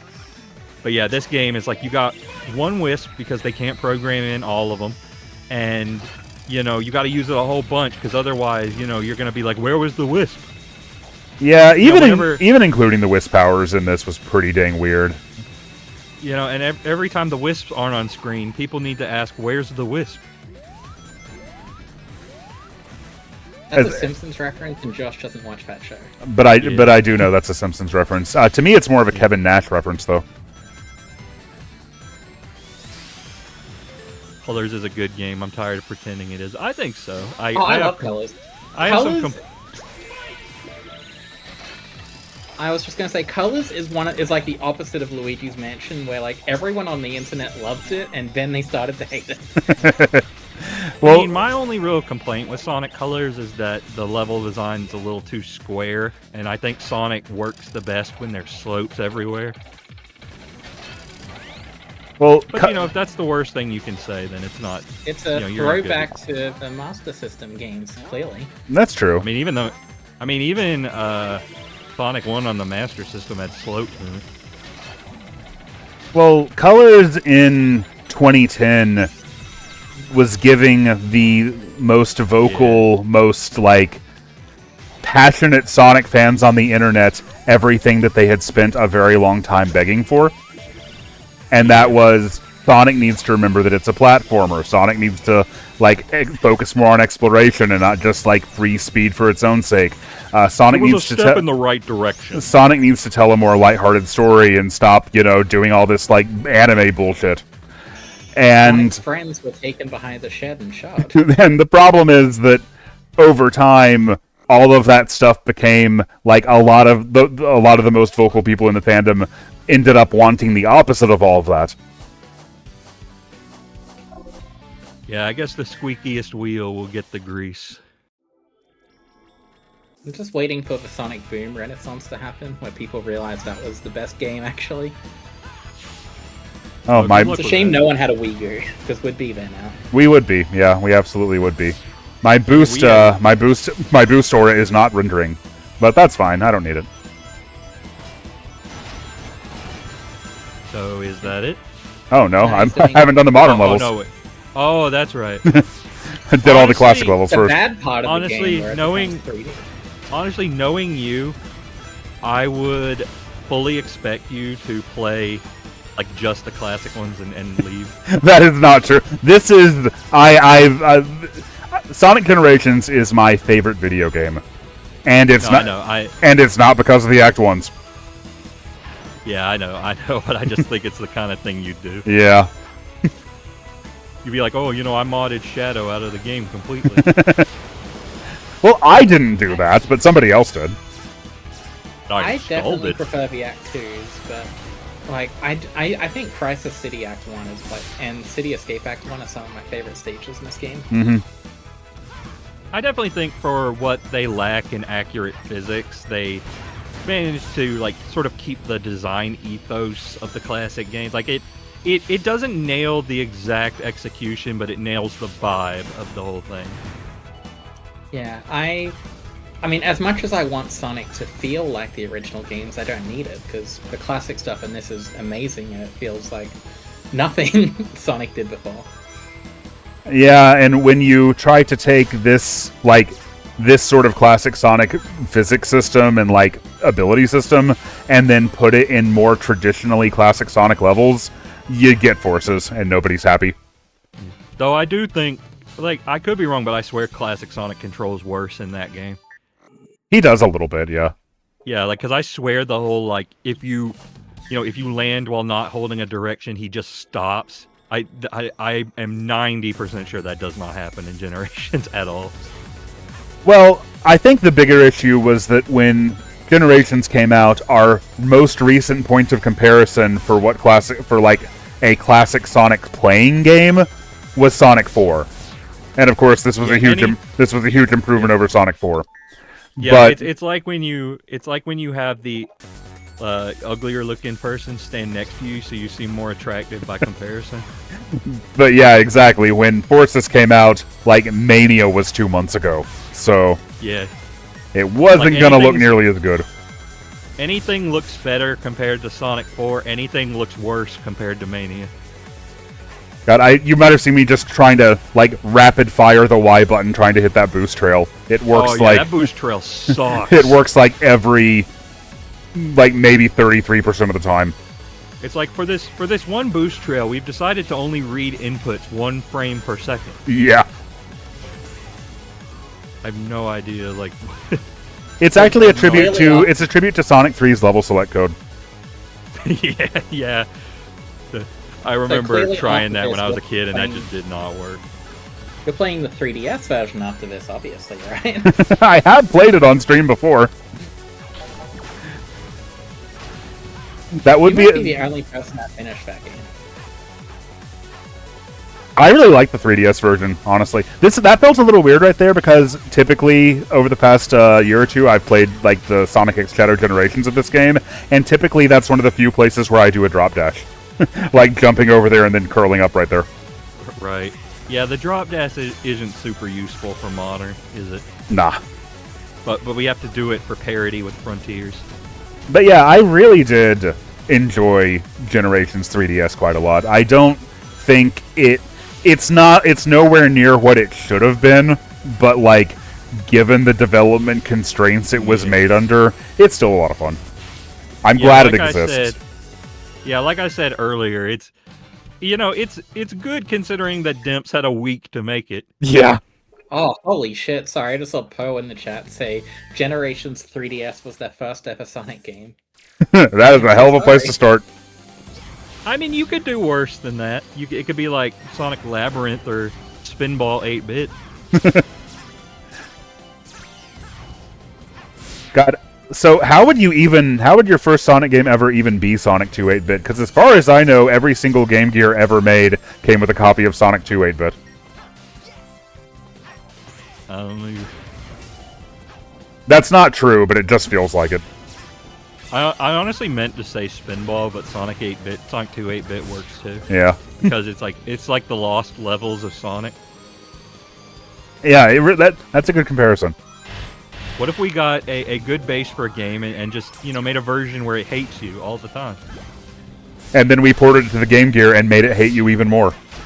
Yeah, that's crazy because the random bouncing of the iron balls, that only happens in the Game Gear version. In the Master System version, where you have way more screen real estate, like way bigger resolution, they're all uniform. So it's like somebody at like, what was it, Aspect? I think so, yeah. They were like, we need to make this, we need to say fuck you to Game Gear owners in particular. And people think the Sonic Superstars bosses are bad. Yeah, I mean, it doesn't last that long if you're like good, but you do gotta do a lot of waiting, and it's just like, oh, don't touch this or you'll instantly die. Maybe it's just the stress. Boss of Superstars was that Fang one. The what now? It's like, imagine if the first boss of Superstars was the like Fang thing. That's kind of it, yeah. Yeah. God. Honestly, maybe we should do that more often. Just have like the first boss be the hardest one in the game, just to filter people. Yeah, I don't even know why they did it, because like it's not like you could rent Game Gear games. They'd often put like impossible difficulty spikes early in games back then. I know there's some weird consoles you could rent. At least around here, and I mean, maybe it was different in other places, but the only portable consoles I can ever remember, like Blockbuster bothering to carry, was the Game Boy Advance and the Nintendo DS, and even then it was very limited. Right. I mean, it wasn't around here either, but I've heard stories of it happening. I mean, I would rent I've heard PSP legends. games. Yeah, maybe I know. Maybe PSP games. I know there were some places where you could rent the entire console, and that's pretty much the entire market the Neo Geo operated on, besides arcade. If the Vita released games, you probably could have rented them. Yeah, I mean, I wanted a Vita when it was new, but like Sony would just give me no reason to buy one. In high school, like in my final year of high school, that was when the 3DS came out when I was in my final year of high school. The Vita was coming out later that year. And all of my friends would bully me for owning a 3DS when the Vita is clearly going to be the superior console. It's got 2 sticks, it's got higher resolution graphics. 3DS is just stupid baby shit. That is so wild. The Vita would have been the superior console from a technical perspective, but then, Sony forgot that video games need to have video games. I was like, it's got so many RPGs and visual novels. I was like 5 years past high school when the 3DS and Vita came out, and it's just funny how much our experiences differed at that point. Just being in, like, I was far enough away from being a teenager that I got absolutely none of that. Like, nobody cared what video game consoles you had. Yeah, that was basically my experience. Was like, I didn't want to play, like, I wasn't a JRPG freak, I'm still not, I mean, I like them decently, but I'm not one of those people that's constantly playing some sort of RPG. Right. I wanted, like, the thing I wanted a Vita for was like Little Big Planet or Katamari, and you know those were basically the only two things on the console. So I just kept waiting for Sony to release something else that, you know, I would want to play, and it just never happened. It just never quite happened. And then no one played Gravity Rush or Tearaway until they came to PS4. Yeah, like I mean, I'd buy that now. I have a Vita now, way past when it's gonna do any good. Well, if you want to fly here, you can borrow one of my like 100 and something Vita games. You do have quite a collection. I have both physical copies of Little Big Planet for the Vita, because there's the original Little Big Planet for the Vita, and then there's Little Big Planet Marvel Edition that has the Marvel DLC. Oh my god. And I think that was only a Europe and Australia physical edition. Freezer, there is an excellent chance that you are in contention for having, like, not the largest Vita collection, but, like, you've got to be up there. Maybe for English speakers. I'm sure there's, like, a Japanese salaryman that's got everything. Ryder says, I love the Vita, but they didn't care enough about it. That's about how I feel. Like, honestly, though, it was kind of foreshadowing for where Sony is for me nowadays, because Sony makes like nothing that I want to play, and I know I'll probably make people angry by saying that, but like, I mean, maybe not if they're on this channel, but like, I don't know, just the story-driven, behind-the-shoulder cinematic games, they don't look like they would do much for me. Yeah, for sure. On the Vita, you can play Jak and Daxter at like 15 frames a second. So I'm just like waiting. I'm just waiting for Sony to announce a new Ape Escape for PS5, and it just never happens. It upset me. All right, I'm going to take a break. Is the PSP version, which, you know, didn't have dual sticks, obviously. Yeah. It's like, you know, Ape Escape releasing on a console with only one stick is about like Mario 64 releasing on a console with no sticks. Yeah. We're in the never-ending truck chase cutscene now, by the way. Oh yeah, I'm about way behind that. Okay, there we are. Yeah, it's just like I think PS5, like Sony's exclusive output these days, mostly appeals to the kind of person who thinks video games need to be more like movies. And I think a lot of the people in this call right now are like, video games need to be more like video games. Yeah, the only thing, and our PS5 gets a lot of a lot of playtime just because of Alicia, but the only thing that I turned the PS5 on for in 2025 was the like the Astrobot DLC they added. That's literally the only thing I played on it. I mean, I would love to play Astrobot, but as I was saying earlier, I cannot justify buying a PS5 just to do that. No, I love Astrobot. Astrobot was my game of the year in 2025. You do not have any business buying a PS5 just for it. Especially at the prices they're at now. Unless I can flip it really quick. Yeah. But yeah, what was I about to say? Oh, I hope I don't get copyright struck for this song. What is it? It's Dragon Soul, the intro music of Dragon Ball Z Kai. Yeah, you might. Here, I'll just do this. La la la la la la la la. But yeah, it's just that la la la that you did sound a lot like that one boss from Henry Hatsburg, the game only you and I have played. Oh yeah, Banson. Yeah, the best part of the game. Yeah, I love the way in the background of that. It's just like random Italian words, like musical terms, like bellissimo, allegro. I'm glad the chat is excited about the DBZ Kai intro. But yeah, Henry Hatsworth is a good game. Very underrated gem of the DS library, I think. I think Josh would like it because it's hard as balls, especially. Oh yeah, it will. Oh, it will crush your little British Willy. Let me tell you that. It was not like. It wasn't made for DS fans because they were like 6 years old. Hey, I resemble that remark. At one point, I've lost this over time with like hard drive moves and stuff. At one time, I had Seaside Hill Act 1 modded to be like an instrumental of the original Dragon Ball Z theme song. And so this being the modern one was using Kai.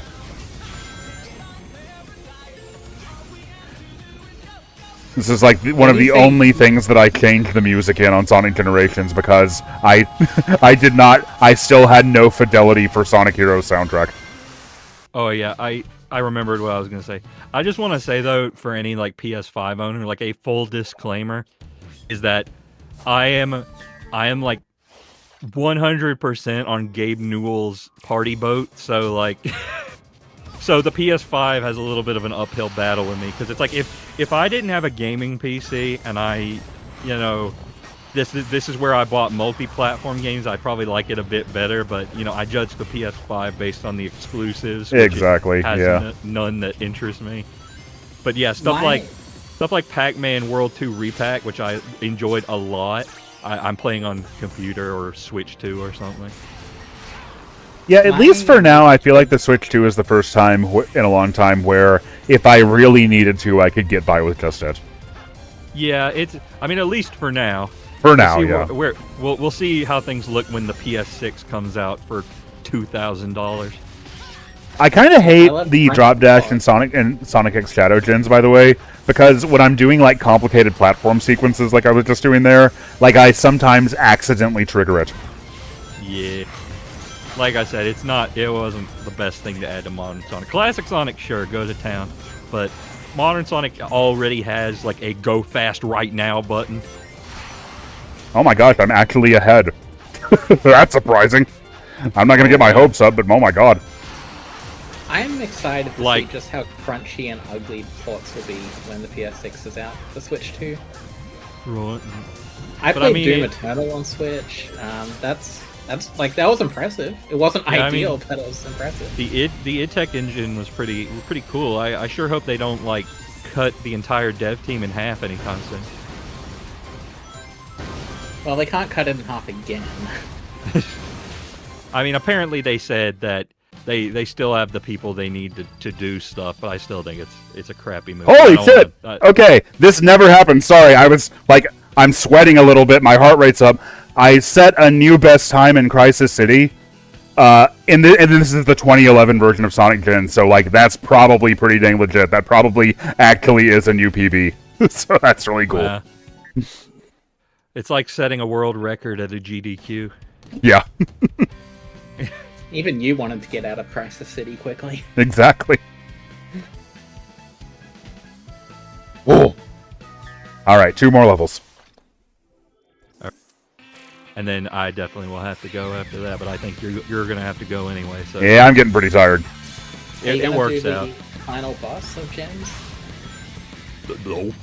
You know, maybe we just say that Perfect Chaos is the final boss of Gens this time.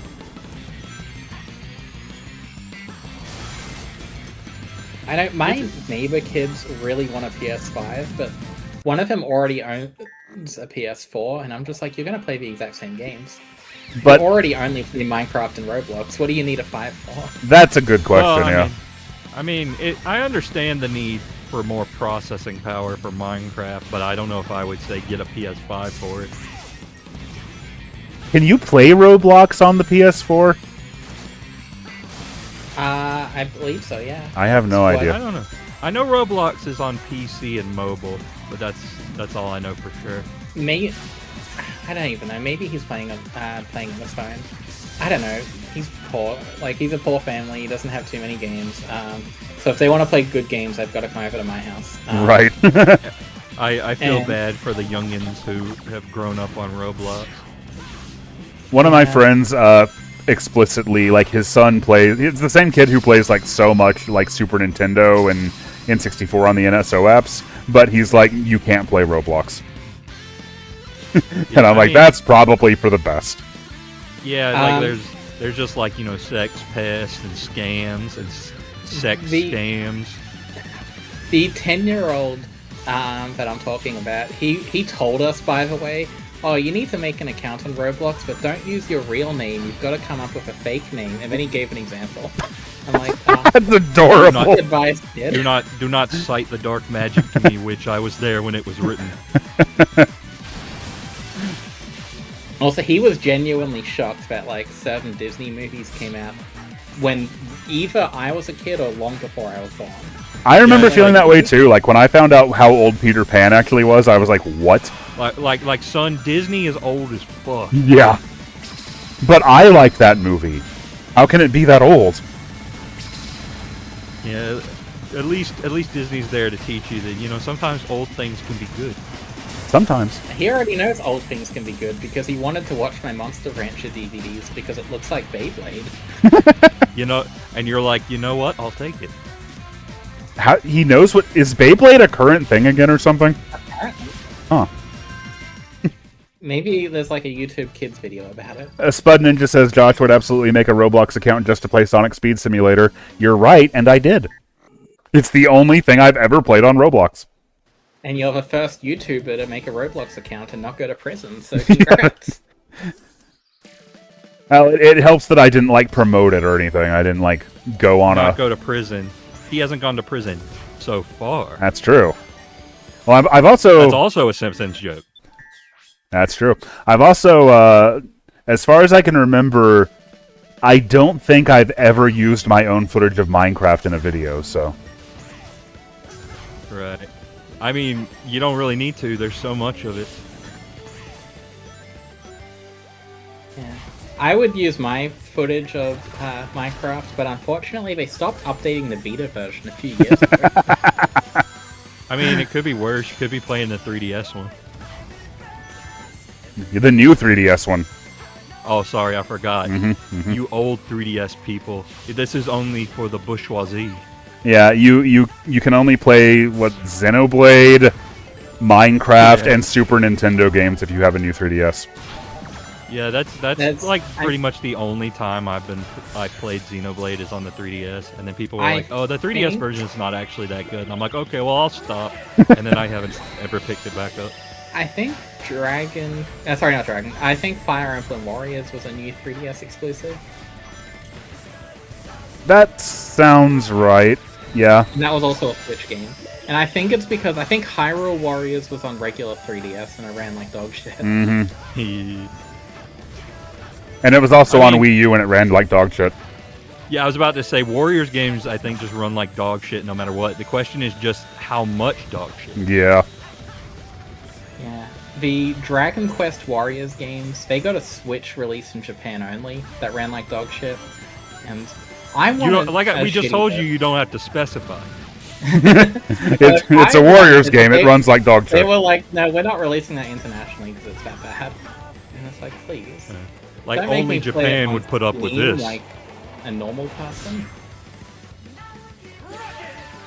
Nobody in America is a big enough weed to do this.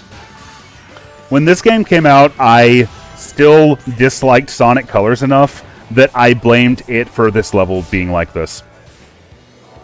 Like, there was a time when I did not like or understand Sonic Colors. I mean, you're technically right. I assumed you would have liked Colors because you were an old person and old people liked it. No, I was like, okay, so here's the thing. He's also a contrarian. That's true, yeah. What I liked about Colors right off the bat, what I did not have to learn to like about Colors was the story. I always loved the story and the voice acting and the dynamic with Sonic and Tails and the aesthetic. I loved the aesthetic. The thing I didn't like was, okay, there's two things. I didn't like that it was doing... Where's the sex scenes? Where's the sex scenes? That's right, yeah. I kept waiting for Orbot and Cubot to just, get going, like... That's what you're built for, right? But no,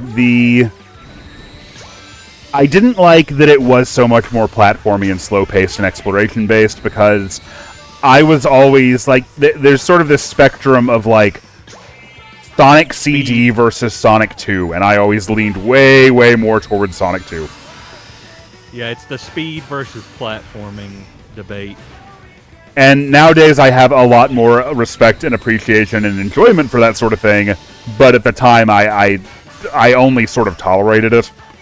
The bigger thing, though, was that I really resented Colors for being the game that got all this positive press and got all this, like, Sonic is finally good again, when I'm like, Unleashed is right there, though, you guys! I didn't understand at the time why people didn't like Unleashed as much as I did, and I held that against Colors. Yeah, because, see, the thing is, people played Sonic Unleashed like a video game, whereas Josh played it like a religion. Exactly. And that was their problem.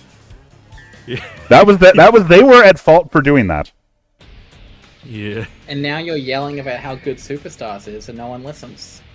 But give it 15 years. The more things change, the more they stay the same. We'll see where we are. Everyone says that's a slow-paced platformer, but you've proven it wrong. Yeah, we both have. Except for like a couple bosses. I found out nobody told me about this, which tells me that nobody except us cares anymore. There's actually a boss improvement mod for Superstars that came out months ago. That'd be great, but I'm too busy playing the Switch 1 version that looks ugly. Yep. Now that is like, that could benefit from a Switch 2 version, even if Sega would do the thing where they make you buy the whole game again. And I would buy the whole game again. I would. They got Sonic Superstars running decently on the Switch 1, but at what cost? Yeah. Aw, Shadow got me with his chaos powers. Disappear! I have chaos powers. I don't need Sonic and Shadow Generations to look better. I'm happy with it looking ugly. I don't want another version of Frontiers.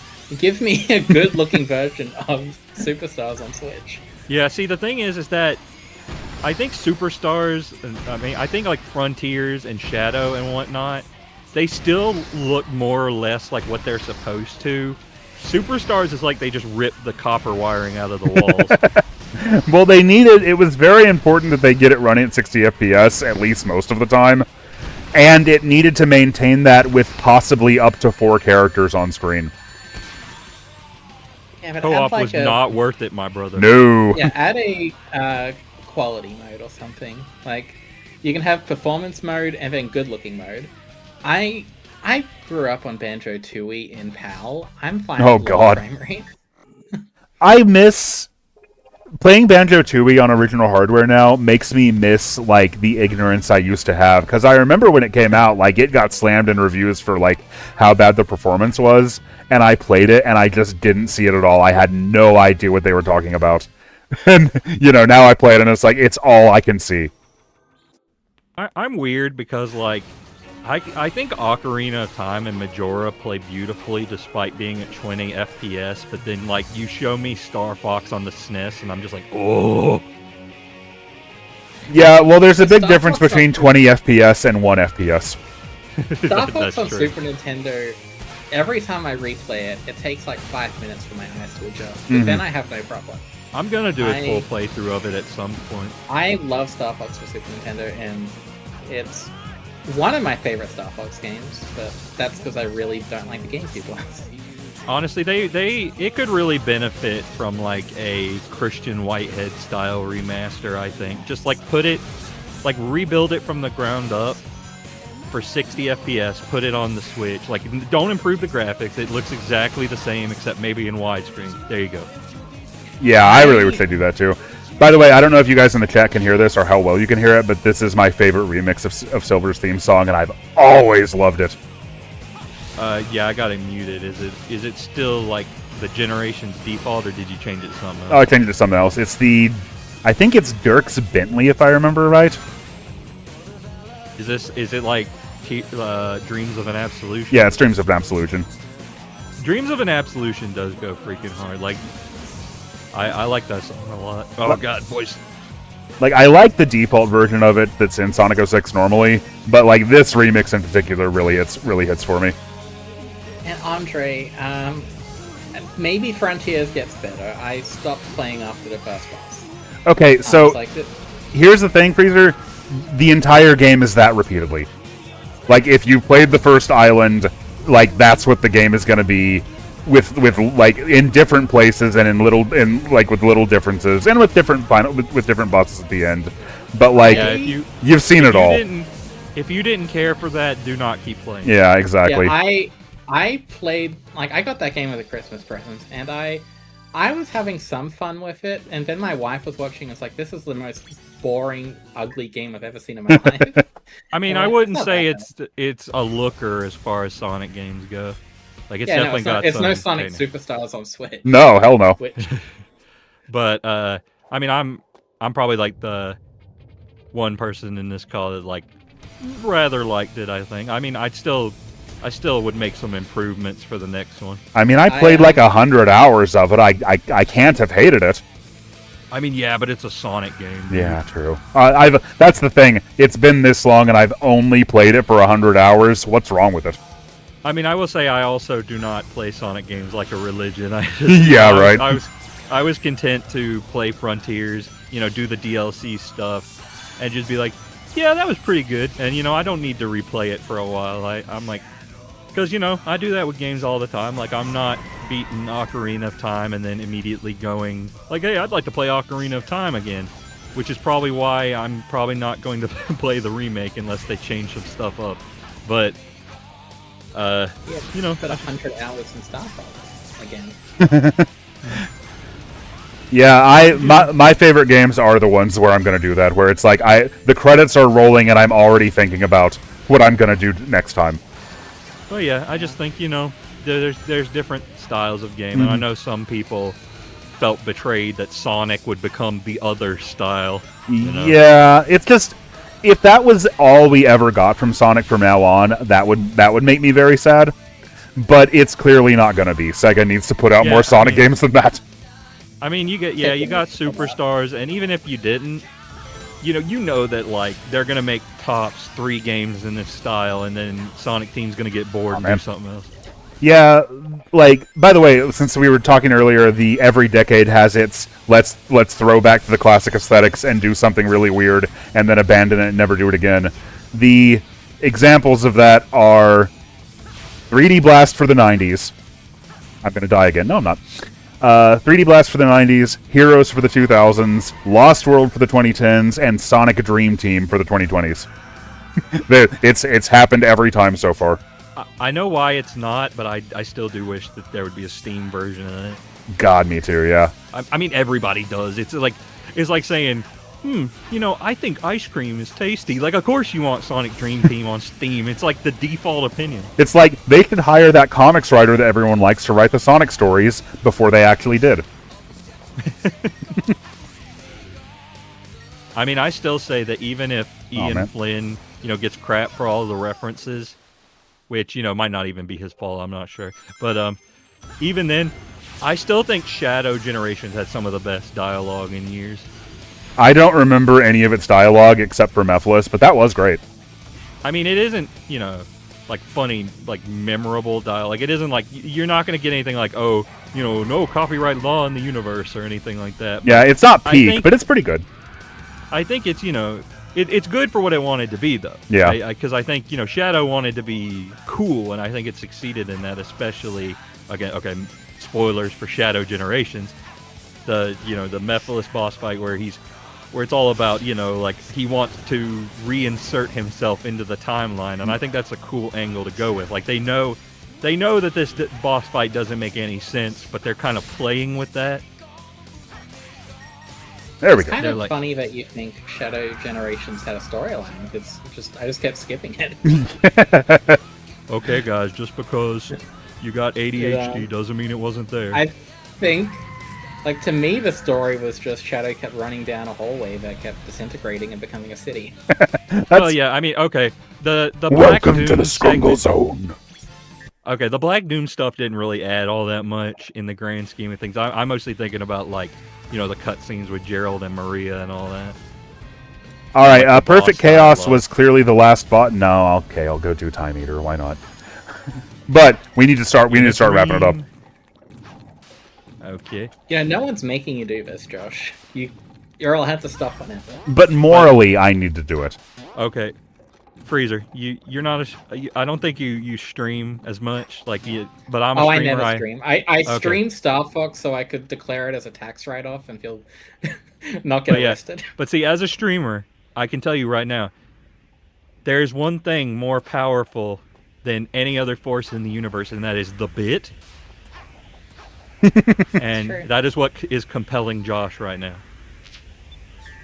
Don't worry, I do have Make Time Eater Suck Less installed. Yeah, I mean, it's a shame, because I think the Time Eater fight...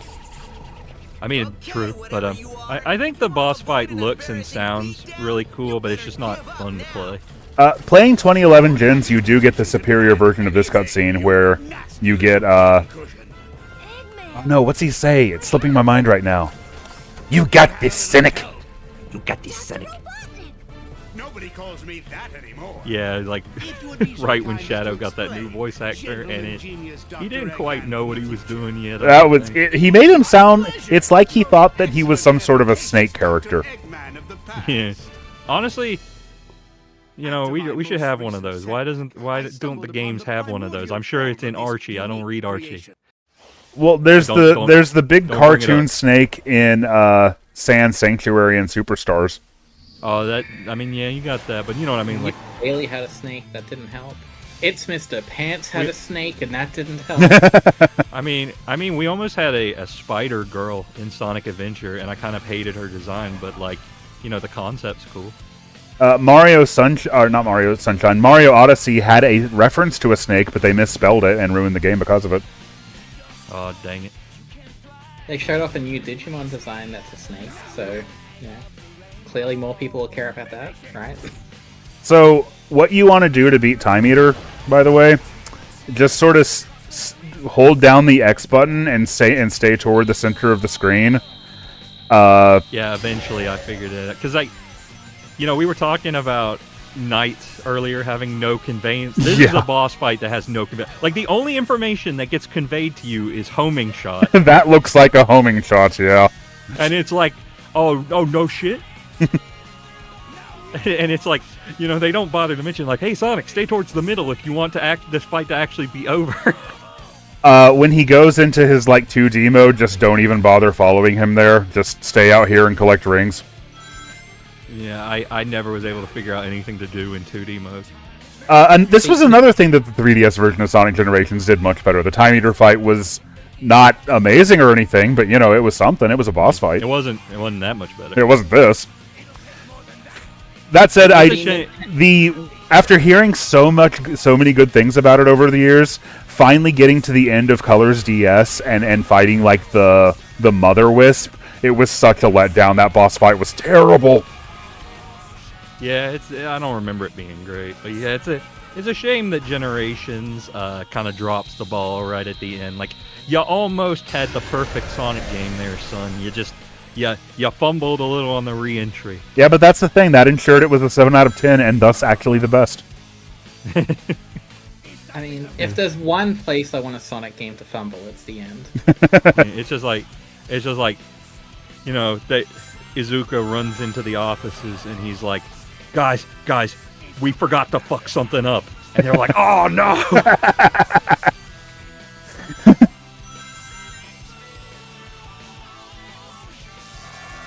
I guess Shadow Gen's version of that is making every level Radical Highway.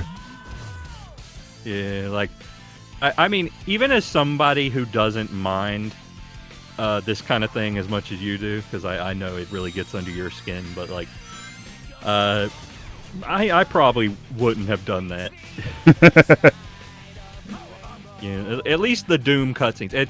If nothing else, I would have made it to where, like, it's basically as close to an instantaneous Radical Highway transmission as you can possibly get. Well, for me, it's not even that it's Radical Highway over and over again. It's that it's, like, those sequences specifically are super focused on, like, conveying dialogue. Yeah, and so the gameplay and level design in them isn't very interesting. Yeah, I do feel that. Like, there's parts of the Radical Highway stuff that's cool, but... the actual Radical Highway stages are fantastic. Oh, yeah, the actual in-game stages are awesome. In fact, I think that, like, I'd say Shadow Generations actually does the opposite of this game, where I feel like it honestly gets even better right at the end, where it's like, you know, it's kind of shaky in the middle every now and then, like it... But then at the end, it's like, oh my god, you guys can do this? It does have a much better final boss. And it does have an edgy stingray that you ride. Yeah. Honestly, credit where it's due, the Doom powers are actually pretty fun, I thought. Oh, I like them. Ryder Platinum is asking you Weird Frontiers players, which final boss is better, this one or Final Horizons? Honestly, I might say I'd rather do the Final Horizons final boss. It wasn't too... Well, I mean, I don't know, because like I've only beaten Final Horizons once, so I don't feel like I can really say. I mean, me too, but I remember like they both have an issue with conveyance, because like there's a VOD over there that can prove it to you. It took me ages to figure out what I was supposed to do against the Final Horizons guy. My hot take is that I liked the original final boss of Frontiers the best, the Ikaruga shoot 'em up. I mean, neither is ideal, I'll say that much. Yeah.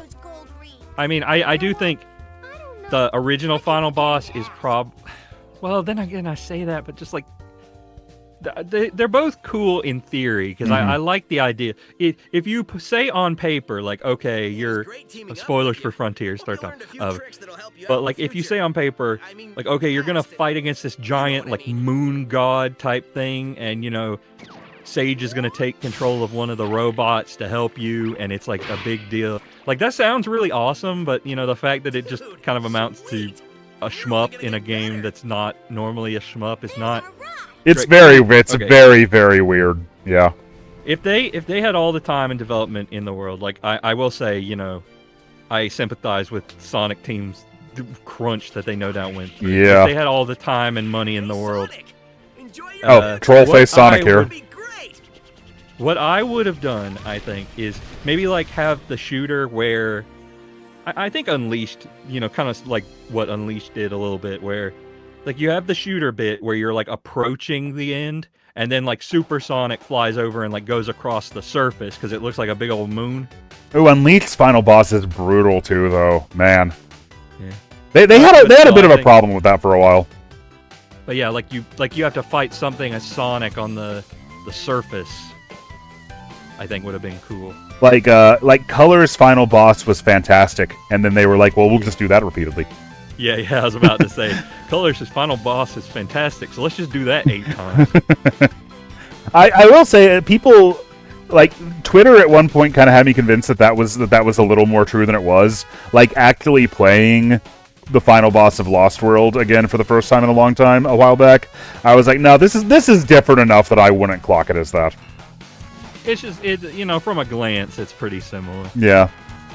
And anyway, Colors was taking it from Secret Rings anyway.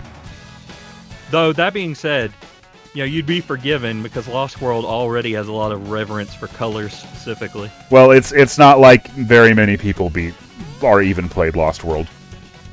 And Josh, you and I both know that the final boss of Superstars is actually good. No one else realized. Which one? There are 3. The first 2, not the... Agreed. The first 2 are wonderful. The last one is something you do to say that you've completed Superstars. That's its main function. Yeah, I would say that. I like the normal final boss of Superstars. Bowling for soup. The trip final boss is mostly okay, but I don't know if I care for the instant kill attack. Oh, that's what makes it fun. But then the dragon is just dog shit. Yeah, the dragon is all RNG based, and that's the problem. Yeah, like it was brutal and not in the fun way. But all right, I should probably have a bedtime snack and go to bed, and some of you guys probably should too. Yeah, you haven't streamed all the other anniversary games yet. Do you hate your fan base? That is true. Like in my notes here, it does say that I still need to do either Mania or Forces, one or the other, as well as Colors Ultimate. But I have run out of time. I have to go to bed now. Since Freezer shilled her thing, can I like drop my Twitch channel so that I can actually end the stream right now before Dustin can do that. Yeah, absolutely. Show your stuff, Dustin. It's Dustin VG. It's just twitch.dustinvg. Twitch TV DustinVG. But I also got a website which is dustinvg.com. You can go to that. And Justin has 3 different Discord servers. And you can join the Club Saturn Discord server, which, unlike mine, does not cost $15 a month. So. Yeah, but he also doesn't really talk in it, so you're missing out on that. That's You can talk to me, and I'm just as good, right? If you join Freeze's cool room, you'll be the first person to join in months, but isn't a bot trying to shill. Yeah, okay, so if you join the server, be sure to tell us all about how Mr. Beast is giving away several $1,000s. We want to hear all about it. That's true. That's the main thing that we're interested in. Yeah, and I still haven't fixed the honeypot thing because they've been broken, so do it right now before we fix it. And if you join the Geek Critique Discord server, make sure you come with an encyclopedic knowledge of Better Call Saul Season 3. Okay. Well, it's been nice chatting with you guys, and it's been nice everybody in the chat. Associate Brand Manager Aaron Weber. What a good time we were in. I will see you around, and they will too, I'm sure. Yeah, thank you all for coming. Thank you, chat, for coming. Thank you all for sticking with me. Happy birthday, Sonic. I'm not going to let the credits play out to the point that we get we get to hear the UK version of that. Although maybe if you skip this, I think you still do hear it. Let's see. Hear the British. Yeah, the PC version, you get the British version of it, no matter what. You mean the good version? Yeah, if you don't know, at the end of the credits in Sonic Generations, you hear a crowd of people say, "Happy Birthday, Sonic." And for the UK version, they recorded that at Summer of Sonic 2011. And for the US version, they recorded it at Sonic Boom 2011. But the thing is, the PC version was developed in the UK, and for whatever reason, they just didn't change it. So, if you're playing on PC, that's what you get. Let's see. But if you skip the credits, you don't get it either way, so that was a pointless story. Alright, good night, everybody. Shadow Gems? I don't know, I can't remember. Anyway, good night. Keep geeking, I'll keep critiquing. I have